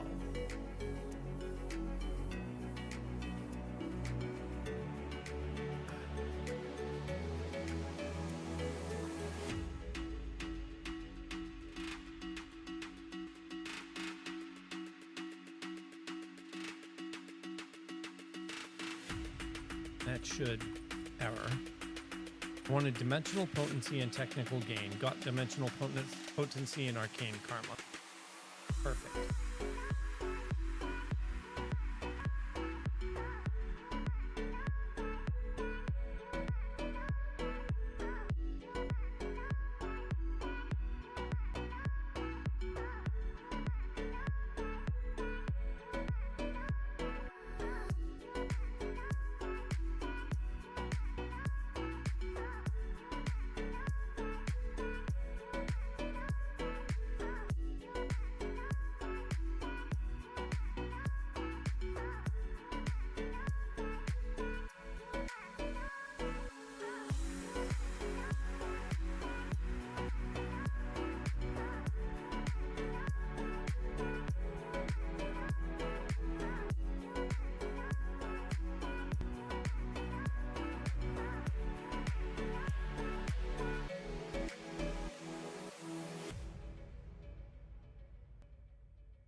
All right.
Oh my god.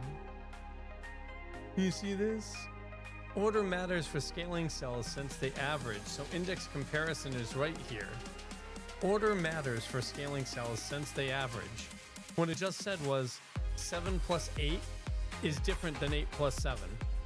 The average of both is 7.5. Order doesn't matter, because they're all additive. 7 plus -2 is the same thing as -2 plus 7.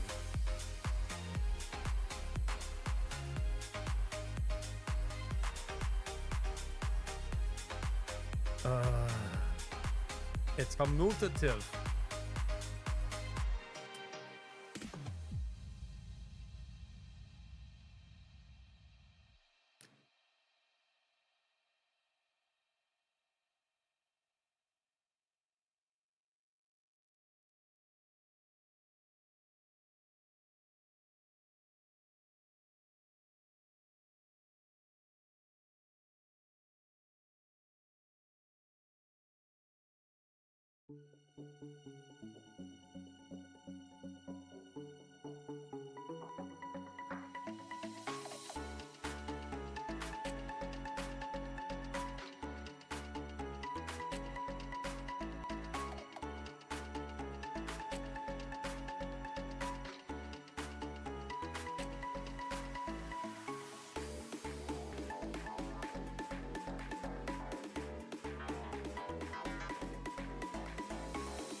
Shit.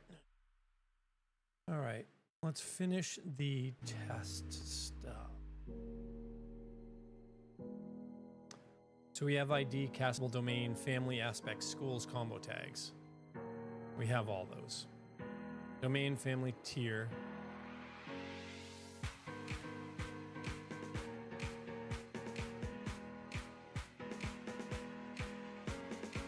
Aspects, schools. Pre-combat eligible. Magnitude. Combo tags. Scaling cell. We don't have requires. One clause, one group, one banded predicate. Light check since the type is already proven on effects. So just 0, 0, 0. One clause, one group, one banded predicate. Which is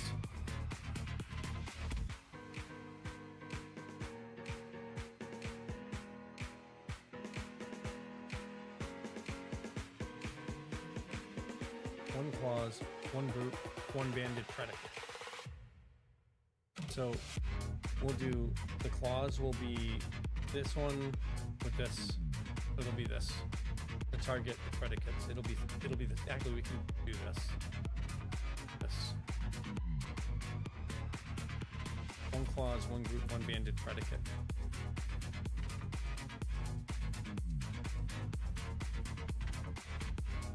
Makes that easy because that's already done.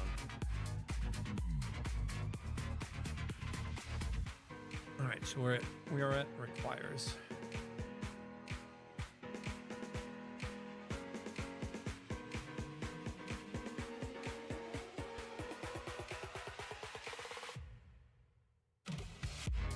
If length of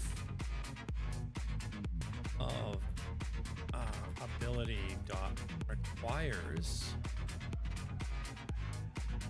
ability dot requirements, right? Not ability dot requires, it's ability dot requirements. Ability dot requires.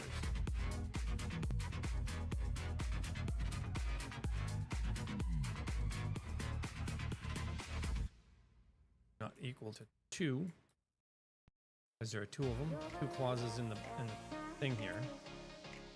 Then we're going to error out, and this is going to be a fatal out. E.fatal.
Oops. That's from the right spot. It is just 1. We have that. Then we have the single subject. If, when,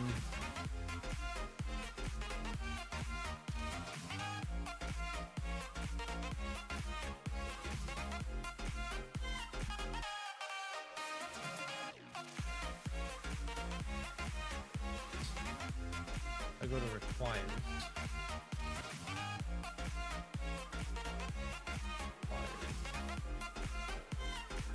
Requirement.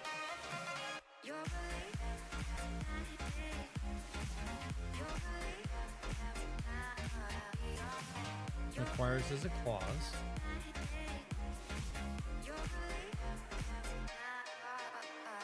The clause has requirements.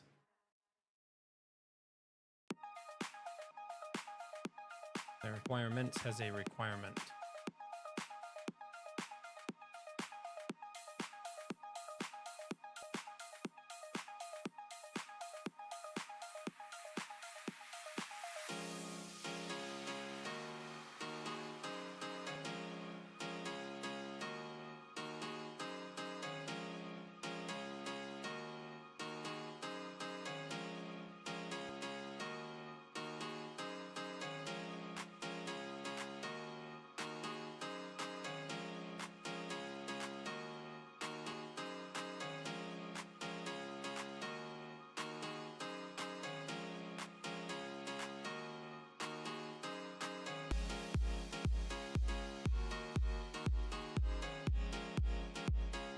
And then we have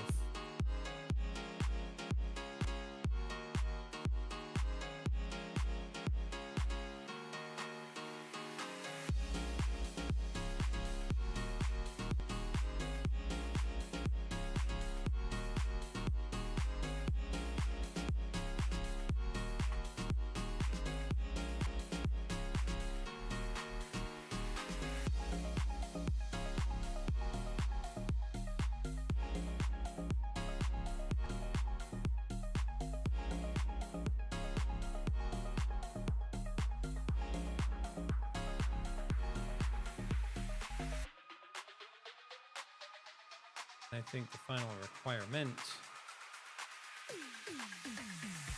is 1. Because it's just 1. That's the resource. But I'm going to put 2 in there because I want to make sure that I'm right on it needing 1.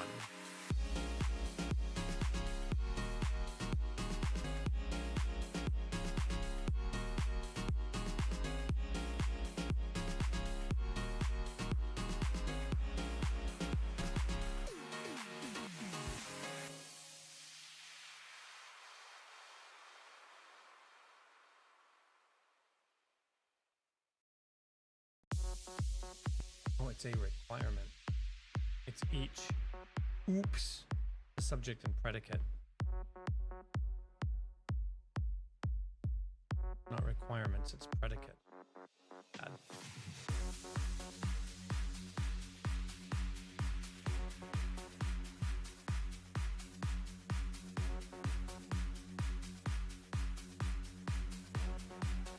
Yes, it does.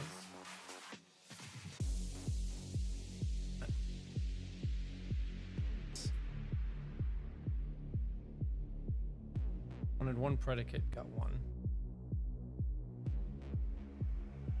And that one predicate in the file is this right here. If I put a second one in there, same thing, it doesn't matter. Then now it has two predicates and it'll fail. So there we have it. So now we have all of that.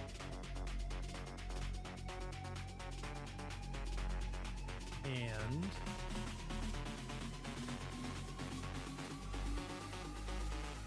this ends up being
yeah.